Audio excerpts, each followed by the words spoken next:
I would like to invite the High Meadows students to come forward and lead us in the pledge. If we'd all stand and face the flag.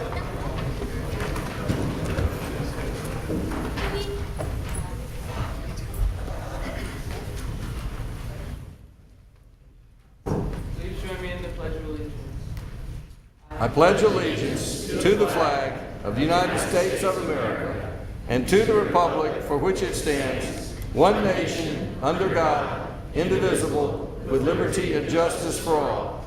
And before the students sit down, I'd like them all to come to the microphone and introduce themselves.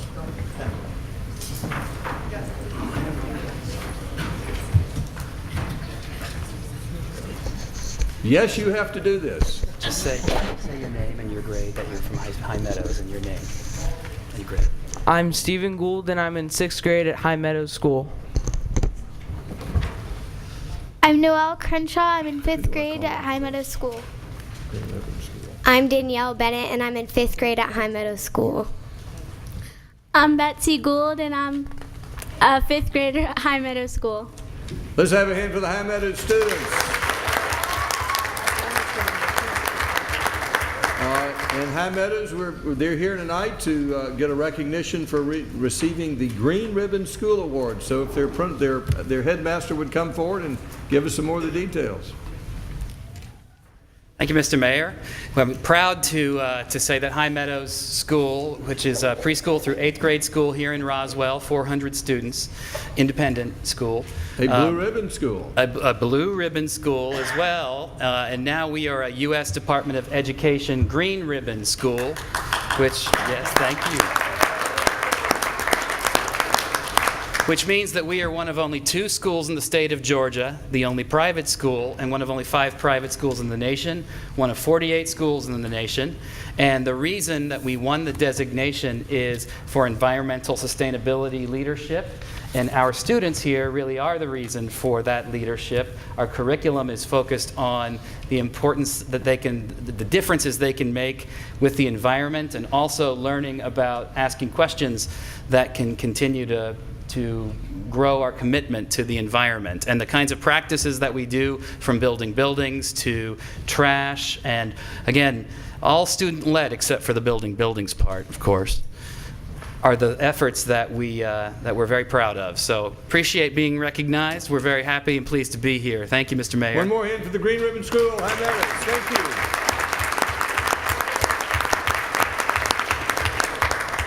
Next, I'd like to invite the Roswell Memorial Day Committee to come forward with their presentation. Yes, the gentleman with the stars on their shoulder.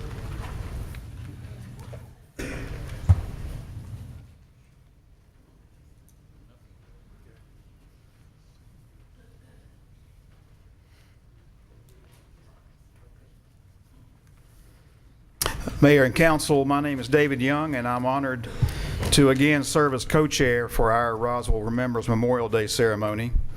We have several of our committee members present tonight as well. We want to thank Council and City for the joint effort of producing what will be our 17th annual such ceremony on the grounds of City Hall Monday, May 26th.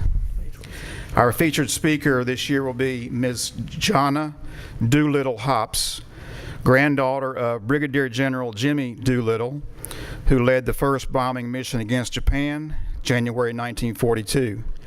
The Doolittle raid on Tokyo by B-25 bombers would earn him the Medal of Honor. We will be joined again by the Atlanta Wind Symphony, Chattahoochee Celtic Pipe and Drum, and about 5,000 loyal patriots that day. We normally have a short promotional video based on last year's ceremony to promote this year's ceremony. I think we'll show that now.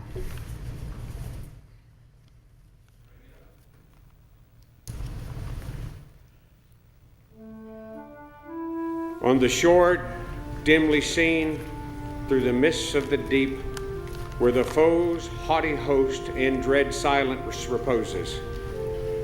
What is that which with breeze o'er the towering steep, as it fitfully blows, half conceals, half discloses? Now it catches the gleam of the morning's first beam, in full glory reflected, now shines in the stream. 'Tis the star-spangled banner Oh, long may it wave o'er the land of the free and the home of the brave.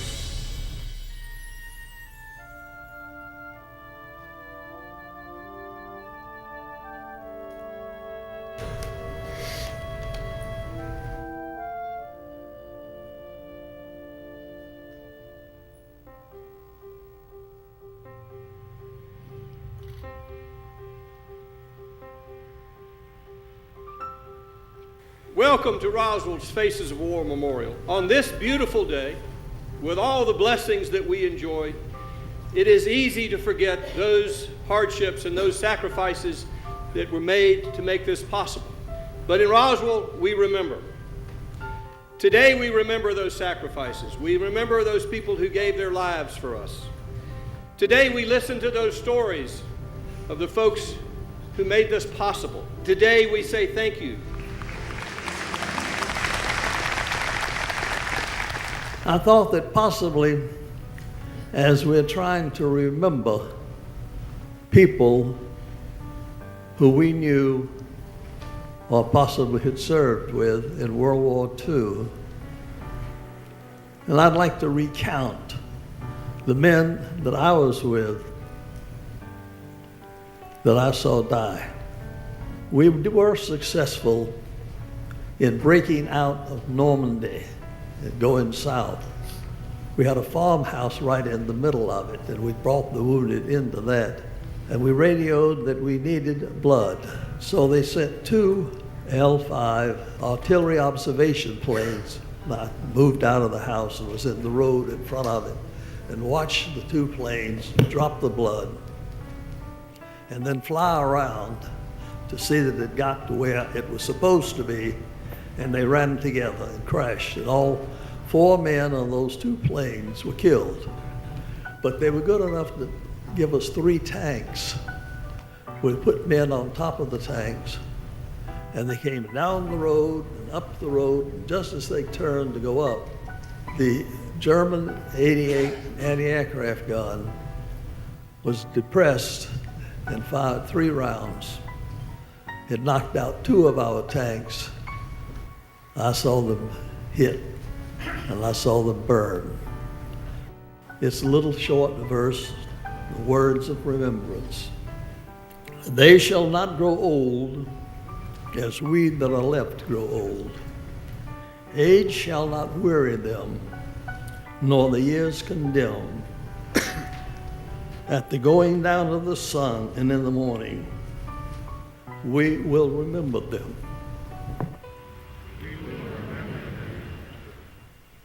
Thank you. My name is retired Sergeant Robert Walton. I did 3 tours in Iraq and 2 tours in Afghanistan. There's lots of soldiers that gave the ultimate price for your freedom. But that's not the only heroes among us. I want you all to do me a favor. If you are related to a hero, to a soldier, please stand up.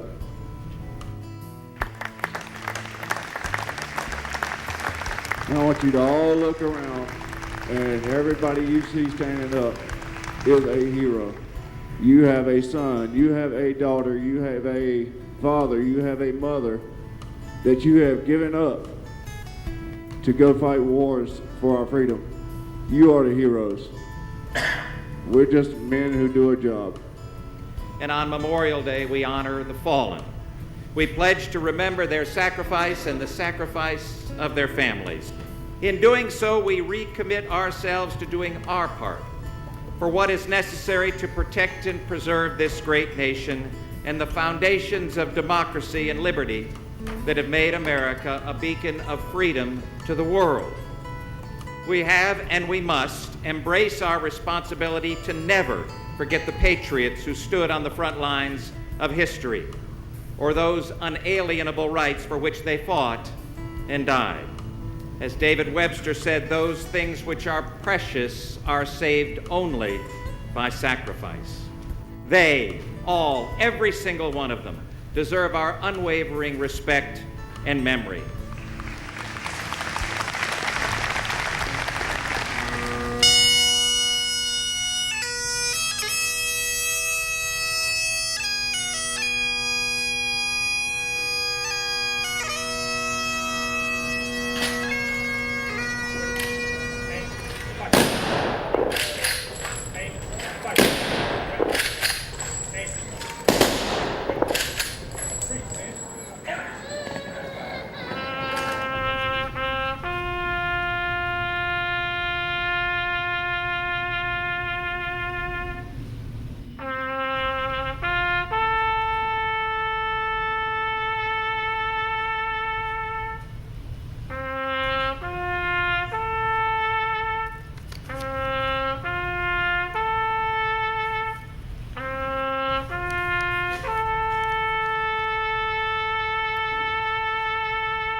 it's been a good day.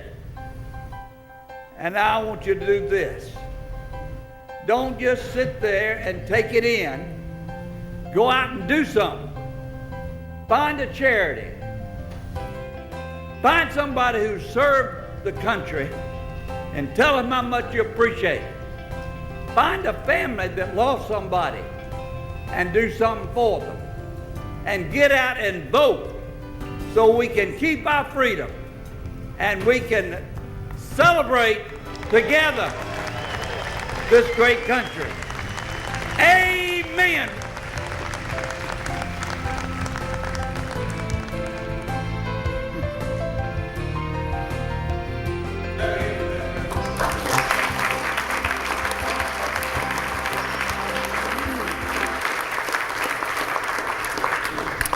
One last thing, we'll also be honoring that day, probably long overdue, the 11 names inscribed on the World War II memorial that we moved several years ago from the median to these very grounds. So that's a special thing this year as well. So thanks a lot. Before you go, let's just send out your invitations. I don't think I heard you invite any of these people at City Hall to come to this. We'll be joined by 5,000 patriots that day. That includes you. So everyone in this room is invited and encouraged to come. There is especially music the young before ones. and after. Especially the young ones Especially who need to the know. young children who this is a great experience. I believe there's no better way to spend Memorial Day. This really makes it a special day, not just another holiday. It is a phenomenal production. It's inspiring, it's emotional, it's touching, it's meaningful, and it will. If you come once, I think you'll become a regular because it's something we can all be proud of, and it's something that really makes us appreciate what we really have, and we appreciate the Memorial Day Committee and the Roswell Rotary who puts this on every year and makes this possible. Let's have a hand for this committee. Thanks. They've done a great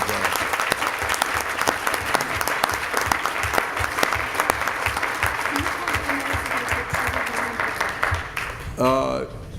High Meadows, they did not get a picture with council, and Jenny Bushy tells me that they cannot leave until they get a picture with council. So can council join the kids from High Meadows for a picture? If you did join them down front. Again, we're very proud of our the one of only 2 green ribbon schools in the state of Georgia, in addition to being a blue ribbon school.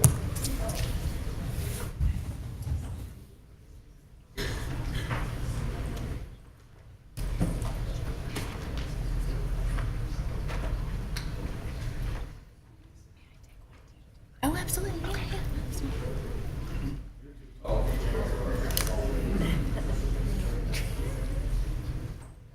Okay, we can just have everybody slide in a little.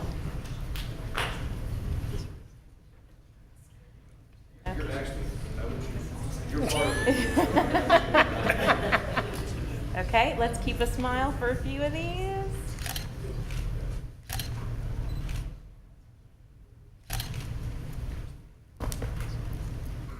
We'll do one more for Facebook.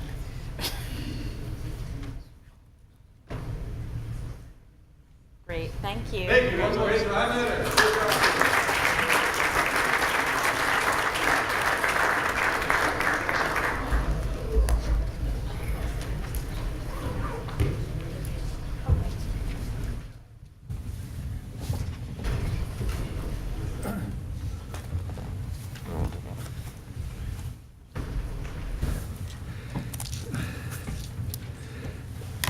I'd like to have Chief Grant come forward as we read a pledge recognizing Police Officers Week.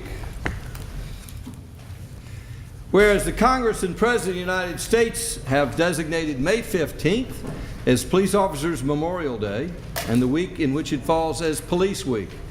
And where the members of the law enforcement agencies of Roswell play an essential role in safeguarding the rights and freedoms of the citizens of Roswell, And whereas it is important that all citizens know and understand the duties and responsibilities of their police department, and that members of our police department recognize their duty to serve the people by safeguarding life and property, by protecting them against violence and disorder, and by protecting the innocent victims against deception and the weak against oppression and intimidation. And whereas the Roswell Police Department has grown to be a modern and scientific law enforcement agency which unceasingly provides a vital public service to all our citizens in our community, now therefore I, Jerry Wood, Mayor of the City of Roswell, call upon all the citizens of Roswell and our patriotic civil and educational organizations to observe the week of May 11th through the 17th, 2014 as Police Week, in which we all join in commemorating police officers, past and present, who by their faithful and loyal devotion to their responsibilities have rendered a dedicated service to their communities and have established for themselves an enviable and enduring reputation for preserving their rights and the security of all citizens. And with that, I'll introduce Chief Rusty Grant. Thank you, Mayor and Council.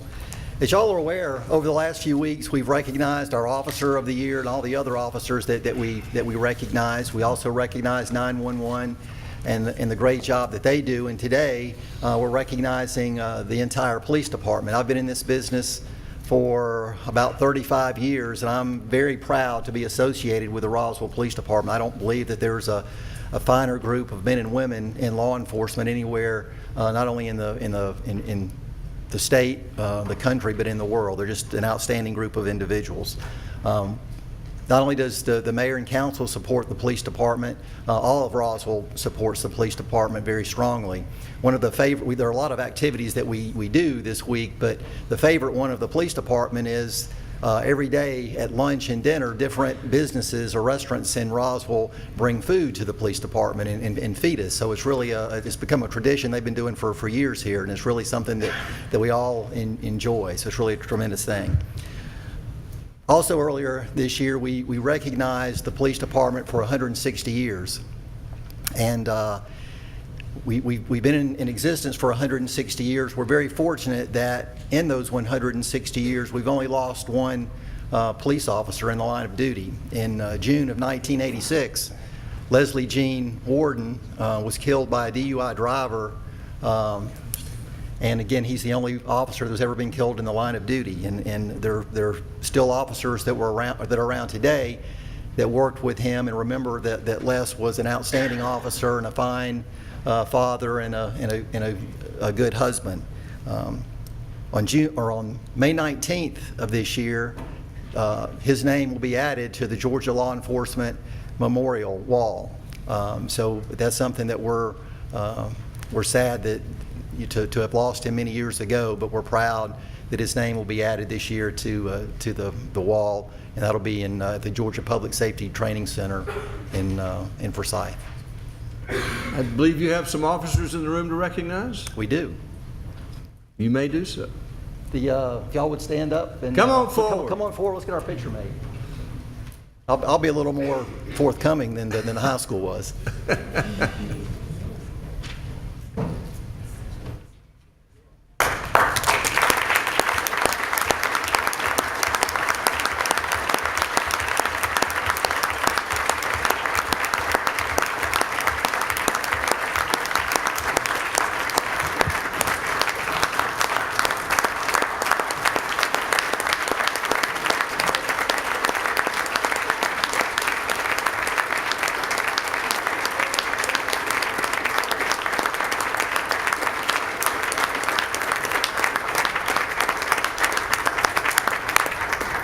I know it's going to be a long night, but we'd like to get our picture made with y'all if you have. Absolutely, we'd love to get our picture made with you. Come on, let's go, Council.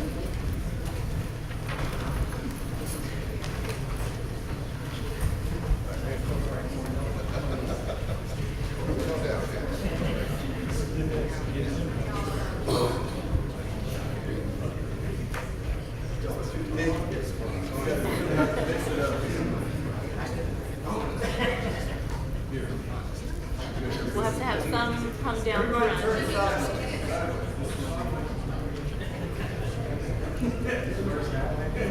right, that's good.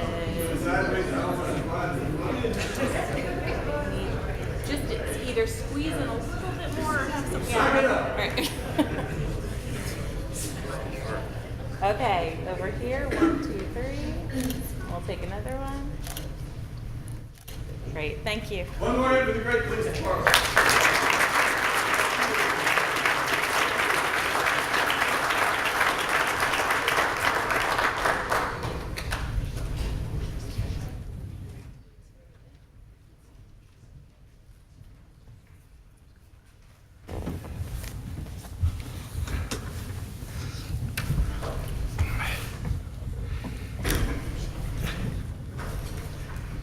Next, I'd like to recognize our Public Works Department, another group that plays a big part in the quality of life of the city of Roswell. National Public Works Week.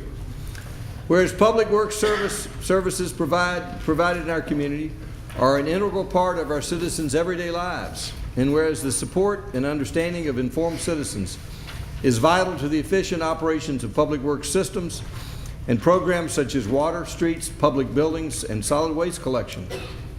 And whereas the health, safety, and comfort of this community greatly depends upon these facilities. And whereas the quality and effectiveness of these facilities, as well as their operation, design, and construction is vitally dependent upon the skills of the public work officials. And whereas the efficiency of the qualified and dedicated personnel who staff our public works, environmental, transportation, community development, and public operations department is materially influenced by the people's attitude and understanding and importance to the work they perform. And I'm going to get some good water here from our public works department. Yes, sir. I'm pouring. As an aside, Roswell Water in twice at Alive After 5 won the taste test against bottled water. So this is good stuff.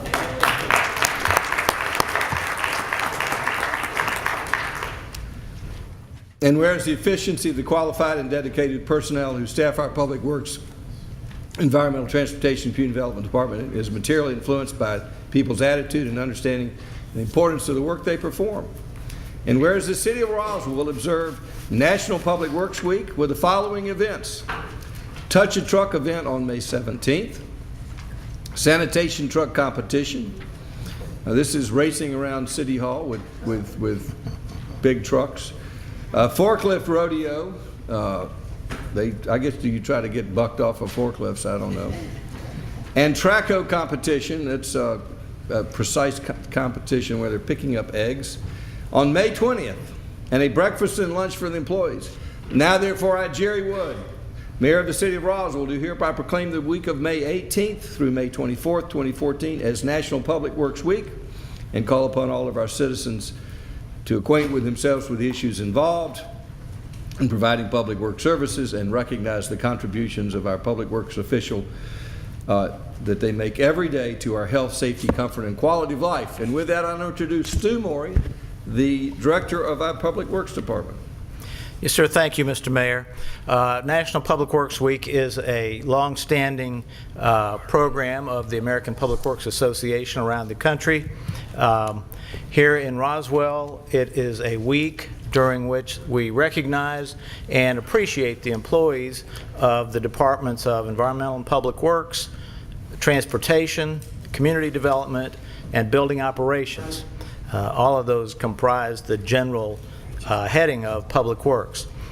You have listed all of the events that will be taking place. I commend to citizens who are here tonight the Touch a Truck event, which will be held right here on City Hall grounds on May the 17th.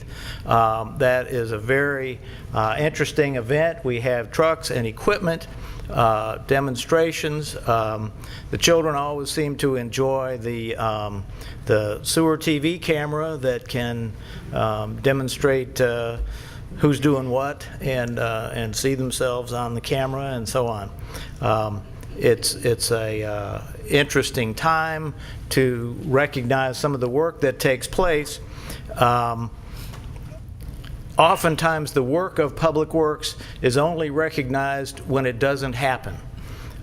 When something breaks on your water line or your garbage doesn't get picked up, and We hope that doesn't happen very often, so here is an opportunity to learn what actually is taking place. And we appreciate your support, Mayor and Council, for all of our activities. I appreciate the fact that you have let us recruit and hire exceptional employees for our departments, and I'm sure Alice echoes that, and we are proud to serve. And following the Police Appreciation Week will be National Public Works Week. Thank you very much. Councilman DiPolito, anything to add to that? Councilman DiPolito is the liaison to our Public Works Department. Yes, I've had the opportunity to get to know a little closer some of our from the back Works of a garbage employees. truck. And yeah, last week I actually rode on the back of a sanitation truck and helped load some residential trash cans. And did you make the whole shift? I did not make a whole shift, but I tell you what, I worked hard, and those guys worked exceptionally hard. And not only was I impressed with how hard they work, but how concerned they are to provide the best level of service. And they go above and beyond with every customer, every detail they really pay close attention to. And I know that's also true not just with our sanitation guys, but with our other public works folks. But that was a great example of, as Stu mentioned, exceptional employees. Let's have a hand for the Public Works Department.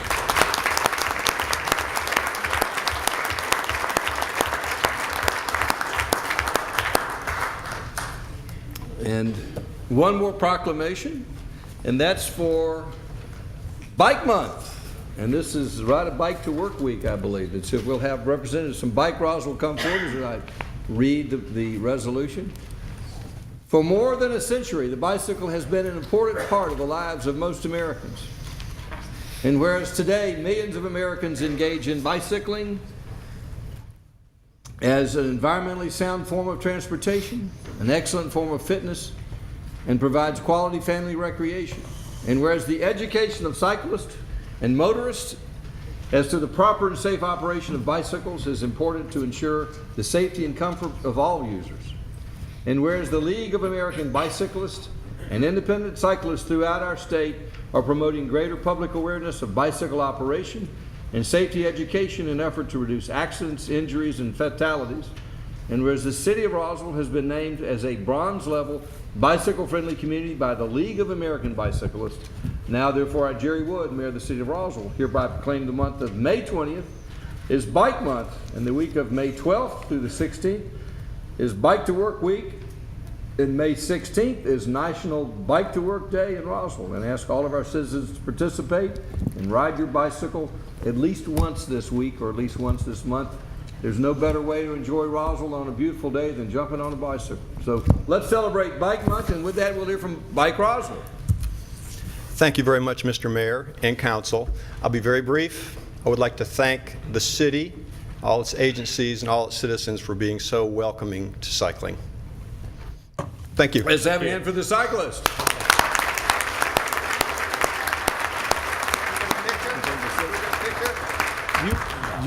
Can we please get a picture? Absolutely. The council.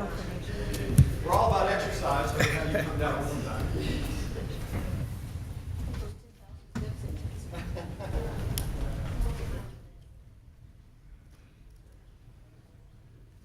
I'm disappointed no one's in here like for tonight. You guys are much to this day. You got your bike shorts on.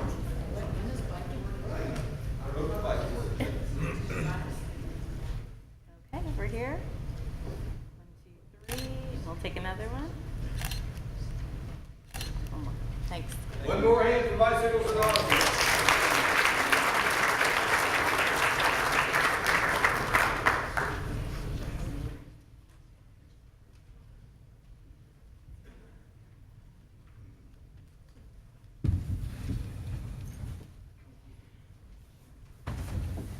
I'm glad we have a lot of people here tonight because the next thing on my agenda is probably the most significant presentation the mayor has to do of all of the year, and that is to propose a budget. I hope it is, if not entertaining, at least educational to everyone in this room, because this is where this is the biggest decision this council makes all year round. is how to spend your hard-earned tax dollars. So I hope you'll all pay attention. We'll not be voting on this tonight, but this will give you a good picture of what Roswell's accomplishing. Good evening. I'm here this evening to present the Mayor's FY 2015 proposed operating and capital budget. This evening we'll be talking, give you a quick budget summary. We'll address the general fund, some of other fund highlights, and we'll talk about the next steps in this budget process as we move throughout this over the next month. Our budget principles are met in the FY 2015 proposed budget. Our budget was balanced using current operating revenues to fund our operating expenditures plus our maintenance capital. Our reserve funds were used only for one-time capital. The proposed budget maintains a reserve of 3 months of operating expenditures, or 25%. There is no increase in the combined property tax rate, and the budget maintains the current level of services. To give you some quick highlights of the budget, as I mentioned, our operating revenues exceeded our expenditures. No increase in the millage rate. Over $2 million was invested in capital projects in the general fund, and the proposed budget includes an employee merit-based pay increase averaging 3%. The next slide gives you an overview of our revenues across all of our funds. As you can see, our primary sources of revenue are our property tax, our charges for service external, which includes our user fees and our enterprise funds, as well as our sales tax. Those three major sources combined account for about 61% of our total revenues that the city collects, or about $68.5 million. Some of the other categories you see there would include our interfund revenues. That's primarily money that is moved between funds, between city funds, such as our transfer from the general fund to our capital projects fund, where all of our capital projects are expended. Some of the other categories you see there include our franchise, alcohol, business, and insurance taxes, which account for about $13.6 million, or 12% of our total revenues. The other revenues category includes some of our smaller categories, such as our licenses and permits, which includes our building permit revenues, as well as our fines and forfeitures. And in FY 2015, the budget proposes to use about $5.3 million across all funds of current reserves from prior year revenues. In terms of our expenditures across all funds, you can see it totals $110.4 million. Four departments basically make up the majority of these expenditures, including our police, administration, public works, and recreation and parks department. Combined make up about 65%, or $71.9 million of our total FY15 proposed budget. Moving on to our general fund operating budget. First, we'll address our revenues. Our millage rate history, this chart gives you our history of our millage rate for the last 10 years. As you can see, our millage rate, total millage rate combined, has maintained at 5.455 mils since FY 2009. As you might remember, in FY 2014, that included a shift in our M&O millage rate from our debt service to our M&O, but the total rate of 5.455 mils is maintained. The next slide gives you a 10-year history of our total property tax revenue. As you can see, average annual growth of 6.3% occurred from FY 2004 to FY 2010. Since FY 2010, though, our property tax revenues have declined by an average of 2.2%. You can see we're anticipating a slight decline in FY 2015, and that's primarily because of the title ad valorem tax decline that we anticipate. In terms of property tax for our residents, you can see that, first of all, the revenue that we're projecting is based on an estimated digest value. We should be receiving a preliminary digest within the next couple of weeks, and the official digest won't be available until a few months from now. But in terms of our millage rate, as I mentioned before, there is no change in the millage rate. 5.455 combined rate, which equates to an average tax bill in the city of Roswell of $562 on the average home. Our next major revenue source in the general fund is our sales tax, which is anticipated at $21.6 million in FY 2015. Two major reasons for that. One would be to realize the full year of our new local option sales tax distribution rate, which increased by 1.8% as of January 1st, 2014. The other being continued economic growth that we are seeing consistently now on a month-to-month basis that we anticipate to continue increasing as we move forward. This next slide gives you another history of one of our revenues that tells a good picture about our economy. As you can see, this is our construction permit history. These are the value of our construction permits that have been issued. You can see that we are back to the levels that we were seeing before the recession. And then the next slide tells you our building permit fee revenues that the city receives, which our budget for FY14 was $500,000. We're estimating to receive about $1 million. And our forecasting for FY 2015, $1.2 million. So this slide provides you the overview of our total general fund revenues, current revenues, which total $61.6 million. Sales tax, property tax, our franchise, alcohol, business, and insurance taxes. And that other revenues category consists of, like I mentioned before, our licenses and permits, our fines and forfeitures, and our indirect costs that the general fund receives from some of our other funds. Moving on to expenditures in the general fund, this slide gives you a 10-year history of our operating budget in the general fund. The operating budget, this consists of our operating expenditures plus our maintenance capital. As you can see, our total operating budget in the general fund for FY15 is proposed at $59.6 million. That's an increase from FY 2014 of less than 1%.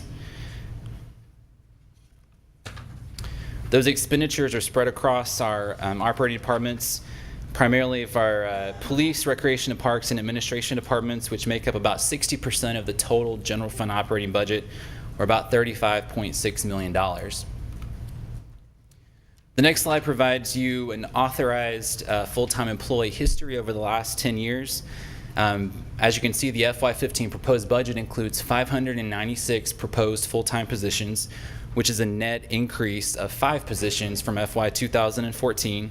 And as we move forward, we'll talk more about those details. First, we'll discuss some of our personnel change highlights. Citywide, as I mentioned before, over $1.4 million is included in the budget across all funds for employee total compensation. This includes an average 3% merit-based pay increase for our full-time, part-time, and firefighters. It also includes funding reserved for our next plan year for our health benefits and anticipates a 7% increase, which is consistent with what was shown in our general fund forecast a few months ago. The next slide just provides you a point of comparison over the last several years of inflation versus our merit pay increases that have been approved over the last 10 years. As you can see, since 2005, total inflation has equaled about 17%, and this is for the metro Atlanta area. So generally speaking, prices have increased 17% since FY 2005. Our total average merit increase since that time that have been approved totals 15%. As some of the footnotes mentioned on the slide, obviously this excludes some of the other aspects of compensation, such as our benefits packages. And it also excludes a salary adjustment that was approved in FY 2007 as part of a salary study that was approved and implemented in FY 2007. Some of the other personnel change highlights across our departments in the general fund. The administration department includes 1 additional position for HR and employment staffing manager. It includes a municipal complex officer position for city hall security, a special events manager to coordinate and manage special events on a citywide basis. It also includes funding for a part-time special events coordinator. In our community development department, the 15 proposed budget includes a deputy director position as well as an engineering permit technician position. These are there primarily to address the increasing demand that you saw in the revenues that we're collecting for our building permits. The 15 proposed budget also includes moving an administrative assistant for special event permitting from a part-time to a full-time basis to address the expanded demand in special events. The budget also includes the elimination of a vacant redevelopment manager position. For our police department, several personnel changes are included here. The budget includes the elimination of a major position and adding in a detention center manager position. The budget includes eliminating a PC application specialist position and adding a crime intelligence analyst position, as well as upgrading 2 existing police officer positions to sergeants. So all of these changes are a net decrease of $21,000 for the police department. Those are all of our personnel change highlights. Some of the other program change highlights that are included in the budget include funding for a new city website. It also includes increases in our IT maintenance and support. These are primarily maintenance related to our ERP system. It also includes $80,000 in professional services to begin the next round of updating for our comprehensive plan, the 2035. Other program change includes our fire department replacing a fire engine. Our police department includes additional training, as well as our police assessment center, setting up a new round of examinations there. That is a one-time expense. In total, total funding, total increases for our police department, our public safety, of $156,000. These next few slides are just to provide some information on a few accounting changes that are included in the FY 2015 proposed budget. These aren't necessarily new programs or program changes, but just changing in how the funding for certain aspects of our budget. One of those would be in our police department, where we are moving some recurring expenditures from our confiscated assets fund to the general fund, primarily to continue and sustain that fund into the future. Though that move increases our general fund budget, however, it's a net zero impact to the budget because we're utilizing savings from our contract for Pelham, which is our long-term holding facility in the police department. In our Public Works and Environmental Department, this budget includes realigning our personnel expenditures that were in the general fund for Public Works and moving those out to the enterprise funds to account for where those duties and where the time is spent across our enterprise funds. That's a net decrease in the general fund budget of $419,000, and those funds are spread across our 4 major enterprise funds related to Public Works. It also includes realigning a water resources engineering, moving that position to our community development department, but again, it's a no fiscal impact to our general fund, as those enterprise funds will still cover the cost of that position. The next slide gives you some accounting changes related to our Recreation and Parks Department. This budget includes reallocating some administrative costs from the Recreation Participation Fund to our general fund, totaling $78,000. It also includes redirecting the subsidy for the Recreation Participation Fund, a slight decrease there of $250,000, and moving that to recreation and park maintenance as opposed to a subsidy for the rec fund. It also includes aligning some of our recreation and parks personnel expenditures from the general fund to some of the other funds based upon some of the work that was completed through the priority-based budgeting process, and that is a net decrease to the general fund of $256,000. For our maintenance capital funding, this gives you a 10-year history of the money that has been dedicated to maintenance capital in the general fund. You can see that for FY15, our total maintenance capital budget is $3.3 million. The primary drivers of that include our vehicle replacement at $1.6 million, our facilities maintenance program, as well as some IT maintenance and replacements. And you can see the complete listing of these maintenance capital items is provided in our budget document. To wrap up our general fund operating budget, this gives you basically our totals. You can see that our proposed revenues in the general fund were $61.5 million. Our proposed operating expenditures, including our maintenance capital, totaled $59.6 million. We did, like I said, have revenues that exceeded our expenditures. That's $1.9 million of current revenues that are actually allocated for one-time capital, which leaves a remaining amount in FY 2015 of $0. And you can see that our fund balance reserved by policy is funded at 25% for a little over $14 million. Moving on to our one-time capital in the general fund, this slide provides you a history of our one-time capital over the last 10 years. This budget includes $2.9 million in one-time capital funding in FY15. When you compare this against our history of our fund balance within the general fund, you can see that over the last few years, there has been this planned spend down of our general fund fund balance or reserves that have exceeded our reserve policy. You can see as this amount has gone down, our general fund one-time capital budget has increased. Those dollars have been invested in capital projects that have benefited the city. Our one-time capital budget will begin with transportation for a total of $1.5 million. It includes $300,000 to finalize environmental documents related to the historic Gateway project. It includes $450,000 for the final design and right-of-way purchase for Sun Valley Extension, $500,000 for pedestrian mobility, including sidewalk connectivity and pedestrian safety enhancements, as well as $275,000 being shared with Cobb County for the design portion to replace the Willio Road Bridge. Moving on to our public safety one-time capital projects. You can see for the police department, this totals $669,000. This includes some additional modules for our OSSI software, providing tasers for our detectives, adding electronic warrant capability at our Roswell Detention Center, purchasing some Formulytics software that assists the department in lead generation and combining intelligence sources. It also includes funding for remodeling of our E911 break room renovations, as well as purchasing additional traffic monitors for our E911 center.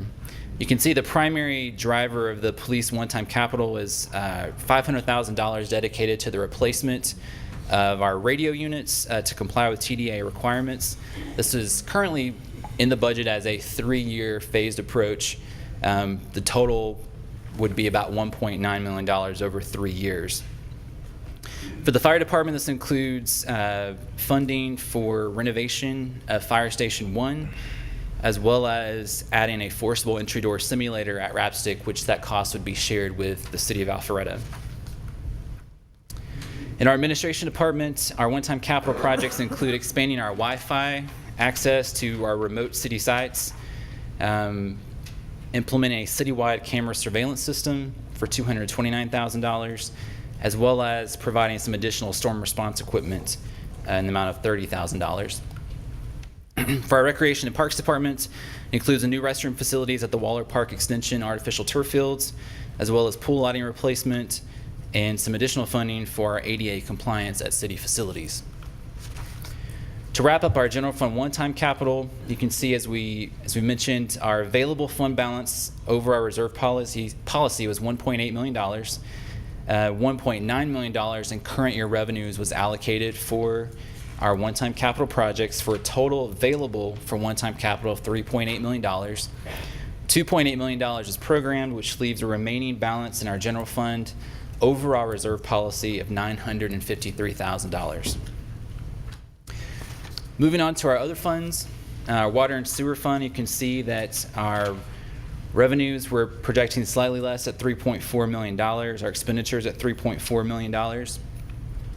The major project, one-time capital project, maintenance capital project included in the water and sewer fund is the replacement of the water line on Valley Drive for a total of $319,000. Our stormwater utility fund, anticipating revenues of $3.3 million and expenditures of $3.3 million. The FY15 budget includes $1.4 million in stormwater maintenance capital for this year's upcoming budget. For our solid waste fund, anticipating revenues of $10.1 million, expenditures of $10.1 million. This budget includes the replacement of a rear load refuse truck as well as 2 front load commercial refuse trucks. For our Recreation and Parks Department, this slide gives you our total funding for Recreation and Parks. The only thing this excludes would be our Cemetery Care Fund, our Lita Thompson Fund, and any one-time capital that's allocated for them. So the total budget is $15.4 million in the FY 2015 proposed budget. That is comprised of general fund revenues, or general fund support of $10.46 million, and that includes a subsidy to the Recreation Participation Fund. It includes $4.51 million in revenues from our Recreation Participation Fund and the use of fund balance in our Recreation Participation Fund of about $400,000.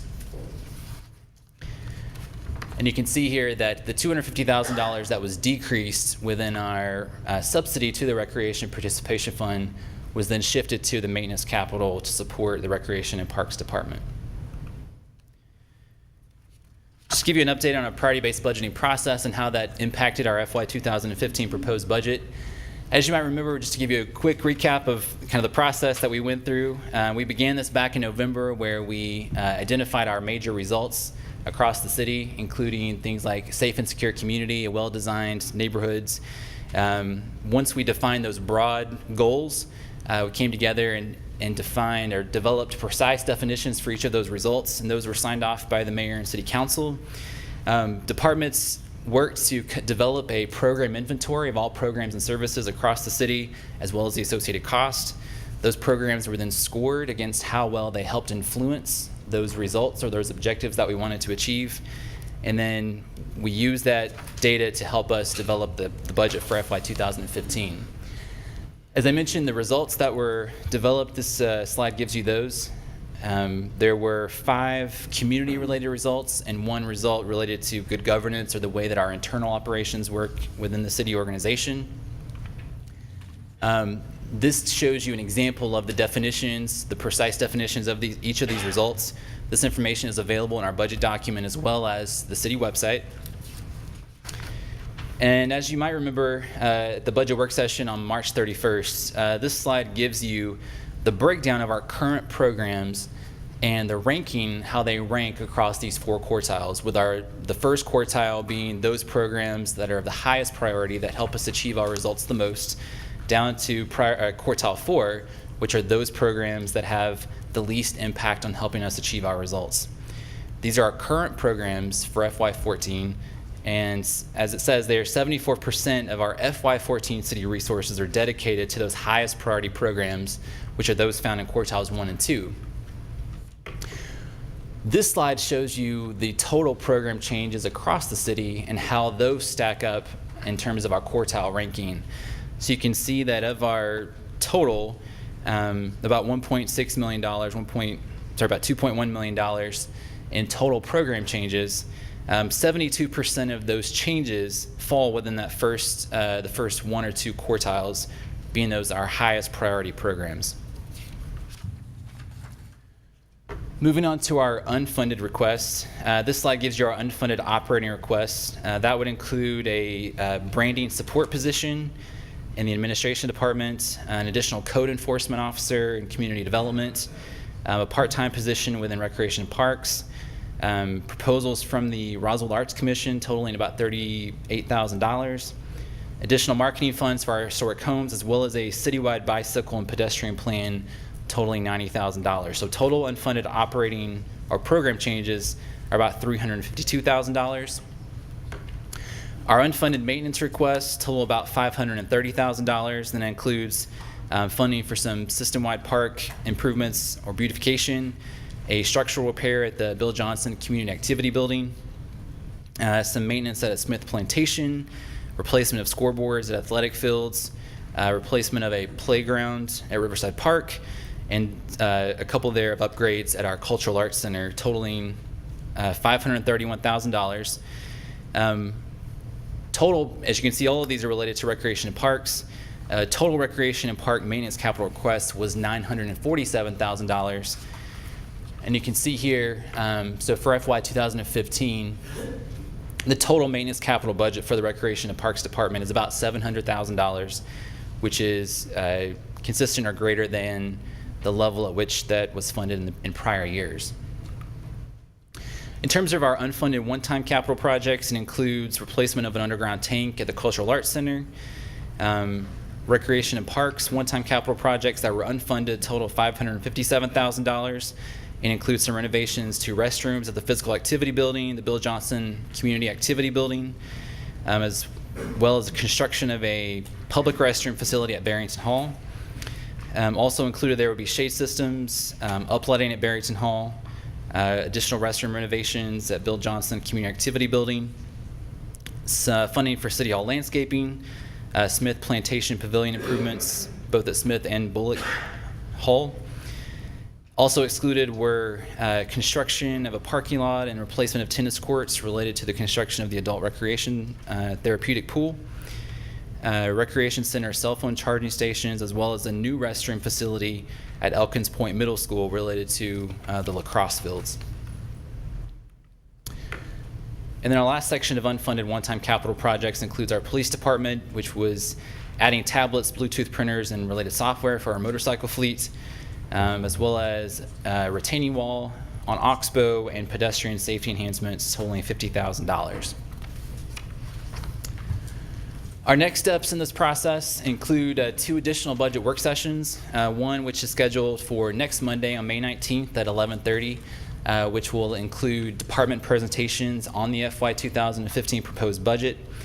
We also have a work session scheduled on June 9th at 5:30 to discuss the 5-year capital improvement plan. In terms of budget adoption, our first reading and millage rate hearing will be on June 9th at 7 p.m. We have an additional millage rate hearing on Monday, June 16th at 6:30 p.m. And our second and final budget reading and final millage rate hearing will be on Monday, June 23rd at 7 p.m. Any proposals for add and delete, we can coordinate those, and you feel free to send those to budget staff, and we can compile those and have those ready for your review. In addition to these items, our budget document will be available on the city website, as well as this presentation and all of our budget-related presentations from this year's budget process. So that concludes the proposed budget presentation, and I am available for any questions you might have. Well, let's limit that to this extent. Okay. This was the budget presentation. This is for the council's first time they have seen this. We'll not be voting on this tonight. We'll be entertaining amendments from council to either add or delete programs prior to the first reading, but the questions which we're open to tonight are not proposals for adds or deletes, but questions about the process and how we move forward. We'll not be having a public hearing on the budget tonight. There'll be an opportunity for that at the first reading and the millage hearing and the second reading for public comment. But so the questions tonight from the council, any questions about the process and how the adds or deletes might go? Councilmember Diamond. Yes, Ryan, can you give us a breakdown of the quartile before and after with numbers to what we changed because of that system? Thank you. Other questions of council? Well, we'll move on to the next agenda item. Thank you. Thank you. Good job. We're back to the consent agenda. I understand there are a lot of people here that are interested in the Eves Road right-of-way acceptance, so I'm going to remove that from the consent agenda. But do I have a motion to approve the other items on the consent agenda? Councilmember Wynn. Thank you, Mr. Mayor. I do have one change on number 2, which is the approval of the city sponsorship. The original attachment does not reflect the agenda item report, so the community development, we put the revised agenda on, the revised balance sheet on the dais, and that's one I would like to have replaced to reflect the agenda item on that one, please, sir. Councilmember Price. There may be some people in the audience who would have an interest in item number 9 on the consent agenda. So if so, I would move to extract that one from the consent. All right, we'll take off items 7 and 9 from the consent agenda. Do I have a motion to approve the consent agenda with the exceptions of items 7 and 9? Councilmember Diamond, is that a motion? That's a motion. Is there a second? Councilmember Price, is that a motion? Is that a second or a question? No, I was going to ask on number 3 if the approval of that would limit us to the wording of the agreement, or if there would be flexibility in that. Well, we would be approving the land use agreement as written. I'm sure that it can always be amended later, but we need to if this is approved, that's the position of this council until later changed, and if there's an interest in changing that, I would suggest we do it before we present it to Fulton County.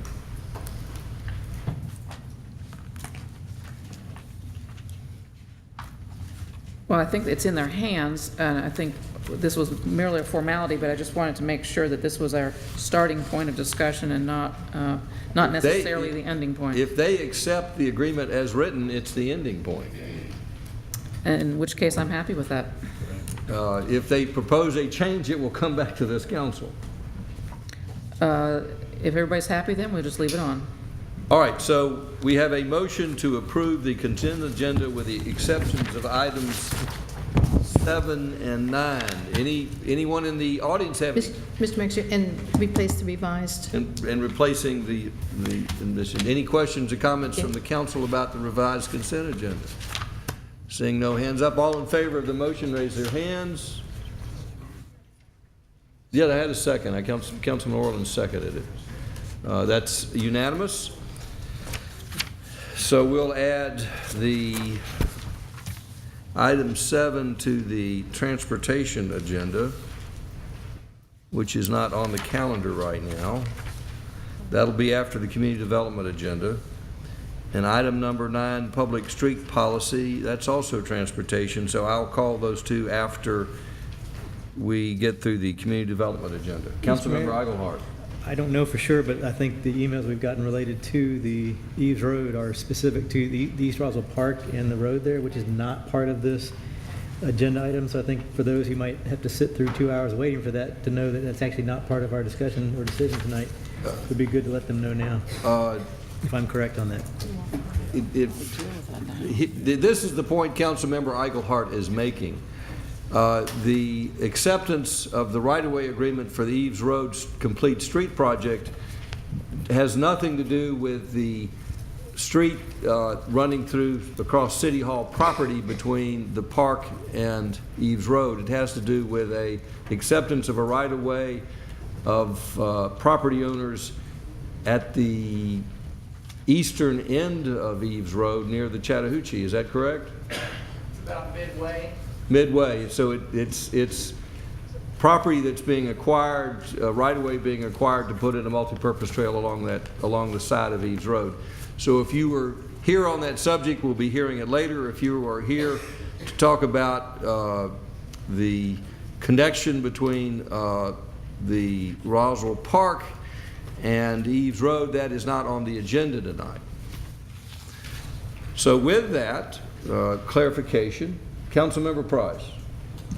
Thank you, Mr. Mayor. Will you accept a motion to go ahead and entertain items 7 and 9 now and not later, since they're part of the consent agenda and should be relatively easily disposed of so these fine people can go home if they want? If you would make a motion, we'll have a vote.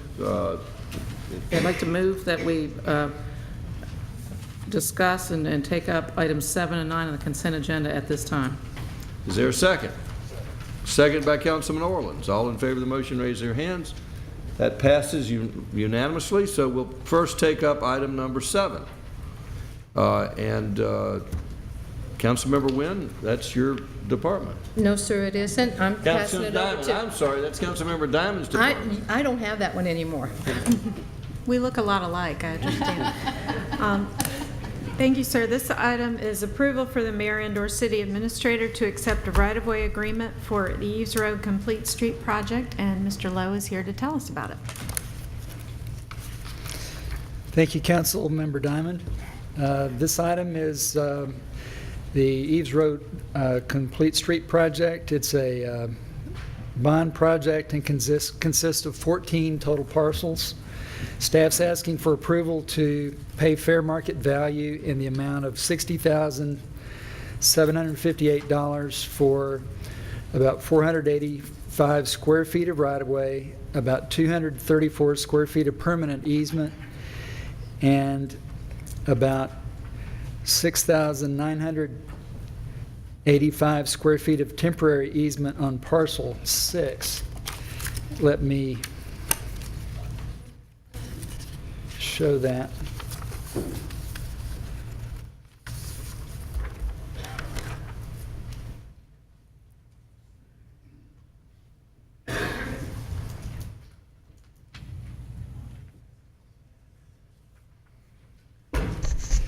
school is the yellow piece of property, and parcel 6, which is the subject of this item, is parcel 6, which is just southwest of the school. This project consists of intersection and drainage improvements, bike lanes, and a multi-use path along Eves Road from Holcomb Bridge Road to Riverside Road. This has been through the April 30th Community Development and Transportation Committee, where it was recommended placing on the agenda for tonight. The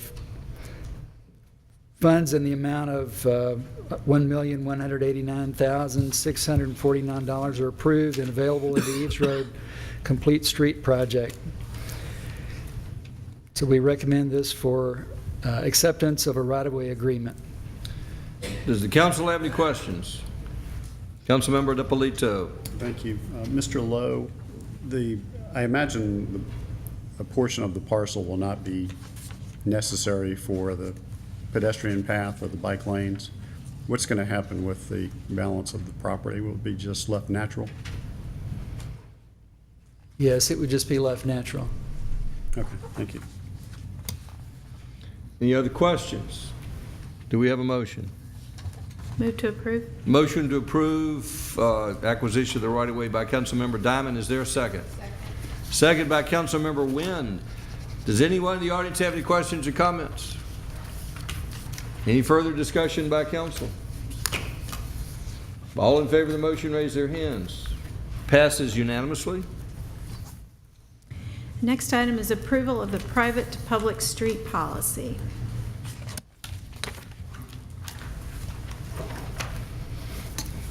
Thank you, Councilmember Diamond. This policy provides a checklist and reference standards for applicants who wish to request their private streets be designated as public. The street and its associated systems must first be professionally analyzed and graded by the applicant against existing city standards. The current policy is that all standards must conform to city standards in order to qualify for acceptance unless waived by the mayor and council. On July 25th, 2013, there were 1,551 named streets in the city. Of those, there were 118 private streets and apartments and/or condominium developments, and 145 were private streets in platted subdivisions or other single-family residential areas. This was approved by the mayor and council at the Community Development and Transportation Committee April the 30th, that it be moved forward to this meeting. The requests for this kind of use are increasing. It used to be just streets, but now the scope has grown. And here are a number of items that must be brought up to standards. So we recommend this policy for approval. Does the council have any questions? Councilmember Diamond. I just wanted to make the point, this isn't so much a change in our policy or what we expect. It's more that with 145 streets potentially out there, that we're asking the development to provide that engineering information rather than us providing it on all those streets. Isn't that the main component?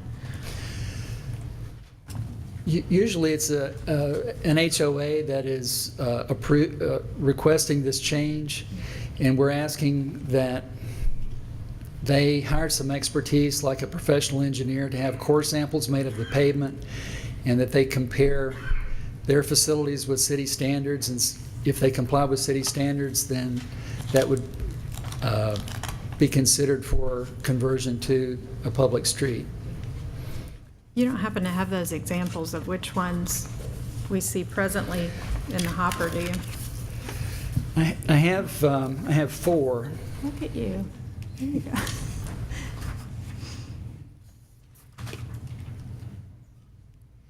This is Ashley Manor, and it appears to be relatively straightforward. It's currently private. It's requesting to be made public.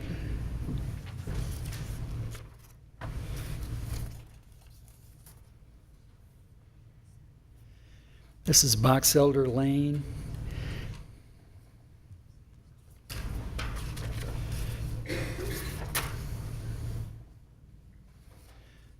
This is Tower Park Place, and you can tell that it's a much tighter situation with minimal setbacks.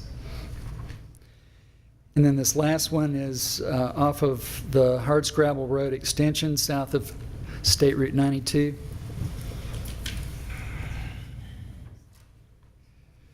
So those are among the several that we've received requests for.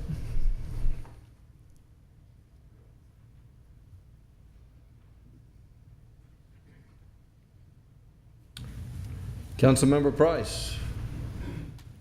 Thank you. In looking at the procedure for a group or entity requesting this, once all these standards are established or satisfied, is that change done internally, or does it ever come to mayor and council?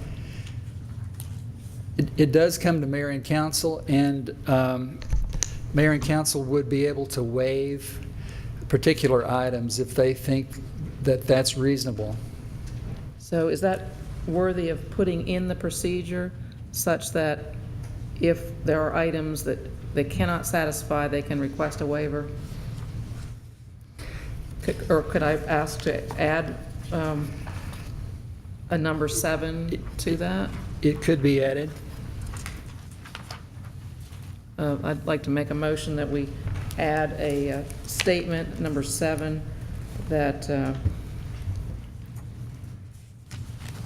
an applicant may request a waiver if they cannot meet all of the conditions. Motion to add a specific provision regarding waiver by Councilmember Price. Is there a second? Councilmember DiPolito. What would be the process for approval of this if there was not a specific waiver requirement? Is this, how would staff go about handling these requests? This outlines the general policy, but what's the procedure? Staff would make a determination about whether it met these requirements or not. And if it did not, what happens? If it did not, we would recommend that it not be granted that status. So I guess I'm trying to understand, if the staff says it's okay, it still has to come to council. It does. So in any scenario, it has to come to council, whether you approve it or disapprove it, it still comes to the council. Correct.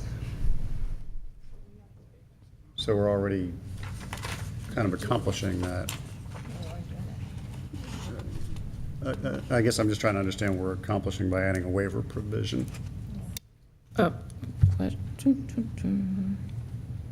Councilmember Price. If you look at number 6, though, it says once all these standards are met, then it proceeds to the next step. So I would assume that if the standards aren't met, then it dies, and we would never know.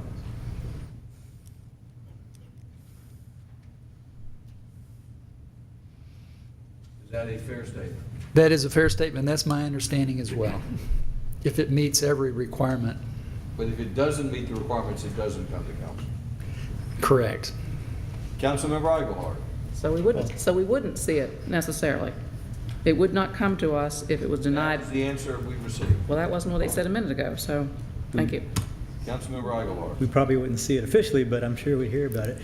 But I think the whole point of this is that if you don't meet the requirements, you shouldn't be a public street. So I don't see a point in putting a waiver in if the whole idea is you must meet requirements or else you cannot become a public street. So that is one addition that doesn't make sense to me.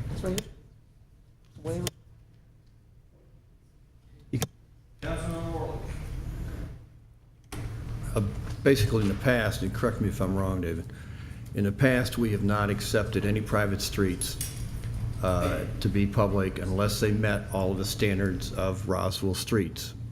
Is that a fair statement?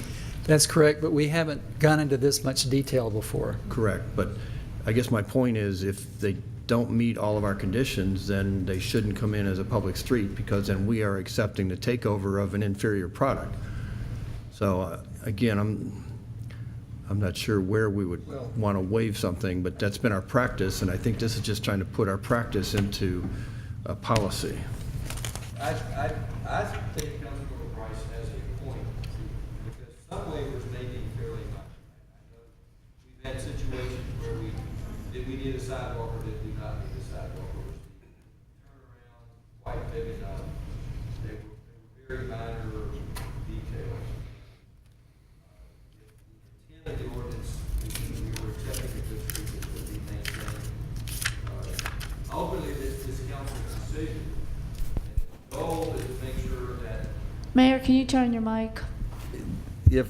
and I support Councilmember Price's request to this extent, if someone makes a request which is substantially in conformance, and it may slightly be off, it's fair to bring it to council. So I would support her provision that there be you be able to apply for a waiver without strictly meeting all the requirements, because I can see potential exceptions which I would support. Councilmember Diamond. When we have a policy like this, if staff doesn't approve it, I'm directing this to David, is there not an appeal process in place, or if not, can we put one in this particular policy? You can put one in here. There's not an appeal unless you provide for it. Okay, then I think that's the answer. Okay. Councilmember DiPolito. I agree with Councilmember Diamond. I prefer having an appeal, which I think accomplishes what we're looking for, rather than just call it a waiver. As Councilman Orland's point, the reason for this being here is because we want people to meet the requirements. As I recall, we have a motion, and then we have a motion to amend, and now we're getting a proposal for another. We didn't have a motion? All right. There was a motion, and there was no second. All right, Councilmember Price, as the suggestion made by Diamond and DiPolito meet your comply with what you're looking for? I don't think we have any mechanism for an appeal to an application to the Transportation Department, so unless it's spelled out, I would not accept that. What they're suggesting is that we do spell it out in this case. Well, there is no mechanism for an appeal to a transportation application. What would your proposal, what would your proposal specifically say as far as the right to appeal? It would say, if it didn't meet the standards of number 6, that they would have the right to appeal to mayor and council. Okay, I mean, that's no difference than a variance, et cetera, et cetera, et cetera. Well, then you won. Okay, that's good. Let's put it in there. To me, it's more consistent with what we do across other policies. Your argument under a different name has won. A waiver or appeal, whatever you want to call it. I think that they need to know that they have a recourse to come to mayor and council. I think we have an agreement at least among 3 council members. So if you'll restate if you'll restate your amendment. I would move to approve this policy with an addition of a codicil to appeal. Sorry. I'm sorry. I need legal to give me the exact wording, because I don't feel good about writing this on the fly. David, what is your suggestion for the exact wording?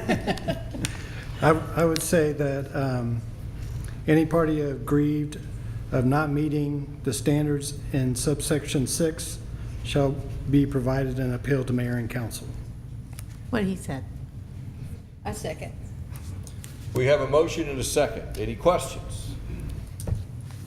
Anyone in the audience have any questions or comments? Any further discussion by council?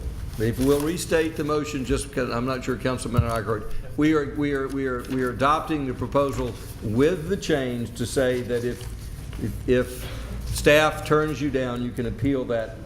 You could go to council and appeal. Councilmember Price. But the applicant should be notified of their right to appeal. We'll make sure that's in there. All right, thank you.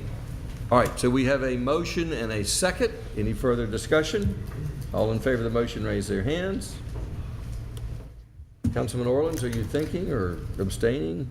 We have Councilmember Price. All in favor. Councilmember Price. Councilmember Wynn, DiPolito, and Diamond. All opposed. That would be Eigelhart and Orleans. Passes 4-2. Thank you. So we're back to the regular agenda, and if we'll call upon liaison to our Community Development Department, Councilmember Becky Wynn, to call that agenda. Thank you, Mr. Mayor. The first one on the ComDev agenda is RZ 2013-03065 with a concurrent variance of 201303066 Azalea Drive, Townhomes, Azalea Drive, Jason Yowell, Metropolitan Design and Construction Incorporated, land lots 378, 379, 380, and 381. This item was deferred at the April 14th, 2014 Mayor and Council meeting. This will be presented by Mr. Brad Townsend. Mr. Townsend. Thank you, Councilman Wynn. This is a proposed rezoning on Azalea Drive. The current zoning is R1 and R2. The proposed zoning is RTH. They are proposing to have 2 single-family homes remain the R1 designation. This is a generalized aerial photograph showing it right adjacent to Azalea Drive and the Chattahoochee River. This is a close-up of the aerial of the location of the property. The northern lot and the western kind of finger lot is the proposed location of the 2 single-family homes. This is the current zoning of the property, the R1 and R2 designation of the surrounding areas along Azalea Drive, and our wonderful FCA zoning on the southern property next to the Chattahoochee River. The proposed application is for 22 townhomes and 2 single-family homes. This property is within the river corridor, and there are several requested variances for this proposed development. This is the generalized site plan submitted by the applicant showing a single access to Azalea Drive and a access up to the Connemara location, which is identified on this site plan as emergency only. You can see the 2 single-family homes on the individual lots and the 22 townhomes. The darker green locations are the bioretention areas. As you can see in this location, the stream that goes away in the top is piped under the road and comes out at the bottom then to the Azalea Drive. Its application is requesting 3 variances. The first variance is to the steep slopes. The city engineer has provided her analysis that is in your backup material, and with the best management practices that are being proposed for this development, and the city engineer is recommending for the steep slope variances. This diagram gives you a very rough idea as to where the steep slopes are located on this piece of property. It's pretty much 80% of the property is in steep slopes. These are the areas that would not be considered in the steep slope location. The second variance deals with the stream buffer. The stream buffer, simple layman's terms for the stream buffer, is that it needs to completely go away because by piping the stream, the development is completely within all of the stream buffer. So that has to be eliminated. They also have to get variances from EPD and the Army Corps of Engineers. Those reviews are in the process. We did receive the Army Corps of Engineers analysis and they supported the variance. We are waiting for EPD's analysis for that information. The third variance deals with the clusters of townhomes. Under our current regulations, a townhouse development has to be 3 separate units clustered together in 2 separate locations. The applicant is only proposing 2 units in those locations. The Planning Commission reviewed this application, recommendation for denial. Staff gave you a recommendation also for denial. if you have any further questions. The staff's basis for recommendation of denial? The variances to the stream buffer, the piping of the stream, and the inappropriate design of the property due to the topography of the site. And did Planning Commission state a grounds for denial? Similar reasons for denial. Thank you. Does the council have any questions? Councilmember DiPolito. Mr. Townsend, could you explain what you mean by inappropriate design based on the topography? I understand what your other two reasons are. I just don't understand that one. If you look at the existing topography, the steep slopes in dealing with getting any flat place to build anything, some of the retaining walls are 30 and 40 feet in height. We think in dealing with the topography, there needs to be some more sensitivity related to what should actually be built there. This may be the appropriate use for this, but there's such a design constraint with the topography that it may be just too many units.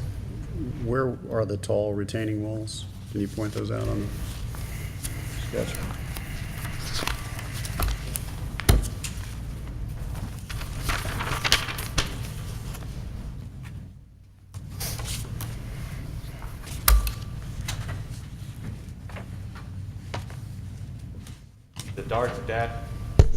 The dark dash lines are retaining walls. I believe this location is like over 30 feet tall in this area. I believe there's a taller one around this area, and then these step down.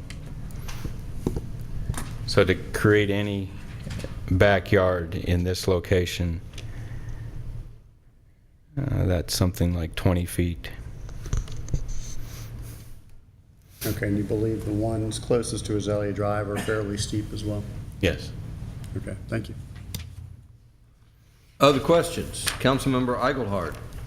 Two questions. The first related to the steep slopes, and I'm not sure to whom this is directed, but if we accept this variance, do we not essentially gut the steep slopes ordinance? Because this would seem to be a poster child for why we created the ordinance, but then we say, well, never mind. If we were to accept that variance, do we essentially gut that ordinance for the future? I don't know if there's a question there. Well, that's maybe it's for Mr. The question would probably be directed to the city engineer. The city engineer who is making this recommendation. So if you have a question for the recommend, you can ask her. She is here. Pretty clear question, I think. Does that not gut the intention of the ordinance? If you could give us the basis for your recommendation, would be probably the best way to answer the question. Sure. I don't have the code in front of me, but basically in the steep slope ordinance, there are several criteria under which they can apply for an exemption. And I felt that this project qualified under one of those cases. There weren't two of them, just one, and the one was basically a hardship case. But you can base because it has steep slopes. They're very limited in what they can develop on that property, yes. Okay. I guess, so that was the question, because I do think that's what's happening. Second question then is for, I know Mr. Townsend, for the other variance requests, do we have precedence of either approving similar types or not approving similar types in previous zoning requests? No, not that I'm aware of. So we have not approved similar variance requests? Correct. In the past. Right, thank you. Other questions? This time we'll hear from the applicant.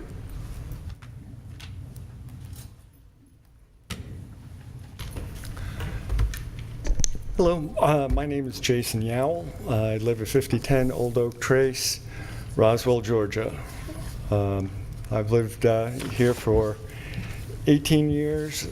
My kids have grown up here, and in fact, my younger boy is on that river almost every single day as he is a rower with the AJRA. There are some reasons for the things that we're requesting, and the site is rather unique. The portion of the creek that we intend to pipe currently is the most stepped on, the most abused part of the property. There was a dam, a man-made dam that blew out in the 1990s. When the dam was in place, a lot of sedimentation occurred at the bottom of that pond, and the creek is running through all that sedimentation. There's sedimentation with garbage embedded in it, such as tires. There are 4 visible tires sticking through. How many more tires and how much more debris is buried in that sediment, we don't really know. How do we go from that projection to this projection to show a picture? Oh, okay, simple enough. Interrupt, but I understand from Becky Wynn, yes, our liaison, that she's considering a motion to defer because the council has not heard yet from the EPD.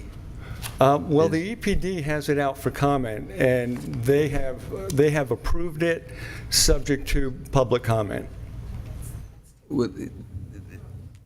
Here's my question. If the EPD does not approve this project, does it go forward without their approval? Is our permitting conditioned upon the EPD? Yes, sir. Jason, well, here's my problem. Okay. Or not my problem, it's Councilmember Wynn's problem. All right. To say that it's subject to public comment is really to say it has not been finally approved yet. And I'm not, and Councilmember Wynn is going to be making a motion to defer. And if she's going to be making a motion to defer, I'd like everybody to know that on the front end before we go, because as much fun as this is, I don't want to go through this process twice. Right.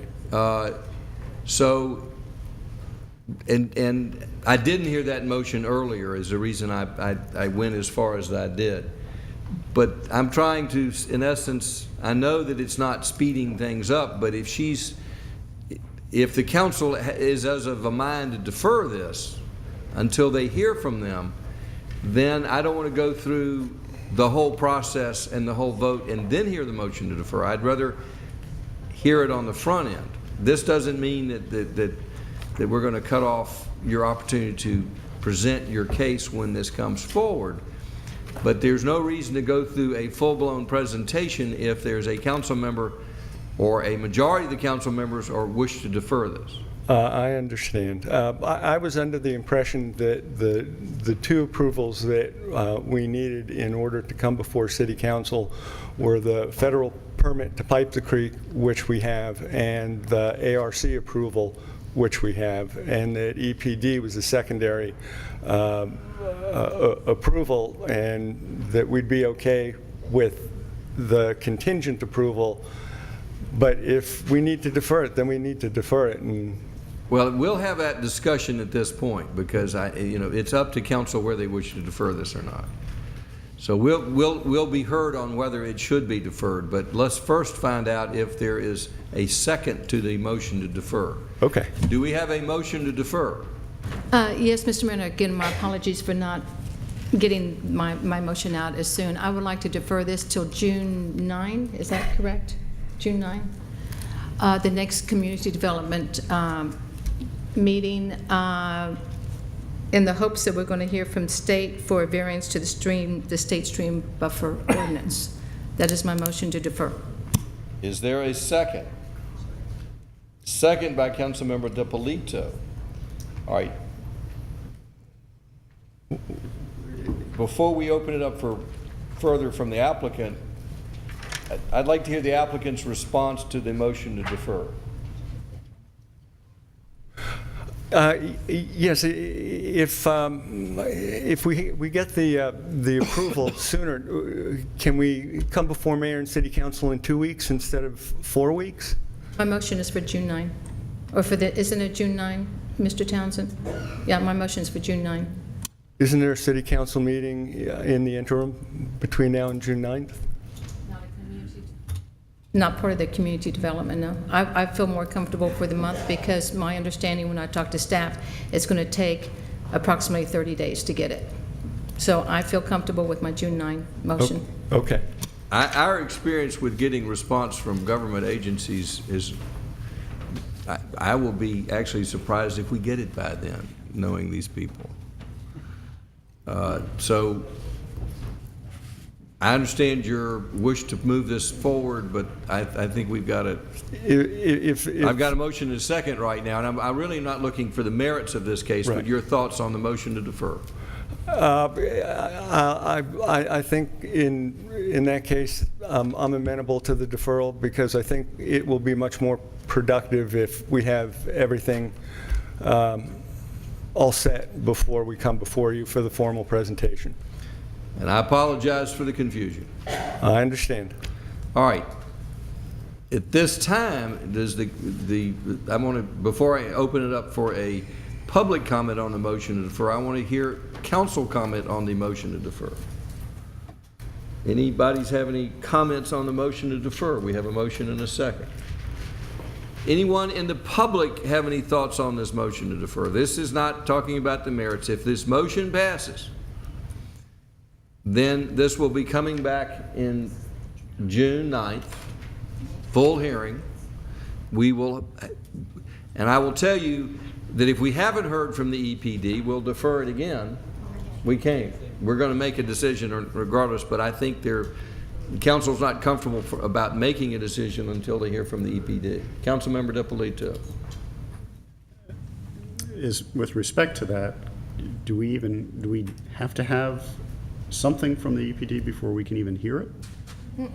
Or vote on it? I think you can vote on it, but I think community development, if we vote on it and haven't heard from the EPD, does that mean that it's contingent upon EPD approval?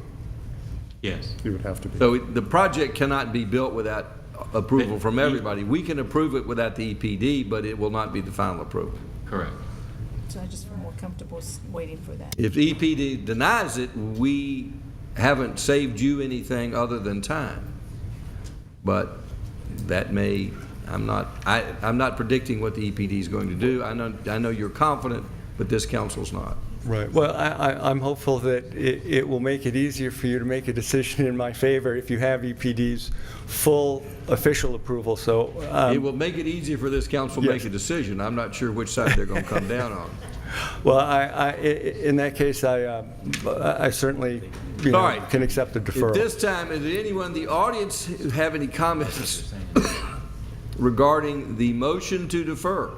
Any reason that you believe it should not be deferred? Any reason you believe it should be deferred?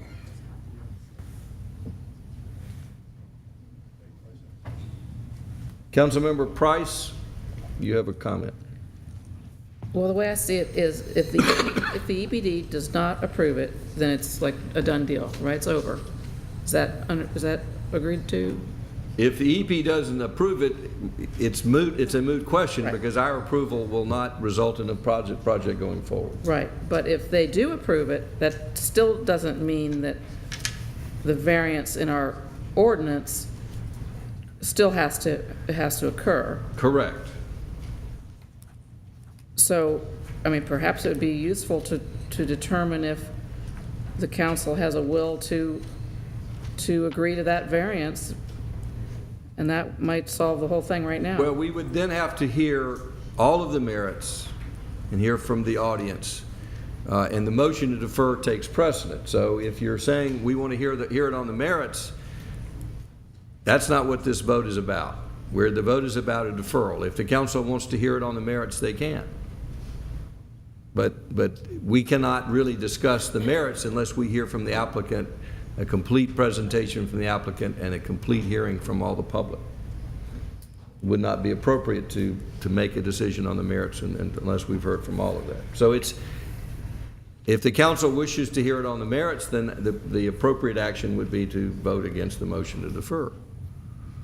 We have a motion and a second to defer. Does anyone in the audience have any questions or comments about the motion to defer? Any further discussion from council about the motion to defer? All in favor of the motion to defer, raise their hands. That is Councilman Orland's. That is unanimous. We're going to be deferring this until June 9th. If you're here on that issue, you'll have an opportunity to speak when this comes back.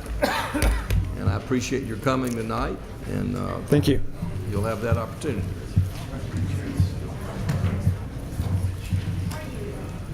If the folks who are leaving the room, if you'll hold your conversation until you walk out and close the doors, it will help move this meeting along. We'll call the next agenda item. Well, Mr. Mayor, the next one is related to the one we just heard. It's the Metropolitan River Protection Act certificate, and I'd like to have that also deferred to June 9. That's my motion. We have a motion to defer till June 9th. Is there a second? Second. Does the council have any questions or comments regarding that motion to defer? It's the ARC approval. It's the companion. It's the same subject. Yes. Yeah. All in favor of the motion to defer? Unanimous. Thank you, Mr. Mayor. The next one is RZ 201400313 with a concurrent variance of 201400458 Alpine Drive, Black Lad Properties LLC. It is presented by Mr. Townsend. Thank you very much. This is a proposed rezoning at 390 Alpine Drive. The applicant is intended to rezone the property in order to use the existing structures for an office/showroom related to his existing business, which is located at 10364 Alpharetta Highway. The applicant is requesting concurrent variances to rezone the property due to the existing structures. This is the existing property. Has two structures on it, a single-family home and a three-car garage to the north of it. Alpharetta Street is to the south. The Alpine Drive is to the west of the property. This is the existing zoning designations. The red is the current C3, and the R1 is the existing residential designation. The applicant is proposing to rezone the property from R1 to C3 commercial for showroom office use. This is the survey of the property. The concurrent variances are to allow for the existing garage and the 40-foot and 50-foot setbacks abutting the residential properties. This is the location of the variances in the existing development. The Planning Commission recommended denial of the rezoning as well as the concurrent variances. Staff recommended approval with 4 conditions. These are the 4 conditions in which staff recommended approval, dealing with the no expansion of the building unless approved by mayor and council, no sign to be allowed on Alpine Drive, that there be no cut-through traffic, that it be closed and marked for emergency access only, and that the property be limited to showroom, office, and storage use only. If you have any questions. Does the council have any questions? Thank you.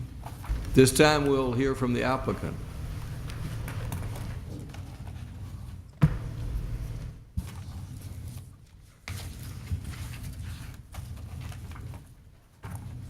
Thank you and good evening. Appreciate your time tonight. My name is Clay Reese. I'm an attorney with the law firm of Moore & Reese. I'm here on behalf of Black Lad Properties and its principal, Michael Bernstein. Michael's here this evening also, and we look forward to answering any questions you all have and to addressing the concerns that have been raised already and any others that may be raised by the neighborhood. As Brad correctly stated, we have a limited use for this property. If we are able to get the property rezoned, the idea is to take Michael's company, an entrepreneurial idea he's had a couple of years ago. He has a green company. He takes old junk cars that are destined for the scrapyard and takes them, cuts them up, and makes furniture and art out of them. He can make anything from a table to a lamp to a couch or a bar, something as big as this or even as big as this table over here. It's interesting work, nice to see, and enjoyed by a lot of people. It does a lot of special order type of things. With this limited use, it again is an extension, excuse me, the work that he does in cutting up the cars and stuff is not done on this property. That is the other property, as Brad was showing. How you doing? Putting that plat up again.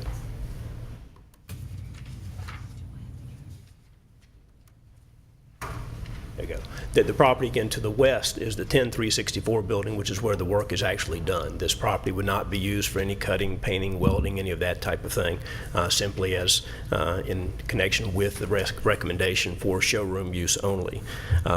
We will take the the product from the next door property, put it on a truck, drive it the 20 yards or so over to the existing property here on 390 Alpine Drive and put it into the showroom.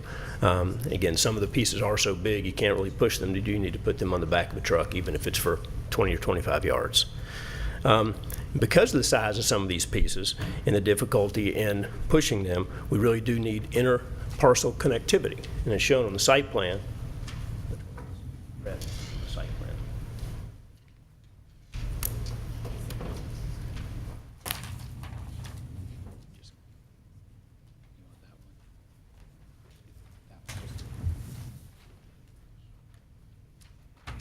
shown on the site plan, you can see a very small little driveway that connects the two properties. It's about midway on the property. It's less than 1,000 square feet.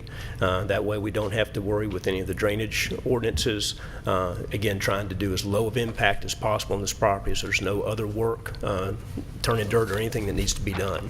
So that would just be a short little connecting driveway that we would then use, again, to take the product over to the new facility. Our plan, again, is limited use. We're only planning to have 1 or 2 workers at this facility. They will actually be housed at the 10364 building, working there in the office. When folks do come by, most of it is by appointment only. Typically, we show them the process there in where the products are actually being made, and then would walk them overhead if they want to see the finished product in the showroom. Business is done well. There's not really adequate room to properly show the items in where the stuff is manufactured, so that's why we saw the need here to take this property next door and potentially use it as this showroom. Again, the traffic that we anticipate with our limited use is very minimal.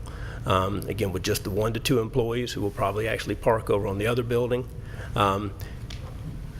Most of again, as I mentioned, most of the traffic is by appointment only, so they're not typically going to come there. They're going to come next door. The deliveries, either it's rental or purchases, don't happen very often, maybe once or twice a month, quite honestly. The raw product cars that come in, we may do 1 every other month that gets brought in, so this is not heavy traffic either from bringing a car in or taking the finished product out. We've listened to the neighbors, we've listened to the Planning Commission, we've listened to the staff, and we've tried to agree to some reasonable compromises, to suggest some reasonable compromises to help make this as low of impact as possible on the neighborhood. Michael had lunch with a couple of neighbors before the neighborhood meeting. We had the neighborhood meeting, the Planning Commission, and then last week at Michael's request, we had another meeting with one of the council members and several of the neighbors, again, to try to address specific concern they had. There weren't a whole lot of specific concerns, just a very general, we don't want this happening. So again, we believe that some of the things that we've suggested are good, reasonable compromises. As Brad pointed out, the staff had recommended 4 conditions.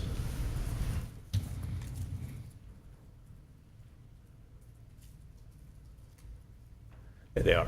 Okay. At Planning Commission, we had agreed to 2 of the 4. Tonight, we're happy to agree to 3 of the 4 with a good explanation and a compromise on the 4th.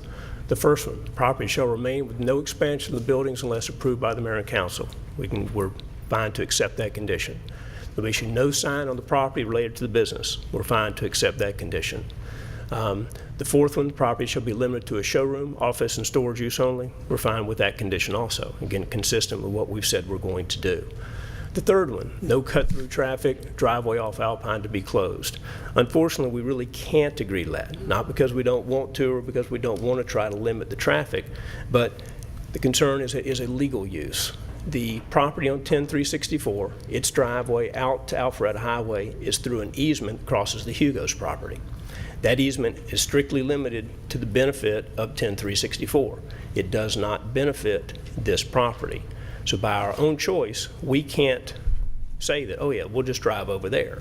All right, we were asked at Planning Commission, had we spoken to the owner of Hugo's? At the time, we had not. Michael has spoken to him since that time and has discussed the issue. And he had a lot of other issues he wanted to get resolved with the city that don't affect this property before he could agree to anything like this. Plus, his restaurant is very successful, has a lot of traffic.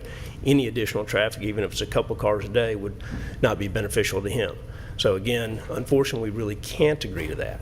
But again, to try to alleviate some of the concerns raised by the neighborhood, we are willing to try to limit the use of that driveway to anybody but ourselves. Again, so our suggestion is that during our non-business hours, we'll put up a couple of bollards and a chain across that small driveway with even a sign, no through traffic or no Hugo's parking, something along those lines, that would try to restrict any access to anybody other than folks on our property in relation to our business. While we can't prevent somebody from driving around it and parking, they don't do that now. If they do, then we can call the local police because, again, they don't have authorization. We have tried to be good neighbors with Hugo's and have allowed them to use the 10364 parking because they do have a parking problem. But we will not expand that to include this property so that, again, we're not trying to increase the traffic in any fashion. Could you go to that plat? I'm half following you. Okay. If you can show us where Hugo's has the easement, and so I have a clear understanding of what we're talking about.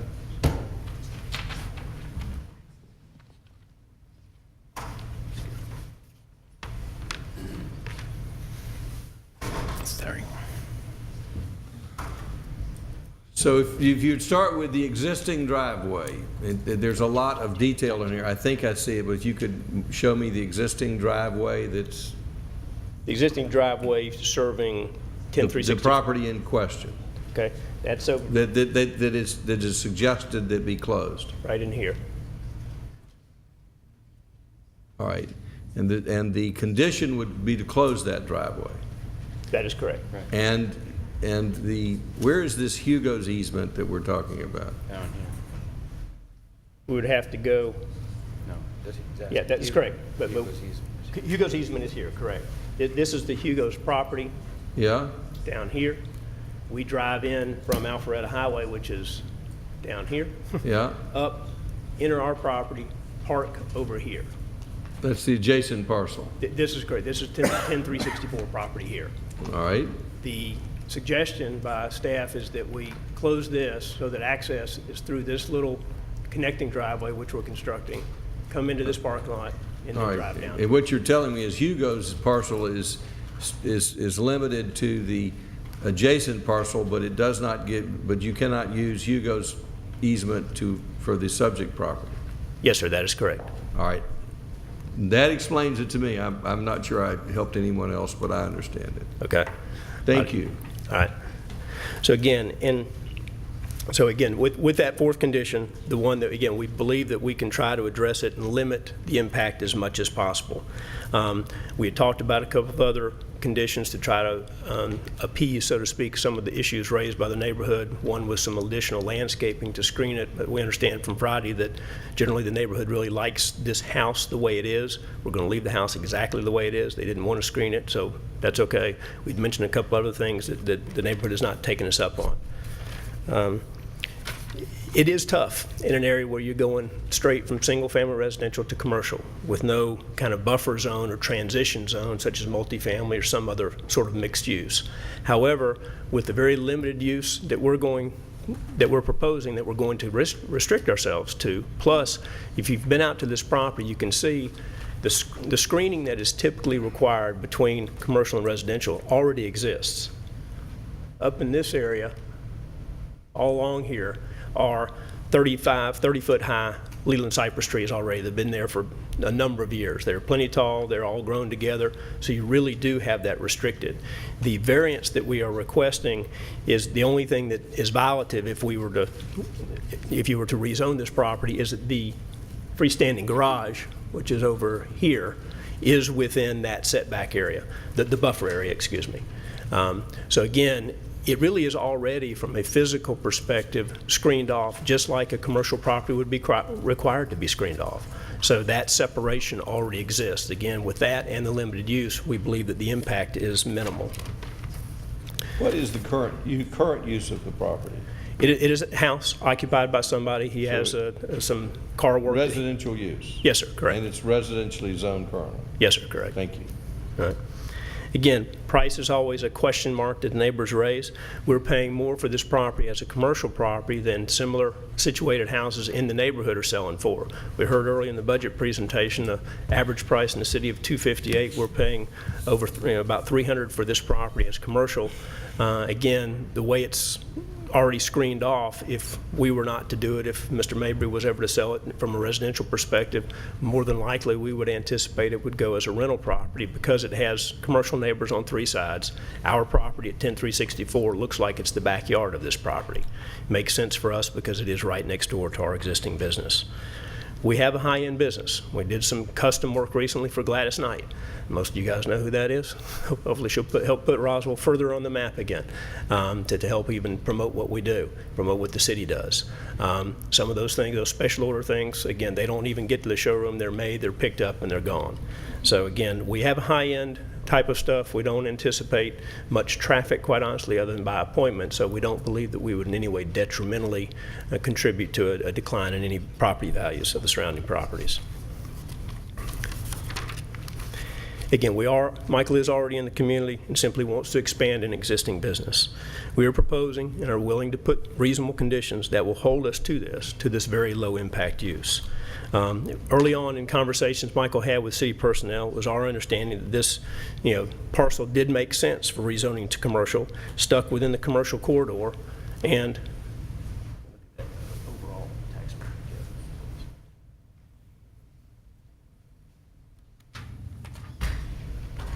the one with the colored marking shows classification. There you go. All right. If you see where the piece in question is highlighted in yellow, if you draw that line straight across, then you have one consistent corridor, particularly if the Mansell connector comes through. You've got a nice broad sweep that's a straight line right there, thank you, as opposed to what is now that residential piece kind of sticking down into what is otherwise commercial. So again, with commercial on 3 sides of it, the 2 residential on the backside being permanent, already screened from view, we would, continue with that screening as I understand it is acceptable to the staff already. Then this piece is really situated more in a commercial area when you look at the overall plan than as residential. Our plan is consistent with the comprehensive plan of the city because it allows residential uses to integrate with low impact, low rise, non-residential uses. This type of use is, with limited commercial activity, is strongly encouraged in the comprehensive plan because it provides for viable live-work areas and mixed-use opportunities. Our plan is also consistent with Roswell's stated vision, connecting neighborhoods with entrepreneurial spirit. There's no better example of this entrepreneurial spirit being in a home that's not going to change. Exterior, we've agreed to the condition that it's going to look just like it does right now. It just happens to be a showroom on the inside. It's also consistent with the city's strategic goals. One of those goals being a solution to provide a balance with livability, support and balance livability. We're doing just that. And a limited impact on the resources infrastructure. Again, this property is owned residential right now, used as a single family residence. Our use is not going to impact the utilities, the infrastructure, the roads, the sewer, any more than it is right now. So you get a good commercial use with no further taxing upon the infrastructure. We believe that the conditions that the staff has recommended are reasonable. We've been able to agree to most of those. We believe have given good reason why legally we really can't agree to the 4th, but it provided a compromise and an additional condition to try to restrict the use of further traffic interparcel access-wise, and believe that this is a good decision for the city and for the neighborhood.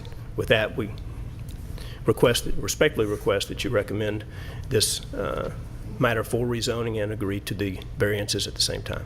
Does the council have any questions for the applicant? Councilmember Price. Thank you, Mr. Mayor. The other commercial properties, do they have access to Alpine? Hugo's does have one driveway onto Alpine. I believe it does. Yes, right there. How about that little wedge? Right down there at the bottom right, yes. How about the pie-shaped one that's behind whatever that is on the other side of the road?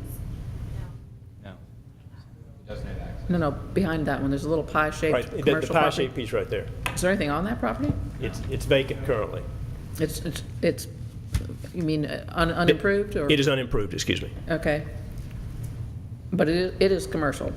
Yes, ma'am. So it would have access on Alpine should it ever be developed? We believe so. And is it restricted in any way? Not that we're aware of. Now, one of the conditions, and I know you said you weren't happy with it, was to restrict the access to Alpine? No, to cut off the access to Alpine. Right, but restrict the access from Alpine. Yes, yes, Right. ma'am. And what would that look like? Are you talking about a sign or a chain or tearing up the driveway? Or what would be required if there were no access from Alpine?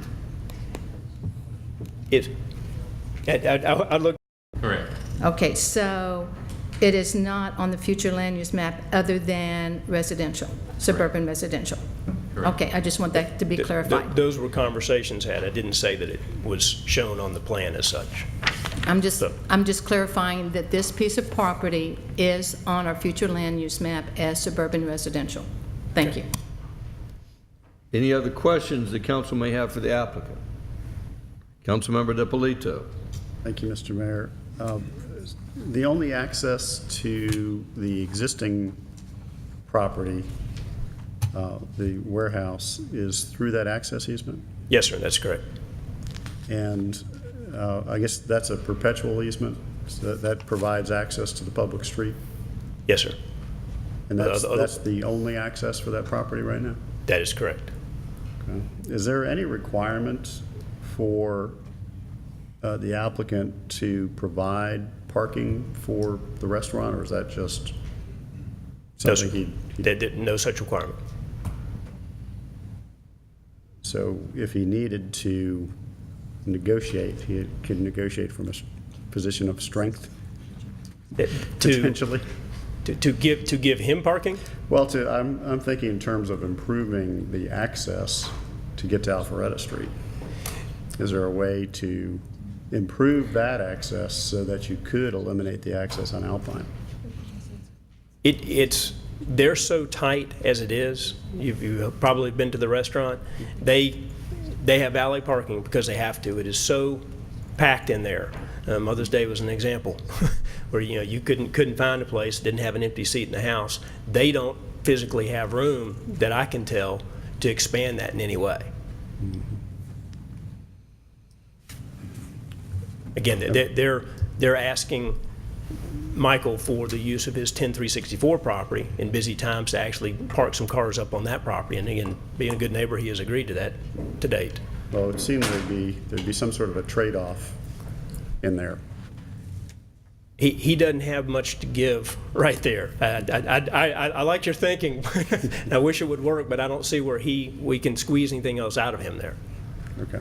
Probably going the other way. He'd probably want to park on the Alpine property also to allow us access, and that wouldn't be good for anybody. Okay. One other question. Is there any thought to expand the buffer that's currently there? Right now, there are some evergreen trees. They run not quite down to Alpine Drive. Is there any thought for additional screening? The only concern, we did discuss this with staff, of extending those trees is sight view from driving out of that driveway. You don't really want to take them all the way to the street because then you'd effectively have a blind drive coming out of there. But if we need to plant a couple more trees to extend that out a little bit and still stick within good sight distance, that would be fine. Okay, thank you. Any other? Councilmember Price.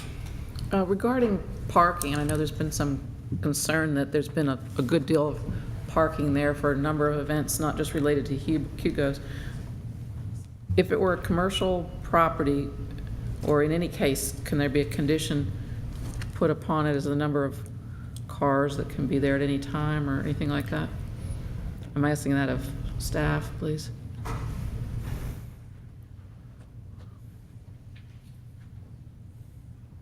The thought process of determining numbers of cars, we can go through a square footage number, for the spaces and things like that. I think the scenario relates to once we run that type of condition by legal, it's pretty much unenforceable as to, there has to be a complaint, someone has to tell us, you only allowed 10 cars, they've got 13, go out and tell them they gotta move 3 cars. So it becomes incumbent upon someone knowing that they're breaking a condition of approval, and pretty much staff felt it was an unenforceable type of situation we're creating. But isn't that one of the concerns of the neighbors, is cars being parked there? I think the biggest concern is it just being commercial. Thank you. Other questions the council has for the applicant? Councilmember DiPolito. Actually, I have a question for staff, if I may. Sure. The question came up about the triangle piece across the street that's currently zoned commercial. In terms of ownership, is that owned by the parcel I think it goes immediately with in the front? It goes with the prior restaurant that's now the title place. Yes. Okay, so it's 2 parcels, but it's 1 ownership? It's 2 tax IDs, but 1 ownership, correct. Okay, so there is potential in the future for that actually to be used for commercial purposes? Or is that, I drove by there and I saw it was a lot of trees. I didn't really take note of the topography to see if it was actually usable or not. Commercial court. There's a difficulty with the topography because it really goes down to that location. It's probably some of it related to a 40-foot buffer from the commercial existing, so I'm not sure how much of it would be even developable after you take the buffer and the slope away. Okay, thank you. Any other questions of council for staff or the applicant before we open it up for public comment? You will have an opportunity for rebuttal. Thanks, Your sir. rebuttal will be limited to rebuttal and not new presentation. All right. Thank you. Thank you, Mayor. This time, if you're in the audience, if you'd like to have any questions or you'd like to speak in favor or against this, we'll hear from you. The gentleman in the black jacket.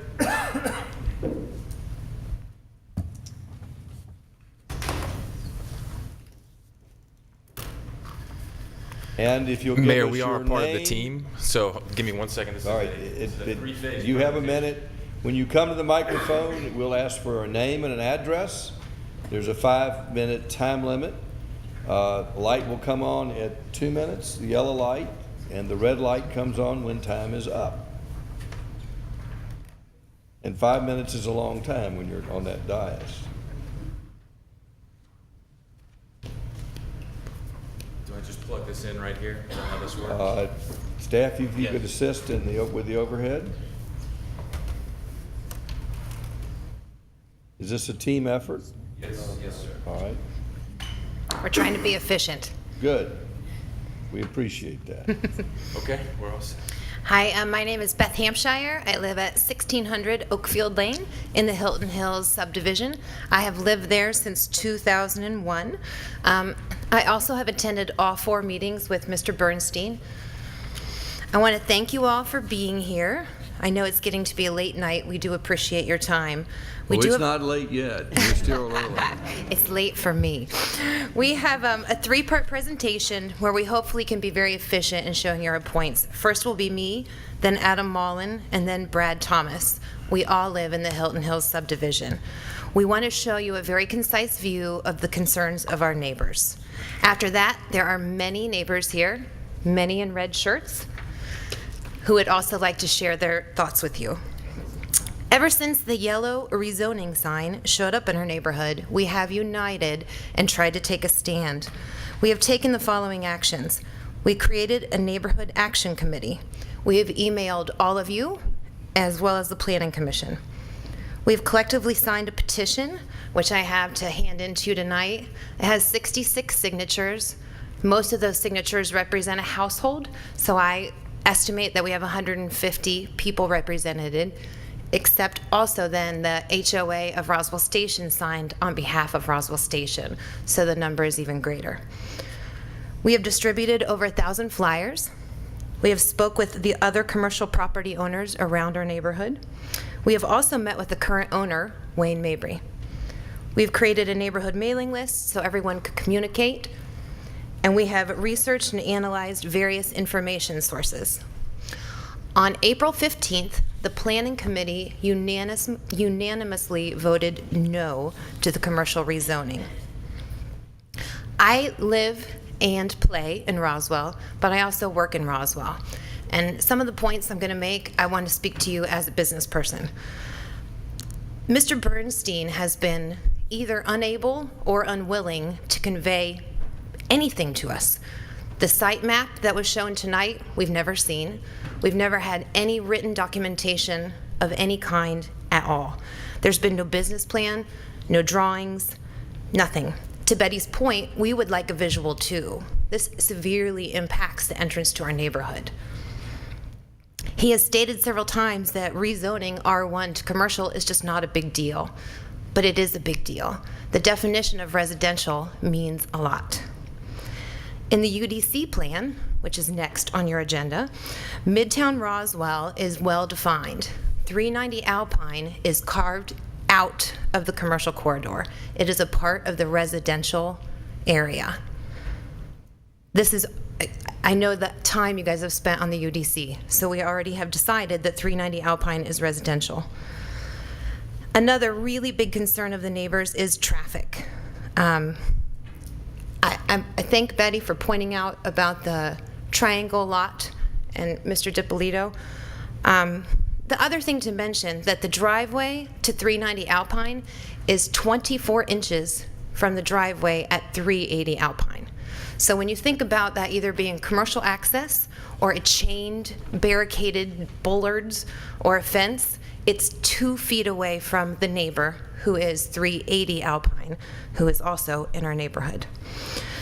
The other problem is that as we've had opportunities to discuss compromise, besides the fact that there was nothing for us to view, there has also just been some questions about Mr. Bernstein's character.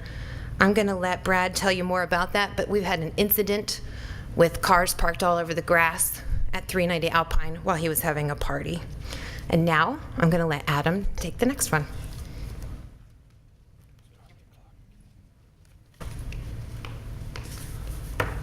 Hi, good evening. Can I borrow a hand mic, maybe? Thank you. So 3 seconds just took away for that. So we're going to talk about a lot of concerns and problems. I live at 1545 Oakfield Lane, by the way. But I want to talk to you guys a little bit about some exciting things going on in our neighborhood. So I want to provide a little context, a little perspective, a little bit of insight about why my wife and I moved to Roswell about 6 months ago and why we picked Hilton Hills. So we looked all over Johns Creek, Milton, Alpharetta, yada, yada, yada. None of it matters but Roswell.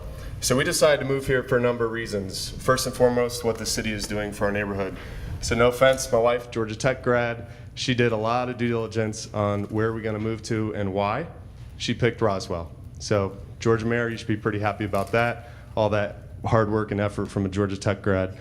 By the way, probably the most exciting thing about our neighborhood is dumpsters. I'll say that again. Most exciting thing about our neighborhood is dumpsters.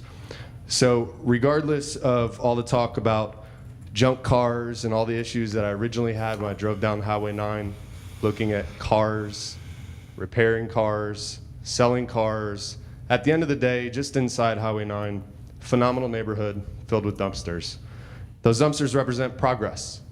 So if you look at the median home sales price or median home average, I think we talked about $250,000. I know a couple of examples of $200,000 ranch homes. Homeowners are investing well over another $200,000 in those homes. The average sales price in our neighborhood is in the double digits over last year in terms of percent improvement. So we have a lot to be excited about in our neighborhood. We're excited about the weekends. We love the live, work, play. We love it. Just not the work in our neighborhood. We don't need it. We want to live in our neighborhood. So we talked about a number of concerns that Mr. Bernstein, his attorney, said that we haven't expressed to them, but I believe we have. So we've tried to make this pretty simple for them. First and foremost, we're worried about the safety of our children and our families. So traffic issues. So we're worried about blind drives. We're worried about trucks dropping off junk cars. We're concerned. I think we have every right to be. So the whole entire point that they keep getting back to on their contingencies is all about having an access for a driveway. It's our number one concern. It's the number one reason they want to buy this property. We're scared. Second, we're worried about our property values. So analogous to the budget conversation, how this is probably one of the most important city council meetings of the year, this too is the most important meeting for us in terms of our budget. And the biggest investment we've ever made in our life, in our home. We've saved 10 years for our home. We're worried about our property values. Third, we're worried about the unknown. So a lot of forward-looking statements tonight. A lot of words, a lot of overt uses of the words showroom. Well, showroom really means warehousing and fulfillment of product. That means transportation needs to be involved. We're worried about the unlimited commercial use, the use of words versus what's really going to happen. Lastly, we're really worried about setting a dangerous precedence. So I'm sure most of you are familiar with Strickland Road, familiar with the car lot there on the corner. That worries us that we're going to have the same thing in our neighborhood. Once again, we're scared. We're going to come home off of Highway 9, driving around the MARTA bus, turning right onto Alpine Drive, and we're going to see a bunch of flatbeds taking away furniture products for a show that night, having people there to look at furniture products. There's a truck in the driveway, so I have to park on the street. It's hard enough as it is to stay safe on that road. We're worried about it. But I'm confident you guys will make the right decision for our neighborhood, for our homes, for our children, for our assets. You guys talked a lot tonight about precedents. You talked about not having to repeat things. Well, this is a repeat. You've been down this path before with this property in our neighborhood. There's no need to repeat it. You've talked about the need to uphold the city's missions and values. This is a great example of being able to do that. So we look forward to you making the right choice.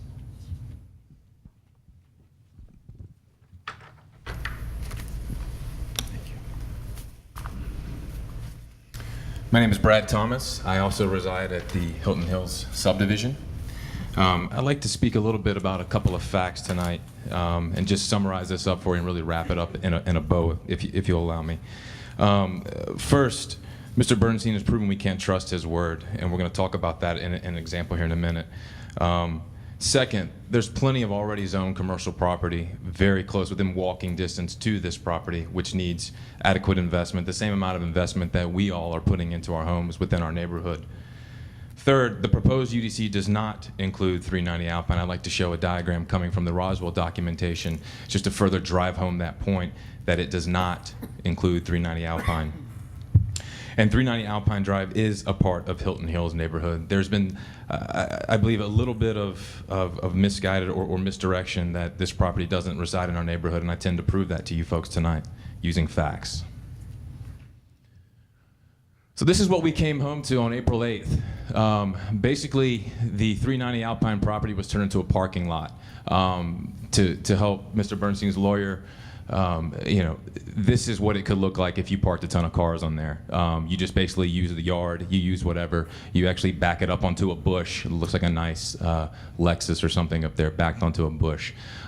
Anyway, this is what we came home to, and if you move to the next slide, it was very clear from the police report that was filed that Mabry, the current owner of the property, did not give Mr.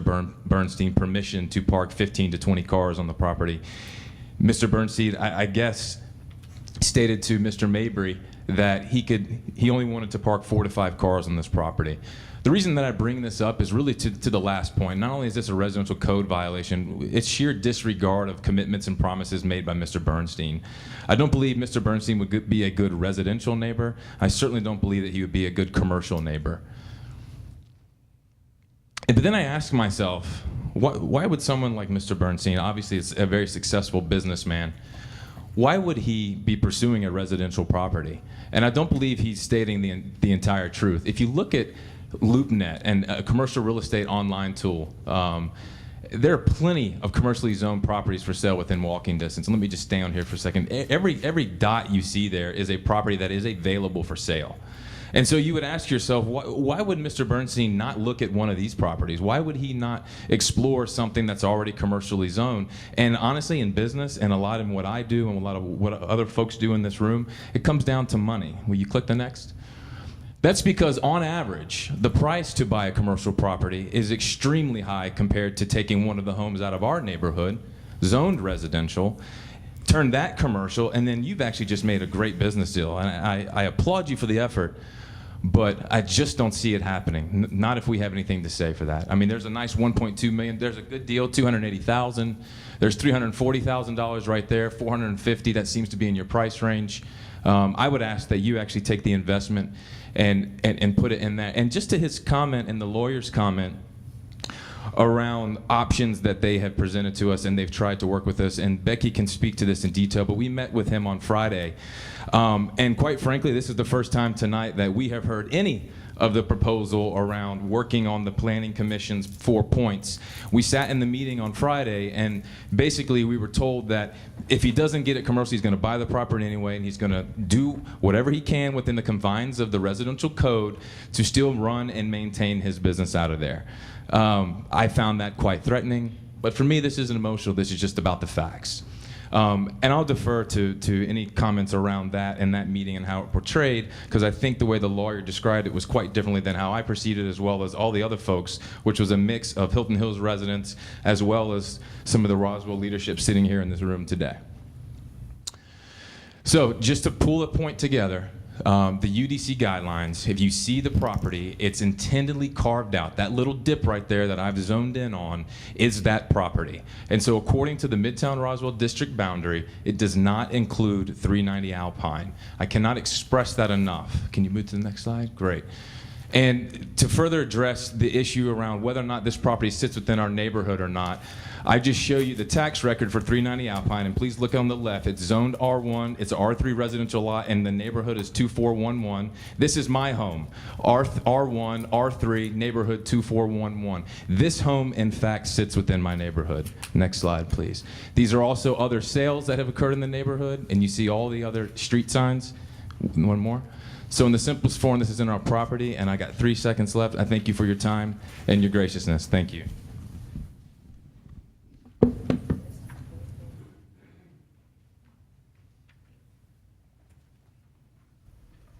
Who'd like to speak next? Do I give you this? Come forward, please. Hi, I'm Lisa Ann Sitton, and my husband and I moved onto Oakfield in the neighborhood almost a year ago. My past history is as a caterer and wedding planner, which is what you do when you have a master's in history and no one will hire you after divorce. But speaking with Mr. Bernstein, and Beth and I met with him, seriously, but Beth and I met with him one day for lunch, and he spoke about how he leases out a lot of the furniture he makes to bat and bar mitzvahs, to weddings, exactly what I used to do as a wedding planner and event planner. He also admitted that he has several gatherings of people like what I used to do, that he would have them at this place, at this residential place, for shows, for private parties, for planners to understand what's available to lease for their own events. This happens normally with the ones that I've been to in the past, normally 5-6 times a year by certain people that provide this type of item. The other issue I have, and I'm really confused on this, Alpine is a neighborhood road in that it's rather narrow. And I understand his easement going up to his business, because I've been up it, is extremely narrow. And if he plans on, according to his word, of blocking off the driveway of the such property, how in the world is he going to get a big old couch that used to be a car and is going to be leased for a bar or bat mitzvah or wedding or whatever? How is he getting that in and out? It won't fit over where his office is. The easement is too narrow. He is going to have to use the driveway, and he has admitted as much, that he would be using the driveway for in and out. As I said, Alpine is a typical, narrow, older neighborhood road. We have a lot of people living in the neighborhood. It is the entrance for the neighborhood. What if we have an ambulance that has to come through? What if we have emergencies and you've got semi-trucks with cars loaded on it trying to get in and through a narrow, narrow road? In order for these big, huge semi-trucks to turn around, they're going to need to using existing cul-de-sacs up and down the road. So it's not going to be just this little house at the beginning of Alpine. It's going to involve quite in depth in the neighborhood with the trucks. The other issue I have is that my husband and I chose Roswell. We were living in Dunwoody at the time, and for our retirement house, I can't believe we're at retirement, but we're close there. For our retirement house, we made the decision of moving to Roswell because of the lifestyle, because of the beauty, because of the parks and everything that Roswell has to offer. This is almost, we feel, a betrayal of something that we have invested. We bought our house last year. We have totally gutted the house and put a tremendous amount of money into it, almost what we paid for the house, in the house. And we feel that this is almost, if a city can allow something like this is frightening for other people planning to move in and for those of us that are current homeowners, that you can take a residential neighborhood and take a random house in the neighborhood and turn it into commercial property. And that's what I have to say. And I didn't even use 5 minutes. Who'd like to speak next? Come forward, please.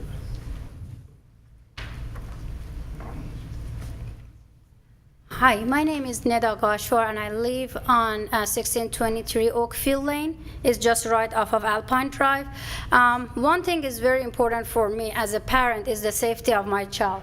My child is 11 years old. She only missed her bedtime twice in her life. One is tonight, and the other one was the last hearing.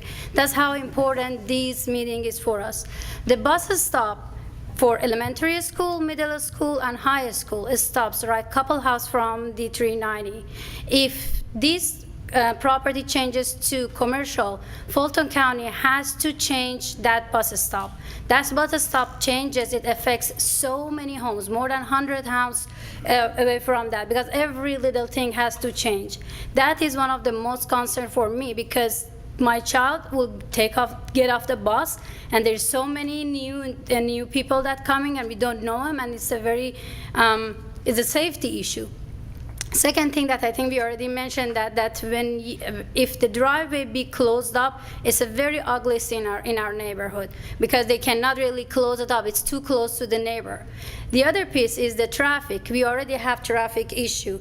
It's when we coming out of Alpine Drive, like in rush hours, it's really not easy to turn left and go to Highway 9 North. Imagine like there will be more traffic. There will be different cars or loading or unloading. And also the 390 is not on the straight line, it's kind of like a curve. So it's a very, already we have congestion, and you may turn this into a commercial, it adds a lot more.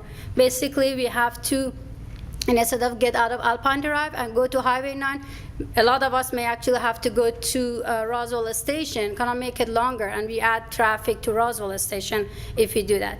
Thank you so much. Thank you. Come forward, please.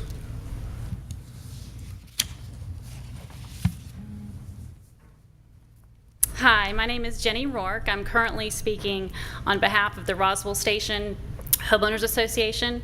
For those of you that don't know, Roswell Station is a subdivision off of Crabapple Road, comprised of 104 homes. We then connect to Brandon Heights through Oakfield Lane, onto Hilton Hills, Alpine Drive, and then you can exit out Alfred But you Highway. have to have a map to figure it out. You do, you do. So you, not much cut-through traffic. You get lost. I have to have hopefully. GPS to get through there. That's right. So really, the Crabapple location and the Alpharetta location are the two entrances and exits for these three connected neighborhoods.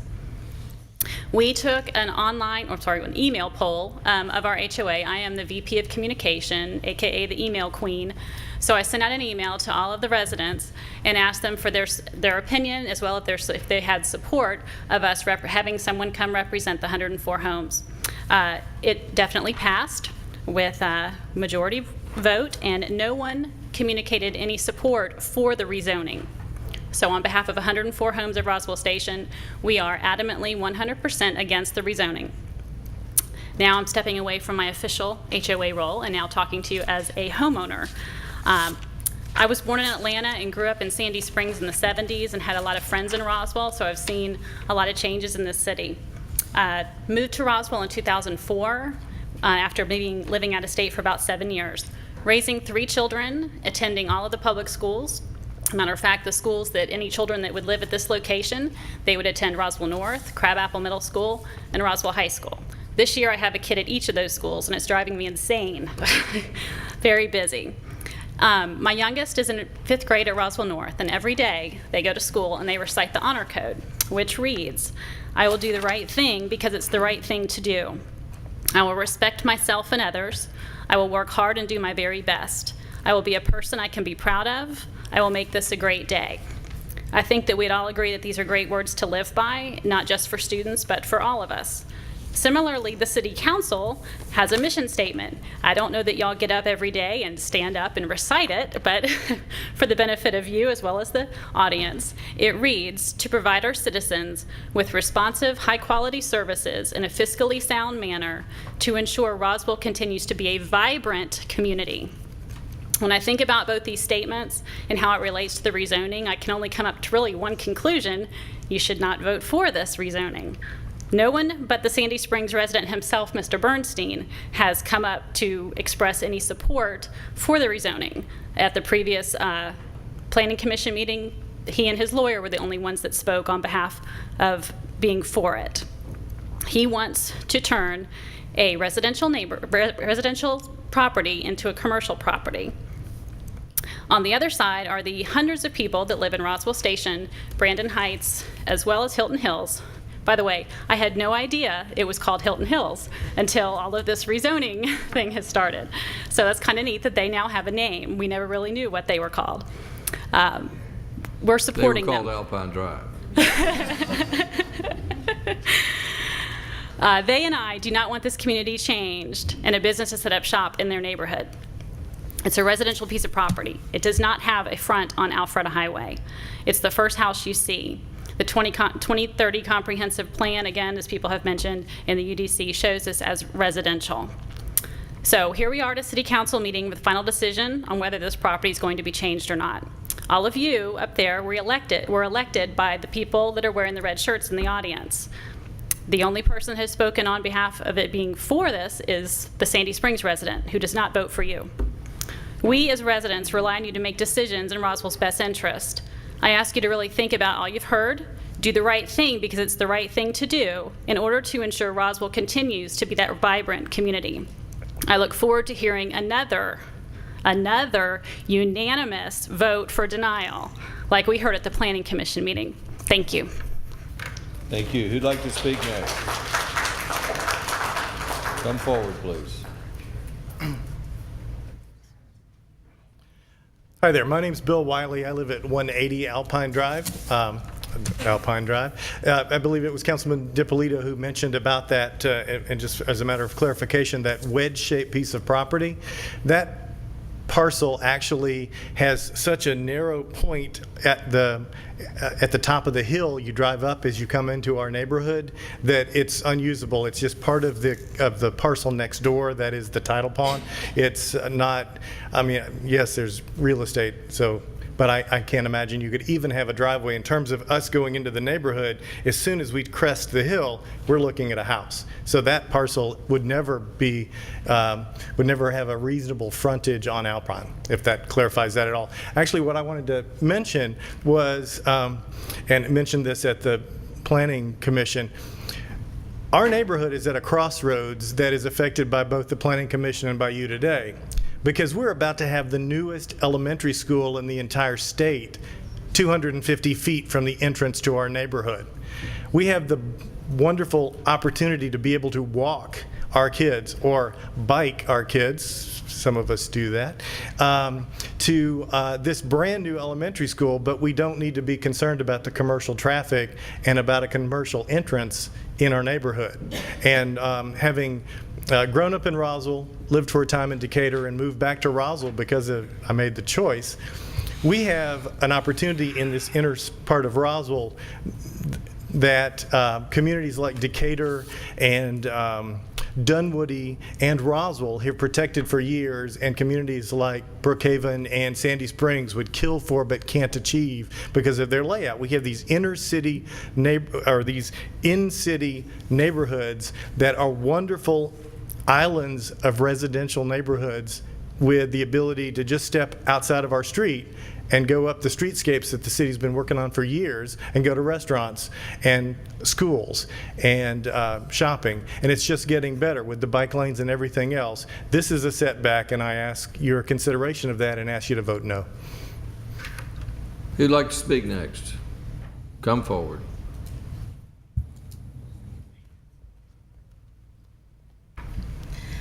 Hi there. My name is Kate Merrill Herndon. I just got married, so I'm still getting used to the name. And I live at 175 Alpine Drive.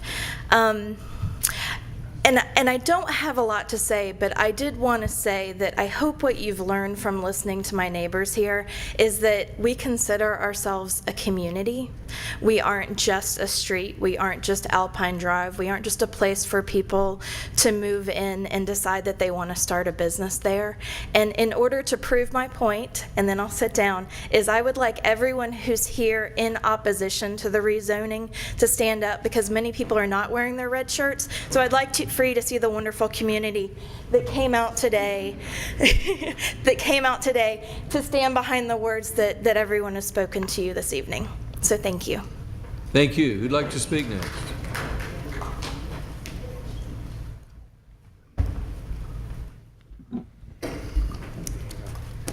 I am Chuck Clayton. I live on Oakfield Lane. Just a couple things. It seems like it's all coming down to the easement with Hugo's. I don't think we've heard enough about that today. I feel like Bernstein, they commented about it, but we didn't hear enough about that process and getting that extra easement through Hugo's. I also want to make the comment that there is potential for another way into that property. In the back of your lot connects to the dance studio lot there. There's just a little wall. So there's a way that you could potentially get back to your place by using the dance studio lot instead of Hugo's easement. And again, I don't feel like we heard enough about that. The other point was, did I hear that if you didn't get this, that you were not going to close on the contract, or you're still going to close on the contract? I don't think we heard what on that point. He'll have an opportunity to respond on that if appropriate. That's it. Thank you. Who'd like to speak next?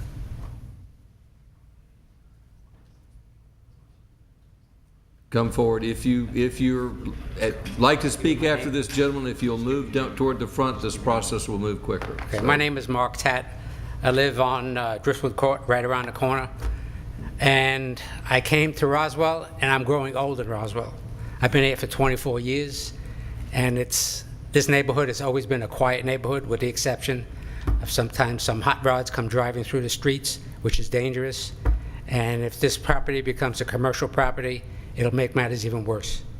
And there is plenty of room on the existing property where he has his factory, sort of, where he can do whatever he wants to do without interfering with the residential property at 390 Alpine Drive. It doesn't belong there. And if I was in your position, I wouldn't like it if somebody tried to do the same thing to my neighborhood as he's trying to do to our neighborhood. Thank you. Who'd like to speak next? Come forward.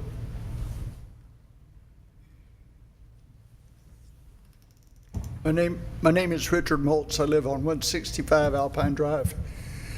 In the cul-de-sac, we've lived there for 35 or 36 years now. I've raised 3 daughters, and I've got 6 grandchildren and another one on the way. They come and play there. I have a grandson who has Down syndrome. He plays in the cul-de-sac. They play ball in the cul-de-sac. This is a great little neighborhood. It just terrifies me to think that he's going to have commercial traffic to look out for. Please reconsider or consider us. Thank you. Who'd like to speak next?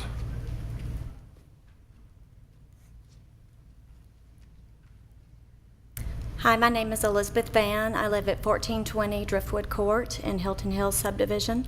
I had not planned to speak tonight, but I did want to mention a precedent that I think this sets. I know earlier there was an overhead that made it look like that house at 390 was really more commercial because it was bordered on two sides by commercial, but across the street from that is a residential home, and to the other side is a residential home.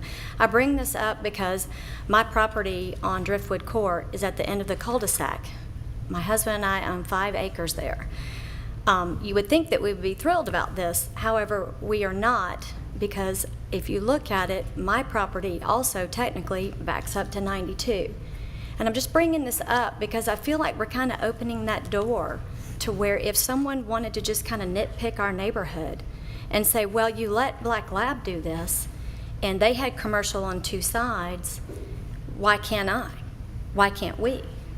So I just, like I said, I wasn't really prepared to talk tonight. That's really all I want to mention. I think someone earlier had said we've already been down this road, and we have. I know that his attorney is going to come up and make a lot of rebuttals to our statements, but at the end of the day, they are just statements. And we are the residents of Hilton Hills, and we don't want this in our neighborhood. Someone else mentioned as you come up that hill and you crest, it is kind of hard to see. There is not a lot of room. I see the bus stopping every day at the end of Driftwood Court and Alpine Drive. Neighbors drive down there and pick their children up. It is truly a neighborhood. And to have any kind of commercial development go in there would just be wrong. And I know that that's all I had to say. Thank you. Who'd like to speak next? Yes, sir, come forward. My name is Eric Jorgensen. I live at 115 Pullman Trail.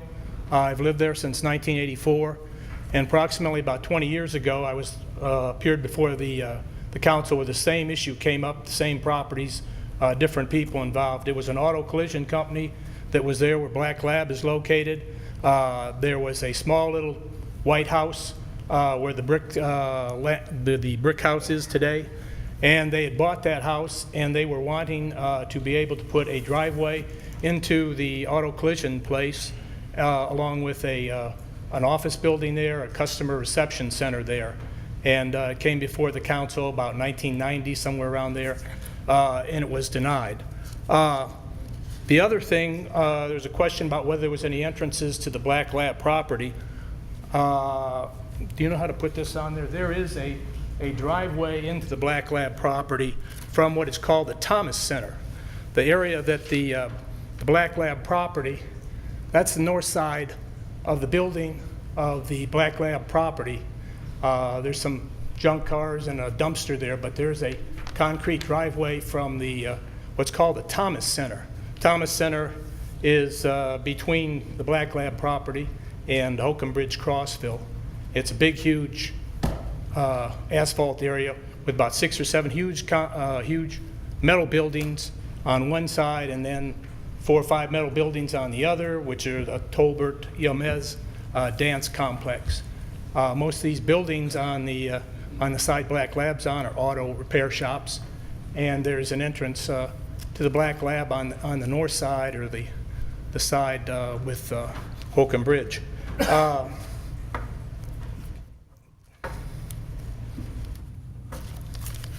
And so I'd hope that you would deny this. Who'd like to speak next? I see no hands up. Public hearing is closed. I will give the opportunity for the applicant to respond to comments that have been made from the public.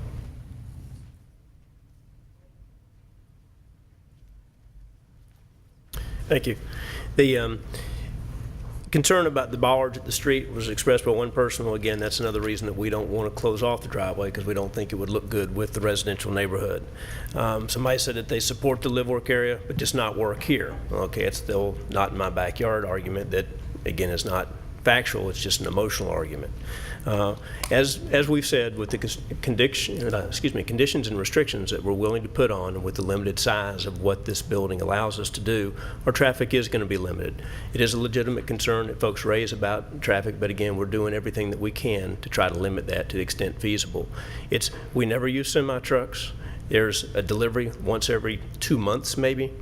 This is not going to be a large amount of truck traffic that some folks are concerned about. That's not what we do.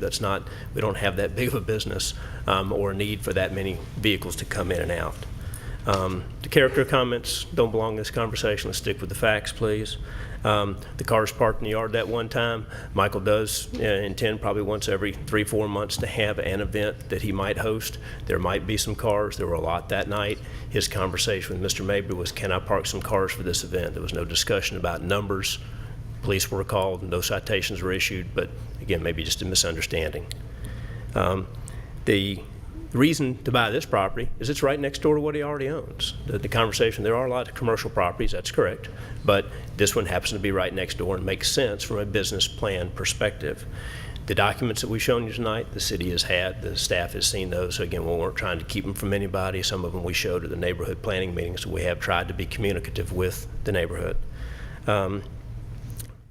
Again, the safety, one of the requirements from the staff is that we build a sidewalk, if this is to be rezoned commercial, in front of our property. So again, that's a little bit of a help. There aren't sidewalks in some of the other parts of the neighborhood, so to the extent that we're required to address our property, we're obviously going to be required and would be willing to do that. Applicant is also a Roswell businessman, has also invested a large amount of money in this building next door, and he too is concerned about the vibrancy of the community and likes Roswell. Otherwise, he wouldn't be trying to buy this property and to expand his business. He likes it, supports it, and is a good taxpayer. With the limitations we've discussed and that we've been willing to put on, the actual use that Mr. Bernstein plans for this property is something that could probably be done under a home occupation activity in accordance with all the regulations. We don't want to do that. We'd rather zone this commercial and be able to do exactly what we said to do without having to deal with any day-to-day restrictions on this business. We do respectfully request that you grant it. Again, the only staff recommendation to which we didn't agree, we've explained because legally we really can't, the comment about other properties being adjacent, that you could just drive across their property. Well, that may not be viable for these other people to kind of wind around through other buildings. It really is not a logical approach to this. Again, the truck traffic is non-existent. As far as semi-trucks and big trucks, the volume is going to be very limited. We appreciate your consideration. Thank you, sir. This time, we'll entertain any comments before I entertain a motion. Does any council member wish to entertain any comments before a motion? Councilmember Price. Yeah, just a question of the applicant, if he would come back and you said large trucks would be coming there. Would they be letting off vehicles, intact vehicles, or parts of vehicles, or what? The mostly intact vehicles can be put on a flatbed, and those are what might get delivered one every 2 months. But and then where do they go? Because I guess how many garages are there on the property? They go inside the other building, go inside the existing property at 10364 Alpine. They will not be used, cut up, dropped off here. They're going to be dropped off at the property next door. I see. So right now they're unable to get large intact cars to the site? No, ma'am. They do get cars there now. And again, the comment was made, I don't see how they're going to get it up there. That's what we're doing now. Right. The existing facility is self-contained. The only thing it doesn't really have room for anymore is a showroom. Okay, so the connection between the existing building and the house is there a terrain difference that it's a small slope and it's grass.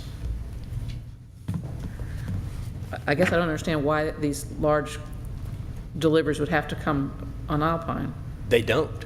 They can come up the easement just as they do now. They come up the easement from Hugo's, which is our only driveway right now. We don't have the right to come through 390 Alpine at this point. We're hearing from the applicant this time. Okay, so if this were a home occupation, what would not allow that to happen?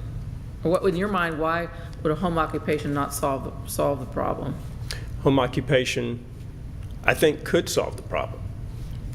We could still move the vehicles, excuse me, not the vehicles, but the completed product over the same little interconnecting driveway between the two parcels.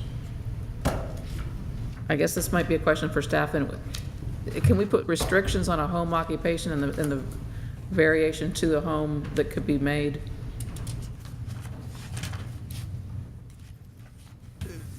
I think if you're saying, can we put restrictions on a home occupation under a current ordinance, we would have to change the current ordinance. We have an ordinance which allows home occupations.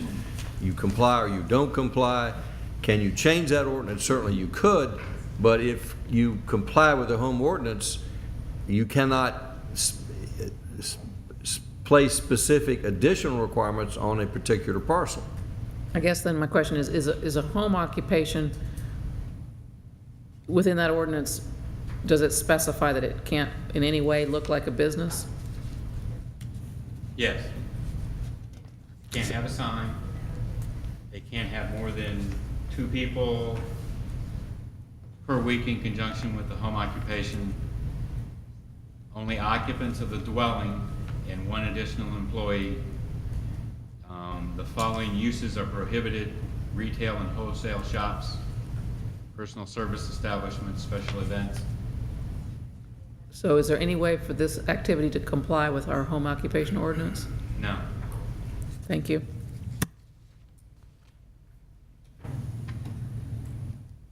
We're back to council. Thank you for your comments. Councilmember Eigelhart. I actually did have that same question on home occupation, but also the more important part of that is the business has to have someone living there, right? It's obviously a home occupation, so that's not at least contemplated at this point. I'm not sure where we're going on this, so we may not need to make many comments, but we're just one quick one that we've just passed the UDC. It's going to take effect in days, and we have said a key part of that is to protect neighborhoods and as well as promote business. And we've created a whole swath of areas right along here that are for new business, and we have numerous vacant business opportunities. But this neighborhood, right down the street from me, you are one of the existing neighborhoods, one of the few in the city that can actually be walkable now. We keep talking about walkability, and yet this is one of the few places we don't have to build a new apartment units or whatever it is that you can walk. And so I think we have an obligation to protect this. So it can't be incurred upon. Any other council members wish to make comments before we entertain a motion? Councilman Orleans. Yeah, I mean, it wasn't quite 20 years ago, but because I was here when the last one came up, and we voted to protect the neighborhood at that time. And I don't see, from my understanding of our home-based businesses, how this would be able to be used as a home-based business and fit all the parameters. And I know Mr. Bernstein's done a great job with his shop and his products. Very unique, very artistic, very different. But I just can't see cutting into this neighborhood to make this piece, the first piece, commercial at this point in time. Nothing really has changed since the last time it came before us. So, it's just my comments. Councilmember Diamond. This hits upon a couple of hot button issues for me, so I'm probably going to go a little further than I usually go, but I do want to thank Mr. Bernstein. I was at your opening. You invested at a time that was not a great economic time. It was a risky time, and you did a redevelopment in an area we needed it, and I don't want to take away from that. I do think your stuff is cool. I'm not really clear how, if you can hold parking, which is such a premium in some places, how that couldn't be traded for an easement, but that's kind of secondary. My real bandbox is the no supporters for something. We very seldom see anybody come in here for a rezoning other than the applicant, and I would invite you, there's some really cool things happening. Please come and tell us what you are for. We need that. And I will, that's kind of a soapbox for me. So having said that, I have walked this property. I have tried to picture how it would work in the layout of the structures, and unless we can make it expand the other direction or some other way to do the entrance, I just can't see how it isn't part of the neighborhood, so I won't be able to support it. Thank you, Mr. Mayor. Like Councilmember Diamond, I remember when Mr. Bernstein came to town looking for a facility and was very excited about the opportunity to obtain that warehouse. And interestingly, the Black Lab business was a hobby, if I recall, and really wasn't even going to be a business. So in some ways, he's a victim of his own success, where a hobby has turned into a business, and not only a business, but a very successful business. The challenge with this piece of property is that it's currently bounded by commercial really on two sides, and not just light commercial, some pretty heavy commercial with the restaurant to the south, and obviously all of the warehouses over to the east. So it's a challenging piece of property for anybody. What makes it equally difficult is having such a neighborhood entrance feel to it. So whatever this becomes, it really needs, it's truly a transitional piece of property. So it needs to address both the fact that it abuts commercial and it abuts a residential neighborhood. And I think we kind of got half the equation, but not the whole thing. And I think, at some point in time, somebody's going to come in with a plan that addresses both, and I don't know what the silver bullet is. But I do think it needs some additional work. And there's probably a way to make this work for everybody, but I don't know that we're there today. So as much as I would love to support Mr. Bernstein and his success, I don't think this is an appropriate place for that to move right now. Maybe he can work on some other ideas that make this work, but as of today, I think it just creates a lot of challenges. A break after this motion. So before we take a break, I would like to congratulate the neighborhood on organizing, regardless of how this vote goes. I hope you will stay organized and stay active in Roswell. As a group, you can accomplish great things, not just for your neighborhood, but to influence where the city goes. And so I would encourage you to stick together. You can accomplish great things as a group. Do we have a motion? Yes, Mr. Mayor, I do. Based on what I've heard tonight and the future land use map that shows that this piece of property is suburban residential, my motion is to deny the rezoning of RZ 201400313 and the concurrent variance 201400458 Alpine Drive. Denial on both counts. Motion for denial by Councilmember Wynn. Is there a second? Second by Councilmember Eigelhart. All in favor of the motion, raise their hands. The vote is unanimous. We're going to take a 10-minute break.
Sorry, I thought the Environmental Public Works was going first.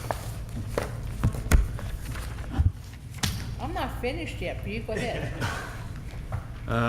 Okay, next item then is approval of an amendment to the Code of Ordinances, Chapter 8, Health and Public Safety, Article 8.8.3, Types of Nuisances, second reading. Oops, I'm reading the wrong one. That's Stu's. That's Public Works. Sorry. Approval of amendment to the City of Roswell Code of Ordinances, Chapter 8, still Chapter 8, Health and Public Safety, Section 8.8.3, Types of Nuisances, noise, creating unnecessary noise. This is a second reading to be presented by Chief Police Rusty Grant. Where's Rusty? He wasn't ready for it either yet, too.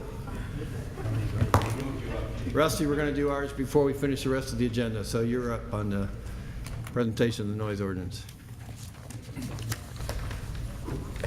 Mr. Davis, did you read the ordinance for the second reading?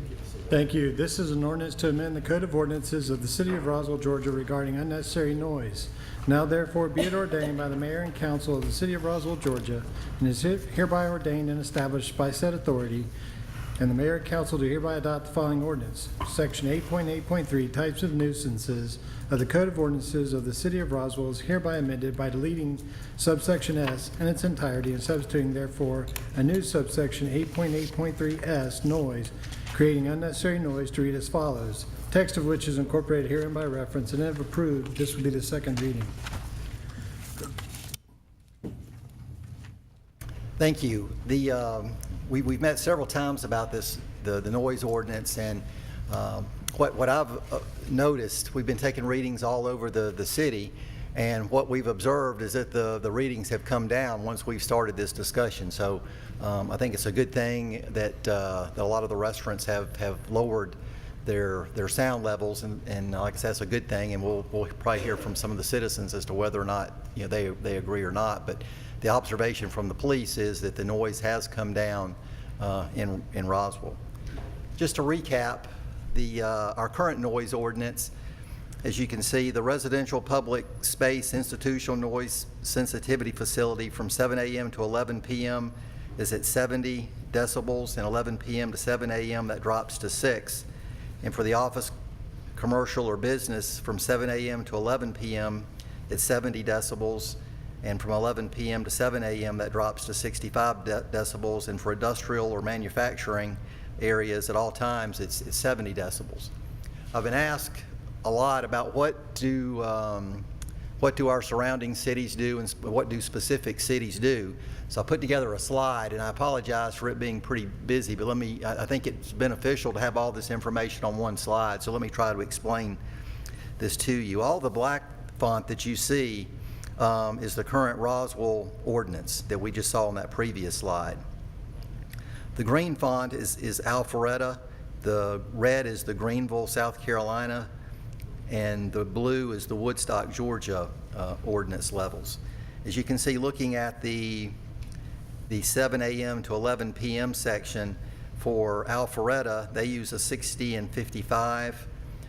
Greenville, South Carolina, a 60 and 55. And Woodstock, Georgia, 60 and 55. So what you see is that Roswell is, comparing to these other cities, has higher acceptable decibel levels. And also, you'll notice over to the left in that column, the 10 p.m. Greenville and also Woodstock, the upper level of their time is actually 10 a.m. as opposed to 10 p.m. as opposed to 11 p.m. for Roswell. So as you can see, on a number of areas, we're consistently different than these other cities. We also have heard a lot of information about the different decibel levels and what they mean. And I've got another slide that will tell you where I got this information from. But just real briefly, the other slide that I have shows 70 decibels as an arbitrary base, but it's really not arbitrary because that is the upper level, the upper acceptable level limit that we use in our current ordinance. But as you can see, as you go up from a 70 to 80 decibels is 2 times greater than 70 decibels, and 90 decibels is 4 times greater than 70. And then going down, 60 decibels is half as loud as 70, and 50 decibels is 1/4 as loud, and then 40 decibels is 1/8 as loud, and 30 decibels is 1/16 as loud, just to give you some idea of the actual how they compare.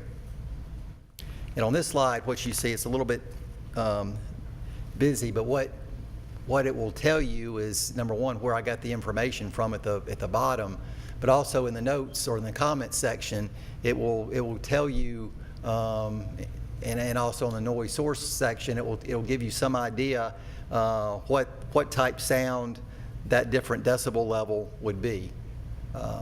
As you can see, at 70, it says a passenger car at 65 miles an hour at 25 feet would be 77 decibels. So to give you some idea on Canton, or not on Canton Street, but on Highway 9 near Pure, if you're standing out there as traffic goes by, a sound meter is going to tell you that the sound is around 70 or 75 decibels, and as a car goes by. Once the car goes by, that level will drop. So we get a lot of noise in Roswell from the street. I was asked specifically about the Greenville, South Carolina ordinance, and this is some detail about that ordinance. As you can see, the daytime level for the city, other than the general business district, from 7 a.m. to 10 p.m. is going to be 60 decibels, and at nighttime, 55 decibels. And they also are different from us in that they actually have a true downtown district, and they separate or differentiate their sound level from the business district to all other areas of the city. On March 24th, when I was here, we talked about a noise ordinance that I proposed, and what it involved was not using a sound meter, but using the human ear, and then breaking it down specifically by day of the week and different times, and also based on the time and the day of the week, a distance radius based in feet, either 100 feet or 300 feet. After talking with, just to further show you as an example, just to remind you what that was, 9th Street Kitchen, you can see the red circle is a 100-foot radius from 9, and the yellow circle is a 300-foot radius from 9, and then Pure, the red is 100 feet and the yellow is 300 feet. I talked to a lot of people between presenting that ordinance and tonight. I talked to business owners. I talked to residents who live here in Roswell and have complained about the noise, and also met and talked with some council members and the mayor. And I'm here tonight to present a different ordinance. Essentially, we'll change our current ordinance in two areas primarily. It adds a sea level or a base reading, and also an outdoor performance and amplified sound limits. As you can read with me the definition of what the C rating is, or the C weight, but essentially what that is are the base sounds. We've heard a lot of complaints that our current ordinance has an A reading, but does not have a reading to cover the bass sounds. So what this will do is cover those bass sounds. Also, and you can see here what those levels will be. The black font is our current noise ordinance. The yellow highlighted is the change to the C weight.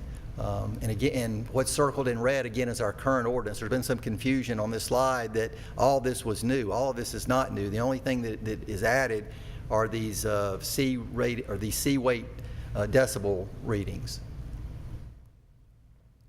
And also we have the addition of the limits on the outdoor performance, as well as the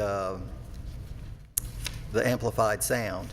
And what it says is no amplified sound or outdoor performance with or without amplified sound shall be permitted after 10 p.m. Sunday through Thursday, or after 11 p.m. Friday and Saturday. For the purposes of this section, outdoor performance shall include activities conducted indoors or under a roof, but open to the outside by means of windows, doors, screens, or other openings, but excluding the normal opening and closing of doors for entry and exit.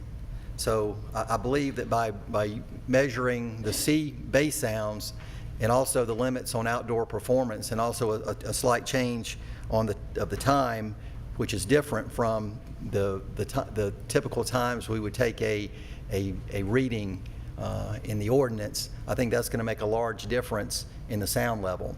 I think the largest difference in that this ordinance proposal will affect is that what this right here tells us is that in the past, when police officers would take a sound reading, they would take the reading from a receiving property, and that's what the ordinance says, receiving property. What they would do is if we had a complaint, let's say on Pure, they would go, and the complaint were 4 blocks away, they would go 4 blocks away to where that complaint was, and they would take a reading there, and it may not be in violation of the noise ordinance. Well, when I read that, that's not what I interpreted that to be.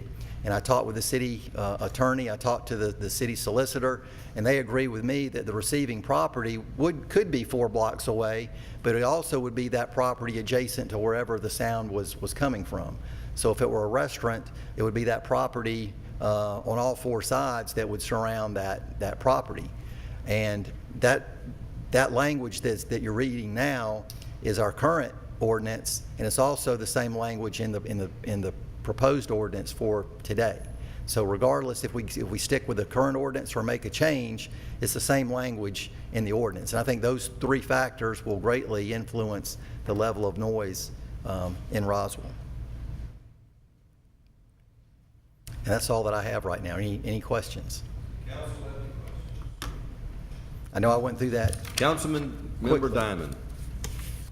Chief, can you talk to me, we talk about the receiving property, we talk about the real property line, and then we talk about the impacted site on number 6A. So when you go to measurement, it will be the actual ordinance that says you go to the property next, the property line, as opposed to just a policy that... It says, it'll be the actual ordinance. The actual ordinance says the receiving property. And the receiving property would be, it's kind of like, it was described to me as like a start-finish line. On one side is the start line, on the other side is the finish line. Well, one side you have the property line where the sound is coming from. On the other side is the receiving property. I guess my question is, do we know that the receiving property is the next property versus the complainant's property? It could be either. It could be both. Let me phrase it this way. What will be the practice of the police department? Well, let me use, let's use Pure as an example. What we would do, for example, on Pure, is that we could take that reading from the sidewalk in front of Pure, which would be public property, or we could take the reading from either side of the property, which would be a business on each side. So there was, you know, that would tell me that it's an auto parts store is not Pure. So if you took the reading from that property, then that would be a receiving property. The sidewalk would be receiving property. Across the street in the parking lot would be the receiving property. But as you can imagine, the greater distance you get from the source of the sound, the decibel reading is going to go down. And what we're not trying to do is to issue a lot of citations. We want to have a period where we work with everyone and they all understand exactly what the limits are, and then we'll go from there. So for an example, if the practice was, I know we had people on the other side of Highway 9 who were hearing from Pure. If you received a call from them, you would go, the practice would be to go to the sidewalk in front of Pure, take the recording. If they're over 70 decibels or we would use that as evidence in court. Correct. Thank you. I'm just not sure that's what that says. That will be the practice of the police department. Councilman Orleans that's the way our chief of police understands it. Yeah. Unless he's directed otherwise, I assume that's the practice. Right. Councilman Orleans. And to try to clarify this, and Mr. Davidson, do you indicate whether you think this should be in there or not? But basically, in talking about or defining the receiving property, it would be defined as the area from which the measurement is taken, which shall not be within the property lines of the sound projecting property, if that makes sense. So as long as it's outside the sound projecting property, that would be determined as the receiving area. Is that correct, Chief? That would be correct. And I can't tell you why we have always taken that reading the way that we have. What we intend to do is once we have an ordinance, whether it's our current ordinance or a new ordinance that you pass, we will train the police officers on that new ordinance. But we're waiting for a new ordinance to be put in effect before we train them and then have to retrain them. Councilmember Eichelhardt. I'd ask the same question because I had the same concern that it doesn't really clarify. Mr. Davidson came up with this language, which I'm still not sure clarifies it because from I'm sure the business owner standpoint, they need to understand what it means. And just an interpretation is great, but what does that mean if it's not these guys being the interpreters? Well, it's not, I mean, that's when I read it, that's what I, it was, to me, it was obvious that that's what it meant. Response, I think. But then we talked to the city attorney and also the solicitor who would be presenting the case before the judge, and The ultimate decision will be made by the judge. Correct. But let's hear from our city attorney in his understanding. I would propose adding an actual definition of receiving property, and it would be the area from which the measurement is being taken. Said area shall not be within the property lines of the sound projecting property or within the confines of the sound producing unit and properties with common ownership, such as condominiums or apartments. And I think that addresses what you had asked and what you had asked. And that way, if it is in an apartment, they can still take the measurement at a property next door or outside. Yeah. That'll work, and I'll include that in the motion.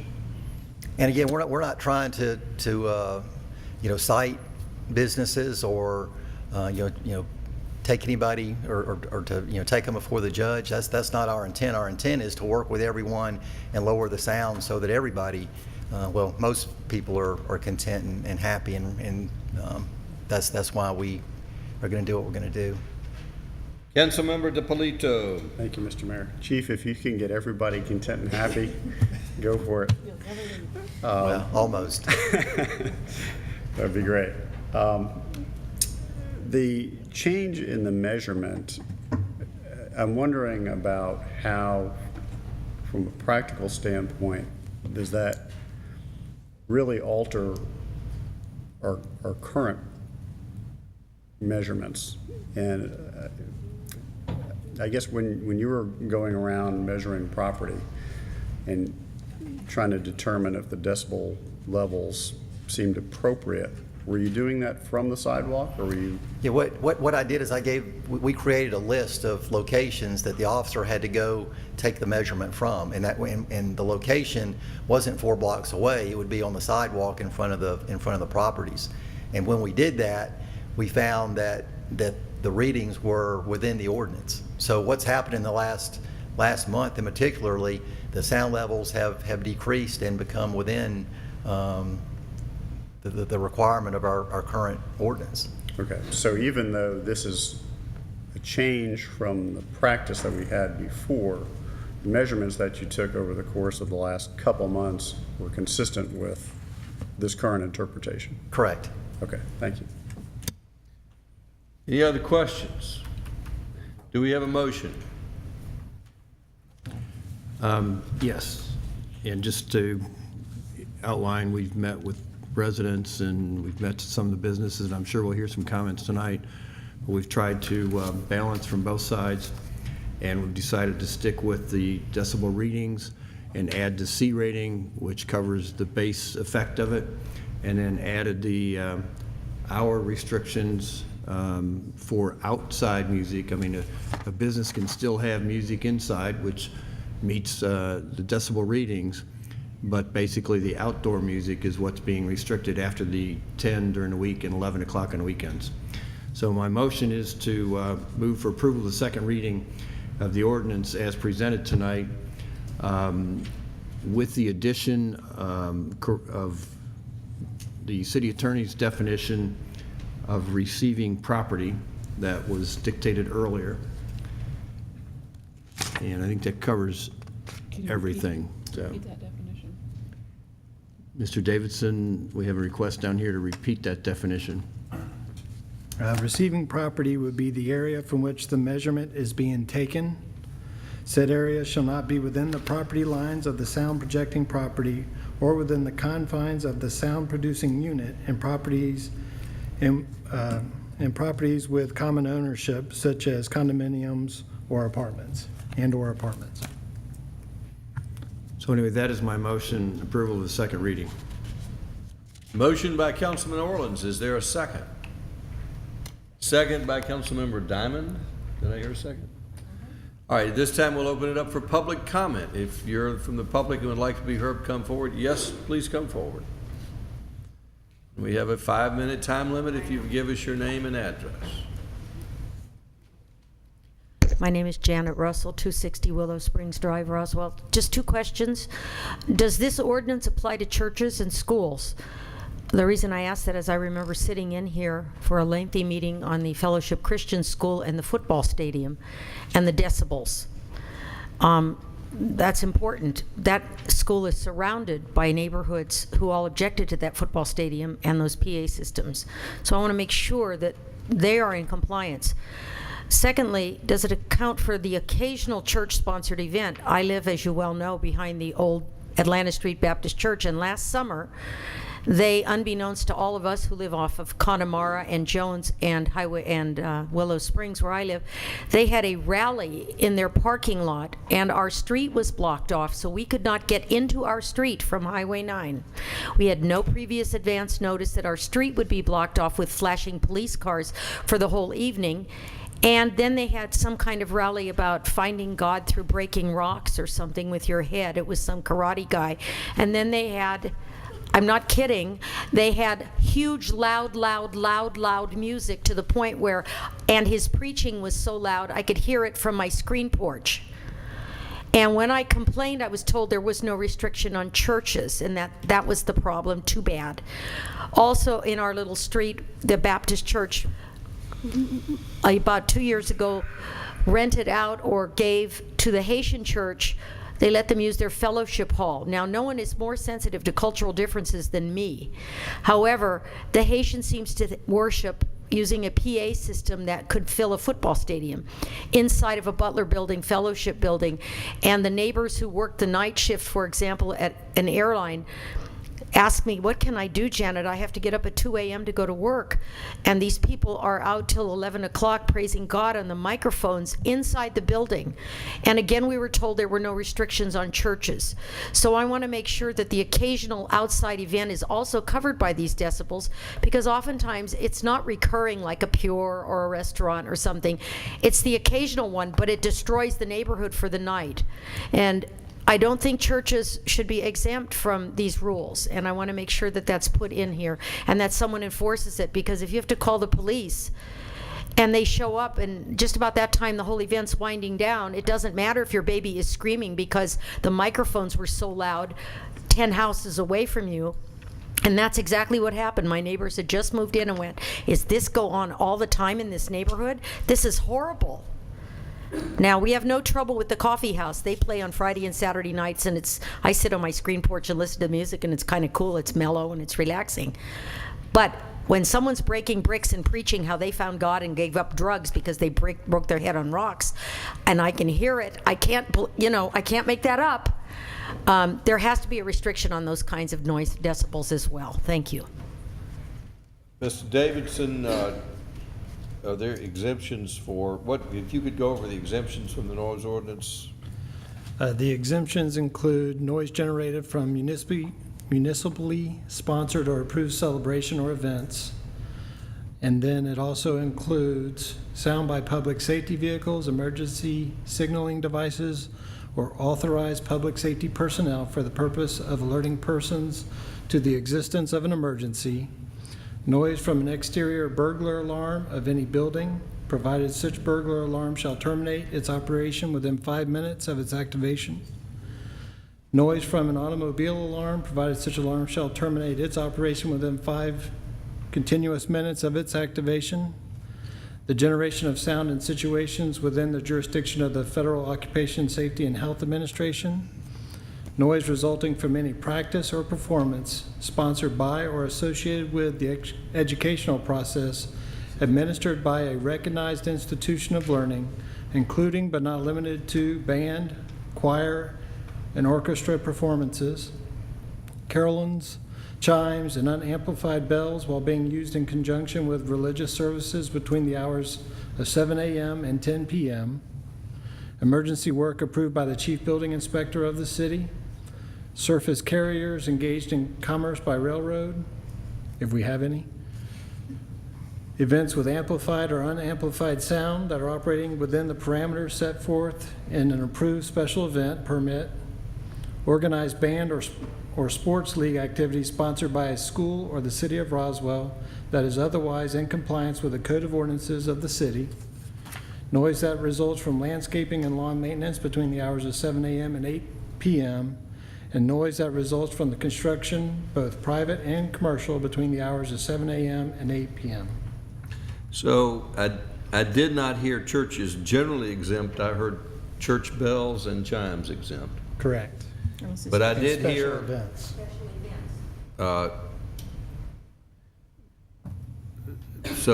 I did hear schools, if they were recognized educational institutions, so that would include public and private schools. Correct. So schools are not exempt, are exempt. Churches, if they have a special events permit, would be exempt. Otherwise, they're Correct. church bells and chimes. But if it was a church loudspeaker in On a regular Sunday, that would not be exempt. on a if they weren't approved as a special event by the city, they would not be exempt. Correct. Thank you. Who else would like to be heard? Come forward, please. Thank you. My name is Joy Clan. I'm the estate manager at the Gardens of Great Oaks. Mr. James Hugh said he is sorry, but he is out of the country. He wanted me to tell you that people have to make a living and support our city with taxes. If someone moves next to a commercial property, they should expect noise. He is asking that you will reconsider your time on Friday and Saturday to be more lenient, and on Sunday. We have always respected your time at 11 o'clock, but Sundays we have weddings. We unfortunately cannot have our weddings until 2 o'clock because we must comply with the Roswell United Methodist Church. We are asking that we need to have a special permit or something that we can honor our contracts for 2014 and 2015. Thank you. Mr. Davidson, a question now. Are we changing the Sunday's decibel requirements? No, we're just adding the sea level. So Sunday's not changing. We're not making it more lenient or more strict than what it currently is. So with respect to existing contracts, we're not changing the rule on Sundays. Thank you, Mayor. Well, is that for outdoor music that they have it? So what is it? Well, it would change He's as far as told outdoor me performances. in a meeting that we were going to go till 10 o'clock only, and that I had to shut everything down. Yeah, the proposed time on the amplified sound yeah. and the outdoor performance is 10 o'clock on 10 o'clock. Sunday. So that is changing. I apologize. If it's inside the structure, it's not But changing. I am If it's outside, it is changing. With all due respect, I have a ballroom and I have a canopy. Those ballroom doors are open. We close everything by 10:30. I am asking for a special permit. I have a lot of weddings. We have always been completely able to work the conclusion of every event at 10:45 on a Friday and a Saturday. For 5 years, we have honored this. We are asking a special permit to do so on Sundays. We also, as wedding venues, have brought an enormous amount of revenue to the city. Restaurants, merchants, shops, hotels benefit from the number of guests that we bring into your city. We're very important to you. as you are to us. We do appreciate the business that you bring to Roswell, and you are important to us. Thank you. Thank you. Who would like to speak next? Question by Councilmember Price. Regarding the last lady's statement, have we had any, to Chief Grant, have we had any complaints referable to that address? I'm not aware of any, no. So there's no reason to expect that there would be any, but except for the fact that you would not necessarily be in compliance with a new time change. But there have been no complaints. There have been no complaints. If there was a complaint, this new law would be enforced. If there are no complaints, I'm assuming we're not having a roving decibel meter. Correct. It will be a complaint-driven practice. Correct. Thank you. Thank you. Sure. Councilman Orleans. Ask her if she can come up, if I can ask her a question. Can you come back to the microphone, please?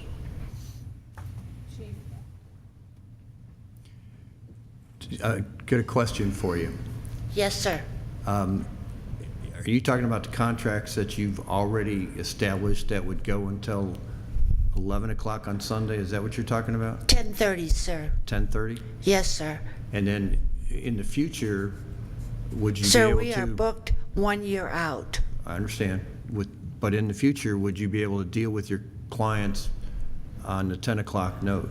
The problem with us is that the church, we don't have access to the estate until the Roswell United Methodist Church has completed its services.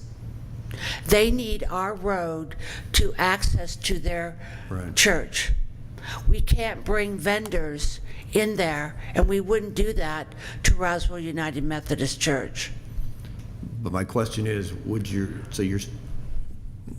to be specific, would your events be over by... I understand, sir. Could your events be over by 10 o'clock in the future that you don't have a contract with now? Sir, because I can't get access to the estate until 2 o'clock, the weddings aren't going to start until 5 or 6. 5:30 is normally the time, and it's over by 10:30. Because it takes enormous amount of time to set up, sir.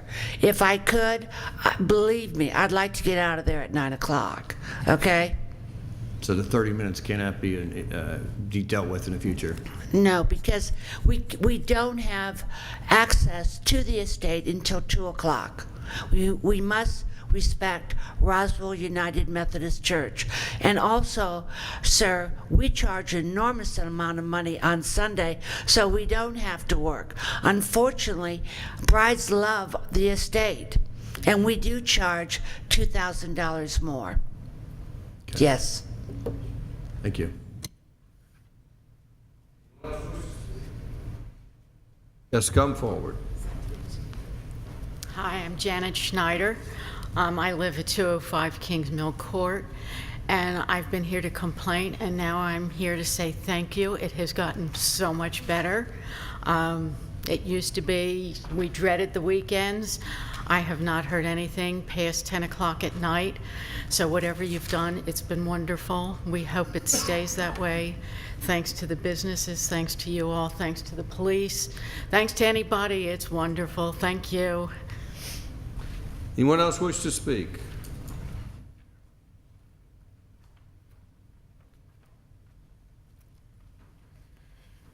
Thanks for your patience again. I appreciate everybody doing the C waiting, going back to where it's a measurable, calculable, I guess, offense at this point. I do have a couple of questions. Number one, the interpretation has been changed of receiving property. My question is, how are you going to interpret, is that receiving property, do we base this on the generating properties zoning or the receiving property zoning? Mr. Davidson, if you could respond to that question. The table lists the receiving properties category. So by changing the interpretation of that, then we've then all of a sudden changed the actual zoning of the property itself. So because we have a commercial property And normally we had been based at 70 decibels. All of a sudden it will change because, I mean, we're basing it at that property line. I just like everybody to understand that if possible, if you just, I took readings with my meter on my phone, and the average of the last presentation was 74. Prior to that, I mean, that's how, you know, I know, and I'm probably sitting at about 80 right now. Mr. Mayor, I'm sorry you're the loudest one of the group. May not be a surprise to you and not to embarrass you, but Chief was the lowest, and his was right at 70. So these presentations, that gives you an idea of how little it takes to get out of line. Our music, we've been called on several times, and we've never been in violation of it. My concern is when we get here to where outdoor performances shall include activities conducted. Now, what is an activity? Dining's an activity, talking's an activity, walking in heels. I've done this walking in heels, and it bursts at 84 decibels every time a heel hits a sidewalk. So what are these activities? I mean, that's television, watching TV inside with your window open basically could constitute the same thing. So these outdoor performances, we can't have speakers. Basically any stereo has to be turned off that has any speaker system outside. So these small speakers that I've ordered to be placed around the property, so it'll be a lower just a lower overall volume, will be useless because they have to be turned off at 10 o'clock at night. So we can't. So basically, we're saying the restaurants have to shut. I mean, we would shut down because we would have no music. It would be nothing but silence and fork on plate noise, which basically the way it works would be a violation as well. So if you could clearly define whether that receiving property is going to limit us to the one side that we have that borders residential, that would help me. I mean, and then again, you know, I do understand, because I did take a ride down to Kings Mill Court last Saturday, 3:45 in the morning. At Norcross Street, I could hear the thump, thump, thump. Drove down the upper cul-de-sac, nothing. The lower cul-de-sac, you could hear it. I appreciate that. The sea waiting, I believe, will take care of that, and I'm sorry that those folks have been bounced out of their beds for a number of years. However, I don't want normal conversation by diners to be citable. I don't think that's, and then again, who's held accountable for that? Is it the diner, or does the policeman cite the diner, or do they cite the owner of the property because that person tells a joke? We had a former, I'm running out of time. You may proceed, but there are two circumstances. There's the outdoor amplified performance, which is 10. That's the cutoff time period, right? But correct. Yet they're saying that outdoor performances shall include activities conducted. No, I think that's one way to read it, but the city attorney's interpretation, and I'm confident it will be the judge's interpretation and the police department's interpretation. Dining is not an outdoor performance or an activity which would be classified. So if they could clarify that, it'd be great, because the interpretation of receiving property changed on us also. So I just like some. The amplification is an outdoor performance if you're amplifying the music. If the diners, the sounds of eating, the sounds of walking are not an outdoor performance. They're not. That's at the 70 decibel level. Is music going through speakers not from a performer, but from your system prohibited at that point, from your sound system? After 10 o'clock, that's my understanding. I feel that's unreasonable. That's just all. I understand that, but that's the interpretation that I've understood. The basis for my time is up, so I can't say anything else. Does anyone else wish to speak? Yes, sir. Come forward, please.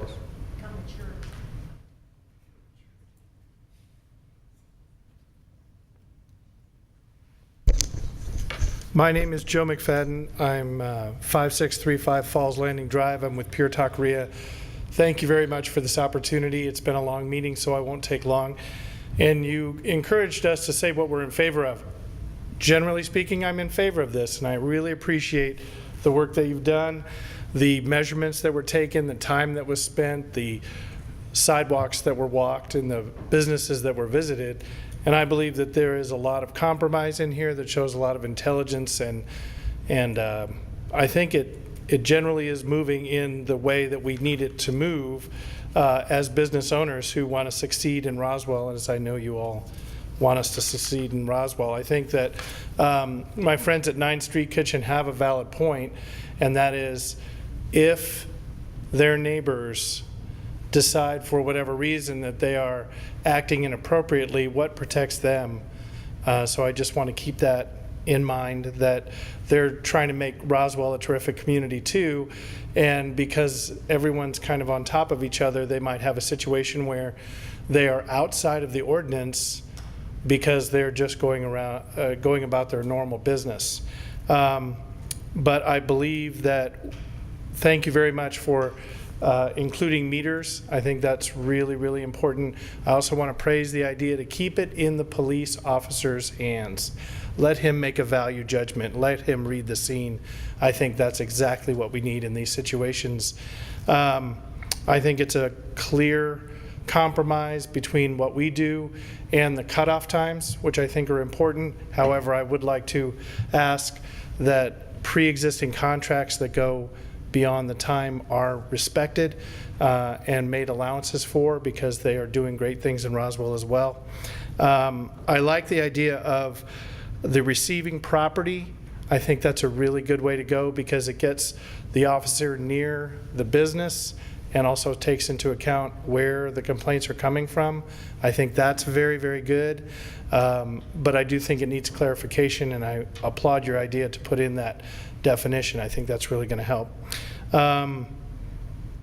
Again, I think it gives the most latitude to the responding officer. I'm in favor of that, and I just want to make sure that we continue to move down this road. But I encourage you to take this up, and thank you for your time. Thank you, sir. Does anyone else wish to speak who has not spoken? All right, public hearing is closed. Any further discussion by council? Councilmember Orleans. Mr. Davidson, looking at our chart, back to the point about commercial versus residential decibel readings, if it says office, commercial, or business is allowed a reading at 65, I guess you said you're interpreting it differently, that it would be done on the receiving property, but I guess this is saying that the commercial property is allowed a 65 decibels. So can you clarify that? If you look at the chart, it says the receiving property category. You could change it to say the sound producing property category, and then that would be correct. But right now it just says, I'm just telling you what it says. It doesn't matter to me either way. Because that's what we were trying to do with it originally. So anyway, would love to have some council thoughts on that one. And also, Mr. Davison, would we be able to put a provision for any current contracts that were signed before tonight that would be allowed, or is that kind of squeezing it a little too far? I don't know of any way to enforce that at all. You could,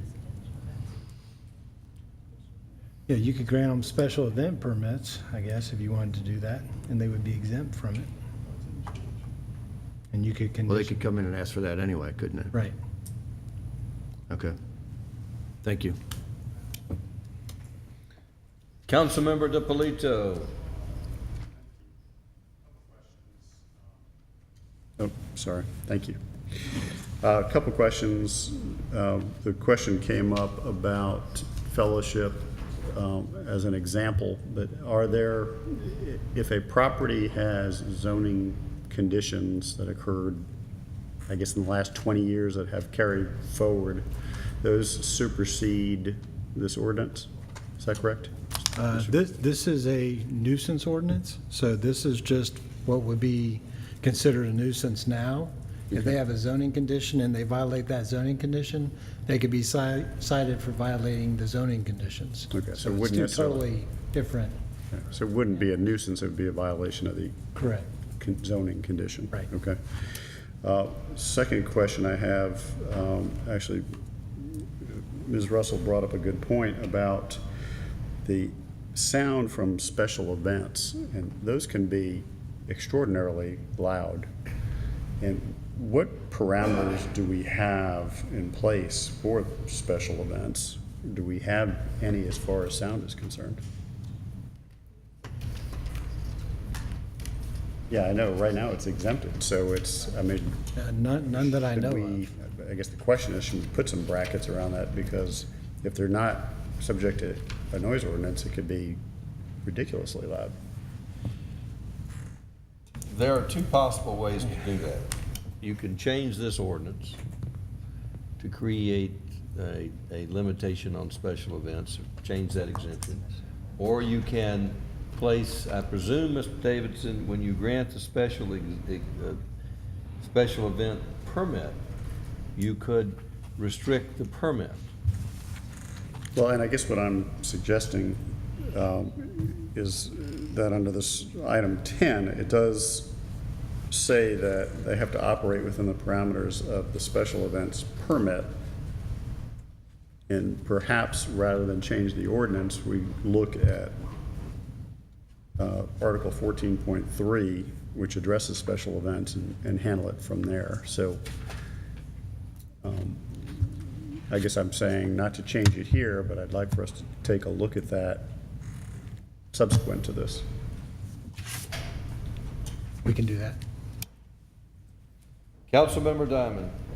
And following that same logic, if we do that, does that mean a business could apply for a special event permit to go to, say, 10:30 outside of what we have now? Yes. There would. There you go. It may not, there's normally a fee that goes along with a special event permit. I guess it could be waived, but I mean, there are other difficulties in doing a special use permit. Councilmember Kay Love. Related to the special event permit, when we're looking at that, we would need to look at that because from a staff perspective, that is not something that we consider now. So in the special event permitting process, staff would just not start granting that or denying it without coming back to council for some specific guidance, since we're moving it out of this element into that element. So we would be looking for guidance related to what the council's pleasure would be related to us granting said special event permits. A whole other subject. So we kick it back to you in the end. Other questions or comments before we entertain a motion? Yes, sir. I mean, I don't know that special events is the way we want to go there. I guess I would just like to have some avenue for those people who aren't close to anything, who've never had a complaint. You know, I do think there's certain areas of the city where there are options that we need to look at, and I don't know the best way to do that legally. That would be totally revamping this ordinance. Yeah, no, I'm not looking to do that, but I do think if we take it from a special events viewpoint, that's the only way I can see to do it, unless legal's got another idea. Councilmember Price. With the addition of number, what is that, 4F? Does that need to be included also in Table 1?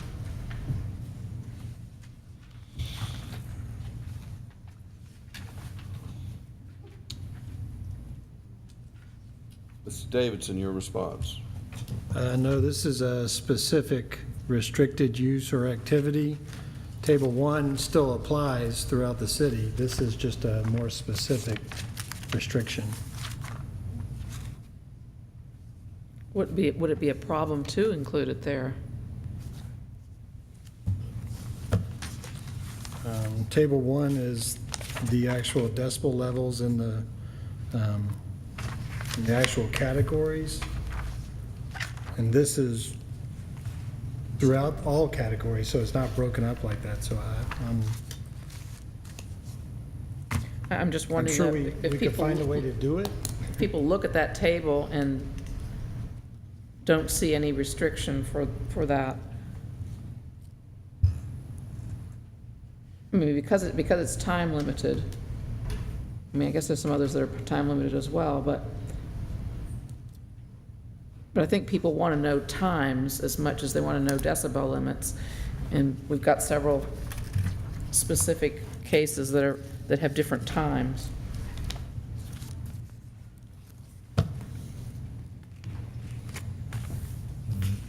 We have a fairly simple second reading of an ordinance, but we have a lot of conditions being applied to that.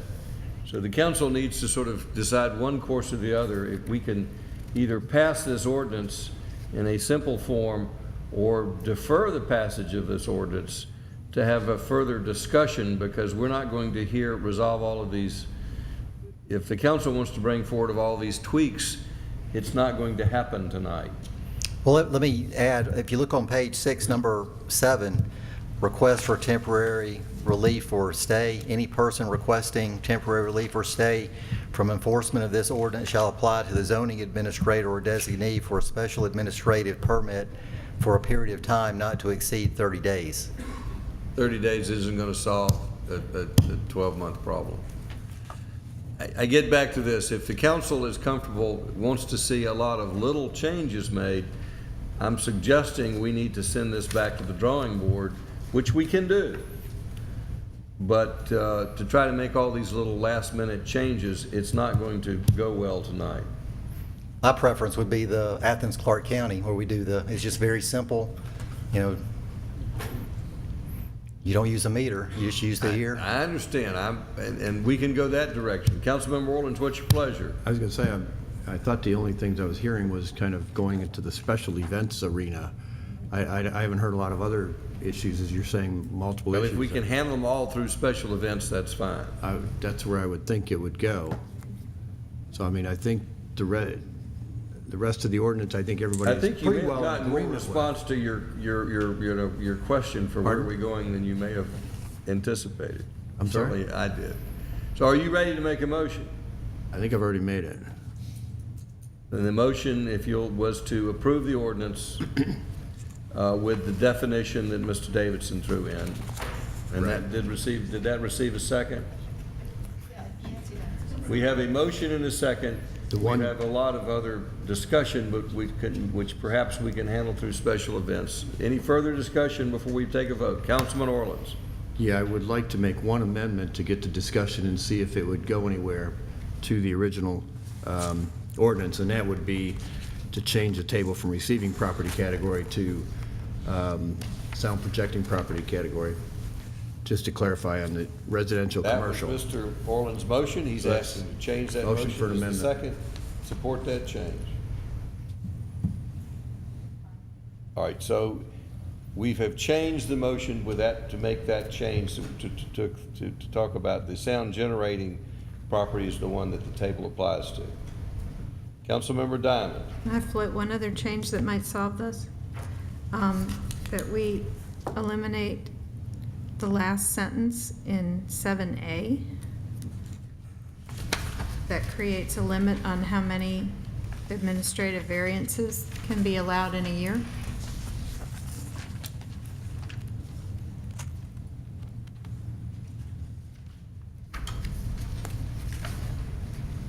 Is that too far? If you do that, then you're basically throwing out the whole thing. What was because you the- say, well, just get your No, extensions over well, and right over. now, I'm not understanding what you're asking to do. right now, the zoning administrator or his designee has the option to, the discretion to consider or grant or deny any special administrative permit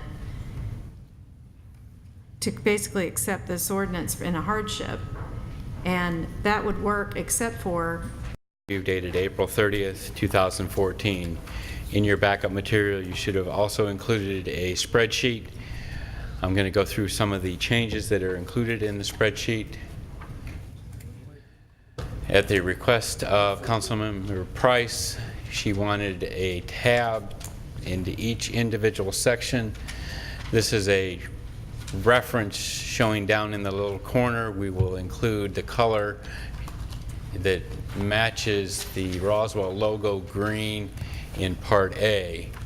We'll include in Part B the blue of the Roswell logo. In Part C, we'll include the Georgia gold color, so all three of them will have a distinct color in the brown corner down by the numbers, and it's very late for me tonight, sorry. This is the draft for the public arts page that should have been included in your backup material. It's gone to 2 pages because we've added some additional pictures for that location. In page 36, at Councilmember DiPolito's request, the page on the right, or the photo on the right, or the left, is what was in the document. We're proposing the photo on the right.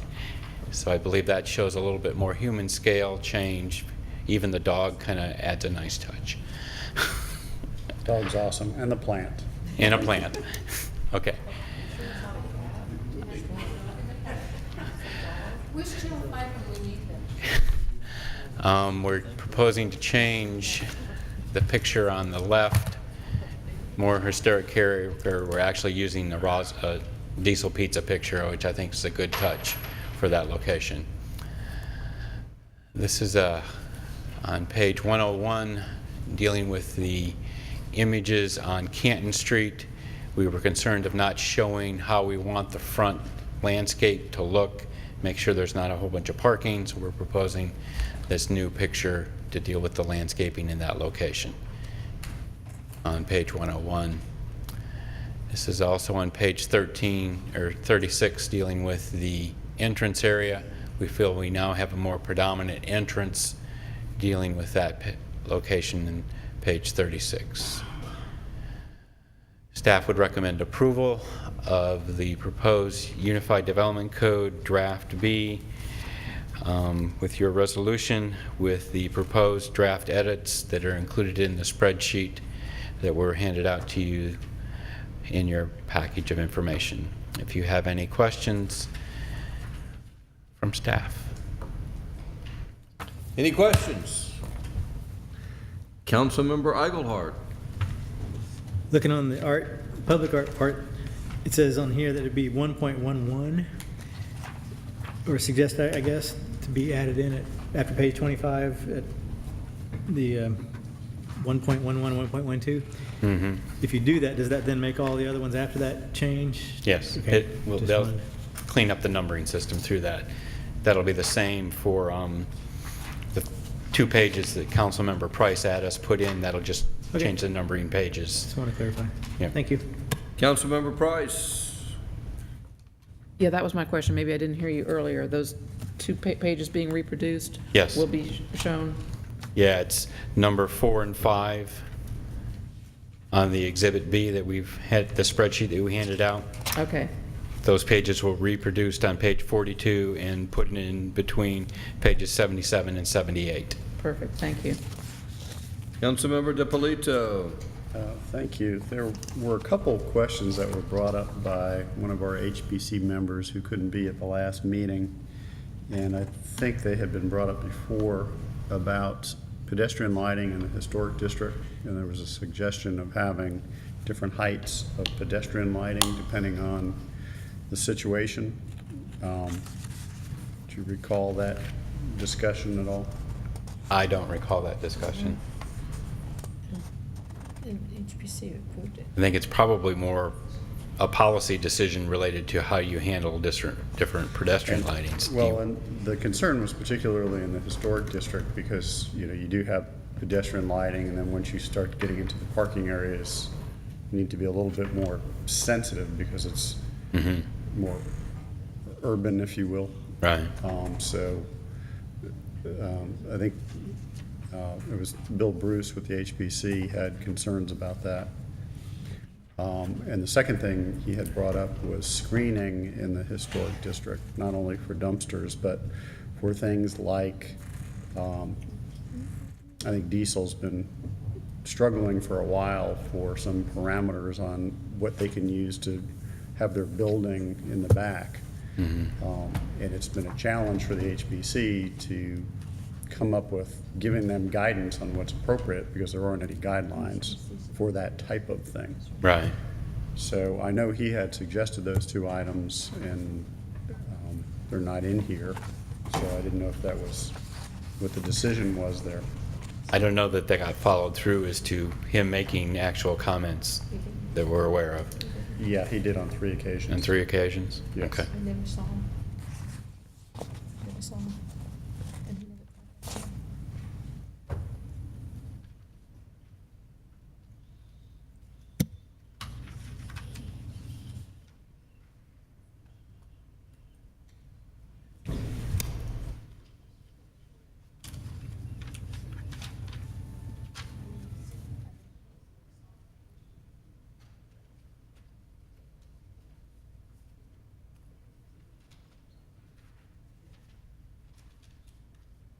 May I ask a question? Yes.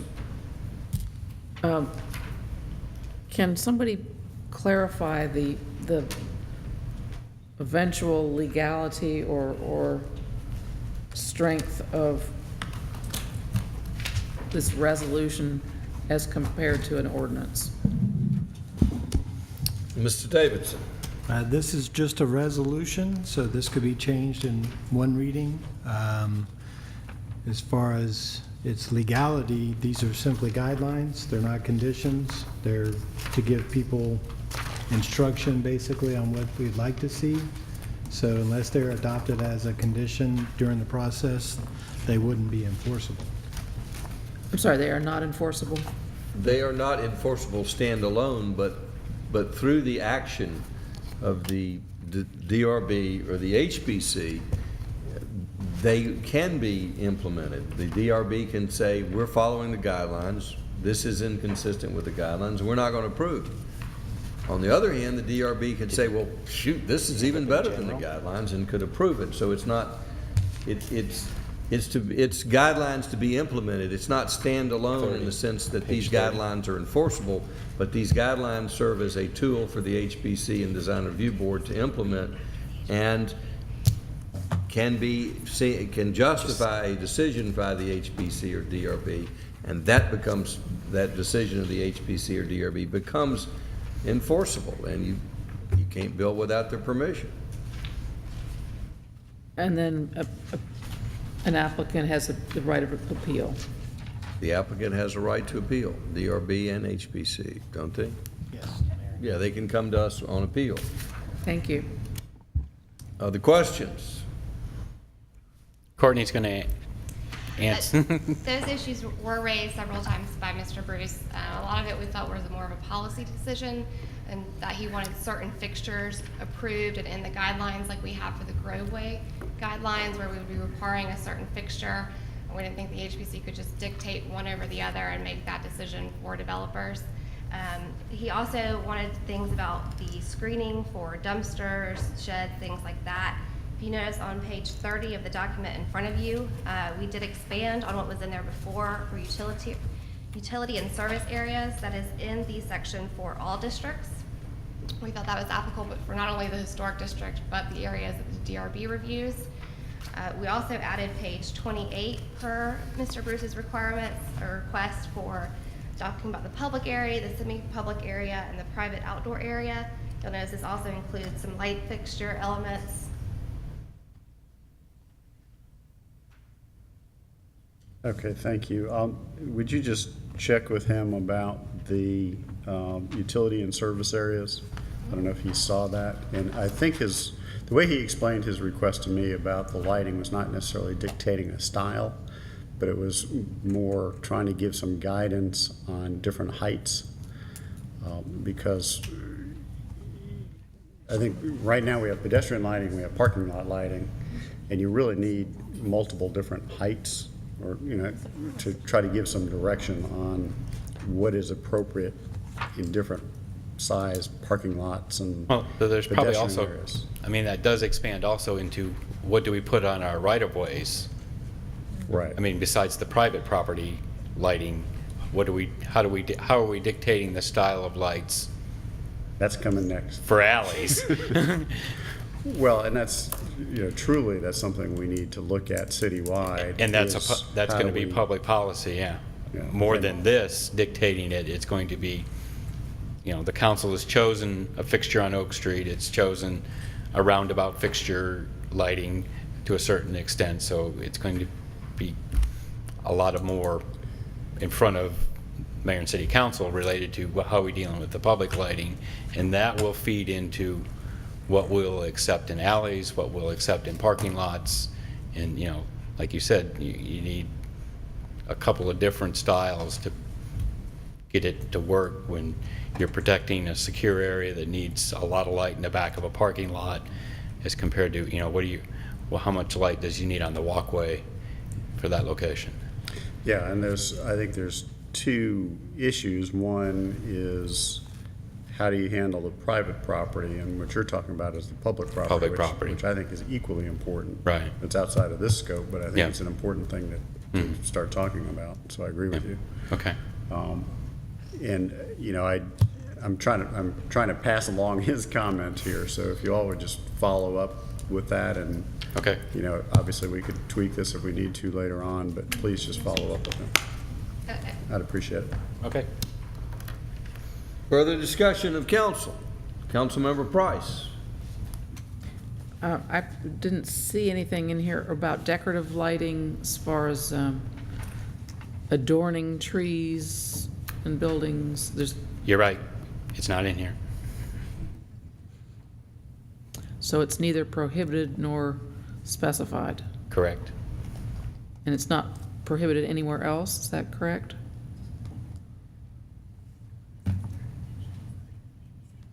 In our existing ordinances? Not that I'm aware of would be prohibited. I mean, it's probably related to how it's utilized. Is it adorning the landscaping? Is it accent lights for the building? Is it, decorative It's lighting? Christmas tree lights, which are strung everywhere. Right. That's not addressed. No.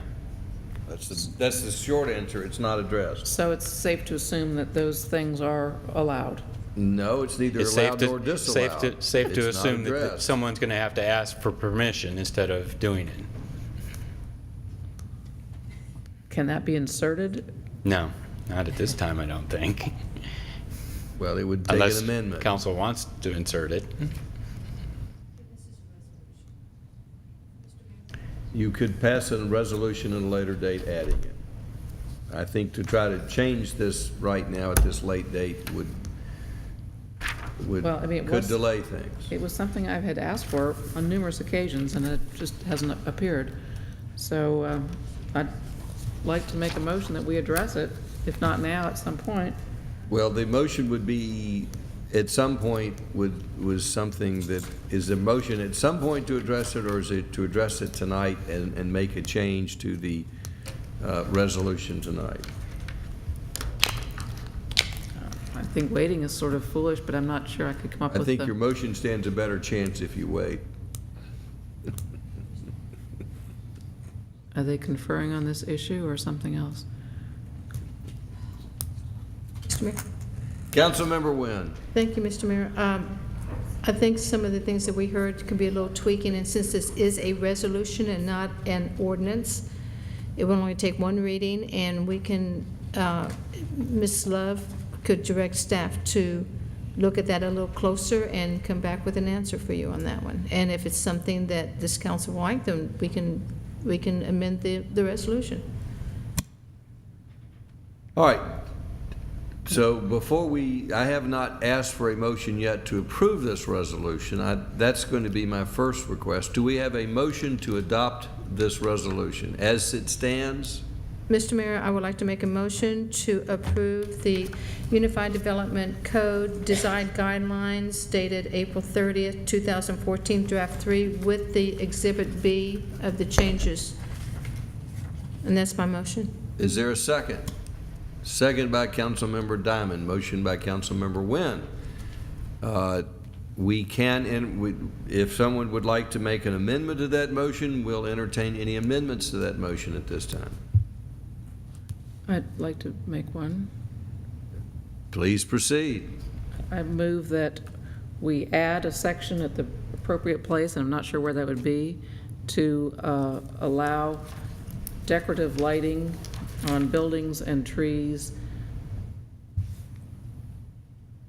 Is that without limitation? No, in accordance with approval by the either DRB or HPC. There's a question by Councilmember Diamond. Has that been discussed with DRB or HPC? No. I think what it lacks is it lacks guidelines. Yeah. To simply say that you can approve it or deny it would be implicit in what you can do. If we're adding, if we're providing for guidelines, they need to say, you know, what type, what limitations, where, what colors, are they blinking, are they not blinking? Guidelines would go beyond simply saying giving you authority, because the authority currently exists. But that's the problem with creating guidelines on the fly, is it's more than just saying you have authority to grant or deny, because you currently have authority to grant or deny. Well, this was brought up to DRB, and they said it would be covered in the guidelines. So. Well, it is not. If the council wishes to, I'm just suggesting to you what you're proposing does not create guidelines. There'll be no further work to actually create workable guidelines. To simply say you have the authority to grant or deny currently exists. You can reinforce that by making the motion, but that currently exists.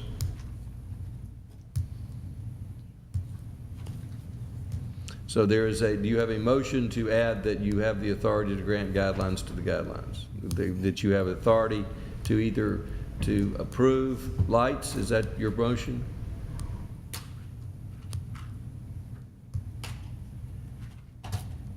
My motion, which I'll probably withdraw since you're encouraging me to do that, it was simply to allow such decorative lighting on trees or buildings as at their discretion. At their discretion. Well, I'm not sort of discouraging your motion. I'm just simply saying that authority currently exists. Is that a fair statement? That authority currently No, it really doesn't, because when I presented it to that body, they really didn't know what to do with it. But the understanding was that it would be addressed here. Well, it's fair to say it has not been addressed. But what I'm hearing is that the authority currently exists. It may not be exercised, but it currently exists. And in fact, at Christmas time, we have lights everywhere. But that's in the ordinance. That's in an existing ordinance, is it not?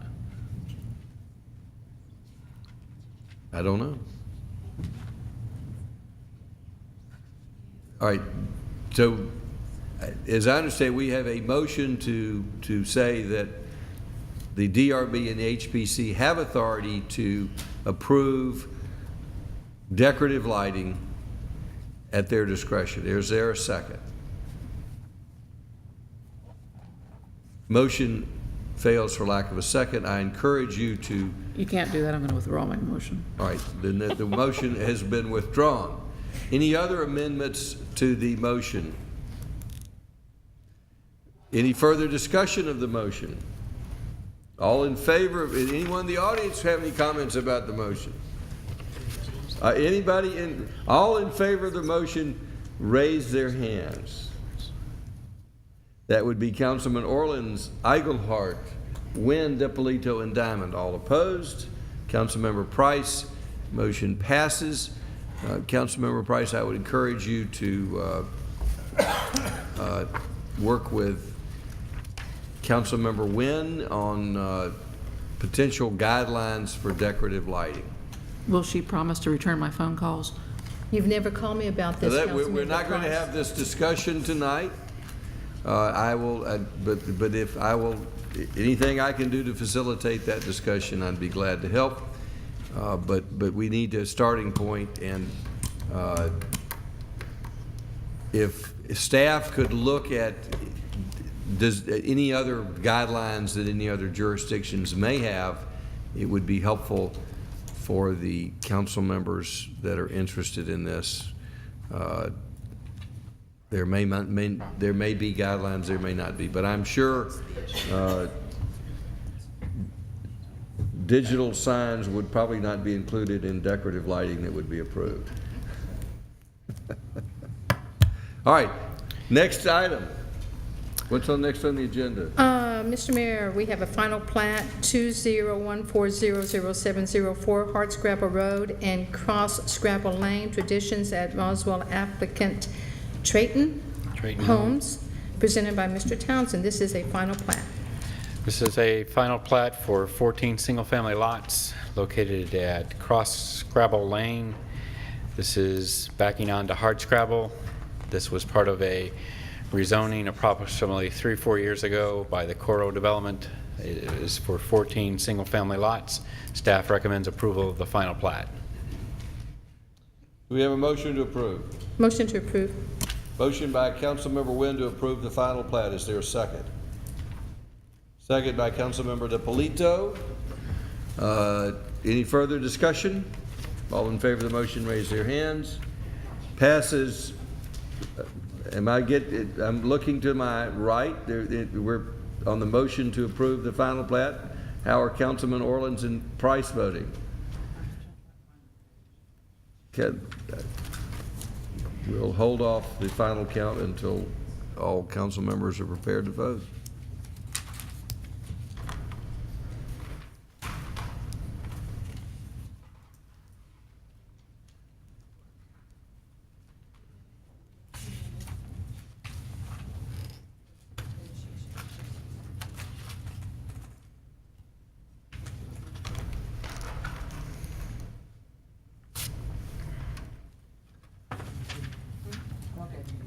That is unanimous to approve the plat, final plat.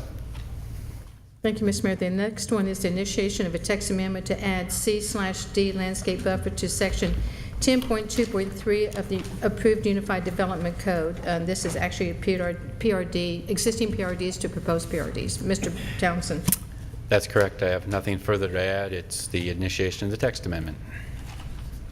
Staff would recommend approval. Do we have a motion to approve the initiation of the text amendment? A motion to approve the initiation of this text amendment, Mr. Mayor. Motion by Councilmember Wynn to approve. Is there a second? Second. Second by Councilmember DiPolito. Any further discussion by council? All in favor of the motion, raise their hands. Passes unanimously. Approval of for the mayor and/or city administrator to sign a contract with Tischler Bice to update the city's impact fee program in the amount of $46,500.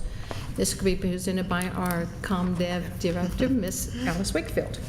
Yes, this is a request to approve Tischler Bice to complete the update of the impact fee ordinance. They were the most responsive bidder and the lowest bidder. We had 2 bids, and both vendors were interviewed and rated by the evaluation committee, and the unanimous recommendation of the committee is that we go with Tischler Bice. When's the last time we updated this? 2005, 2, 3. 2000. It's about 10 years. And do we anticipate some changes? Yes, sir. Oh, yes. Any other questions that council may have? Do we have a motion? Motion to approve the contract with Tischler Bice for the impact fee program in the amount of $46,500. Motion to approve by Councilmember Wynn. Is there a second? Second by Councilmember DiPolito. Any further discussion? All in favor of the motion, raise their hands. Passes unanimously. Thank you. This time we'll call upon liaison to the Public Works Department, the Department of the Month, if we don't count Police Department. Councilmember Rich DiPolito. Thank you, Mr. Mayor. I'm sure Public Works is happy to share the month with our police department, so it's an honor for both. This item is approval of an amendment to the Code of Ordinances, Chapter 8, Health and Public Safety, Article 8.8.3, Types of Nuisances. This is a second reading. Mr. Moran. Yes, sir. Thank you. This is an amendment to Chapter 8 of the Code of Ordinances, specifically Article 8.8.3 regarding nuisances, to specifically declare filling or blocking a drainage easement to be a public nuisance. I'll be happy to take any questions, but we've discussed this on a couple of previous occasions. Mr. Davidson, if you'd read the ordinance. Thank you. This is an ordinance to amend Chapter 8.8.3 Types of Nuisances to declare filling or blocking a drainage easement to be a public nuisance. Now therefore, the mayor and council hereby amend Chapter 8.8.3 Types of Nuisances as follows, text of which is incorporated herein by reference. And if approved, this will be the second reading. Do we have a motion to approve the second reading? Move to approve. Motion by Councilmember DiPolito. Is there a second? Second by Councilmember Wynn. Any further discussion? All in favor of the motion, raise their hands.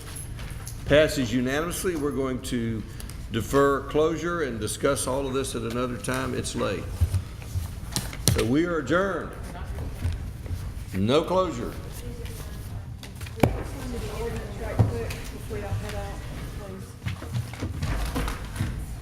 Back up here. Down here, certificate of fire.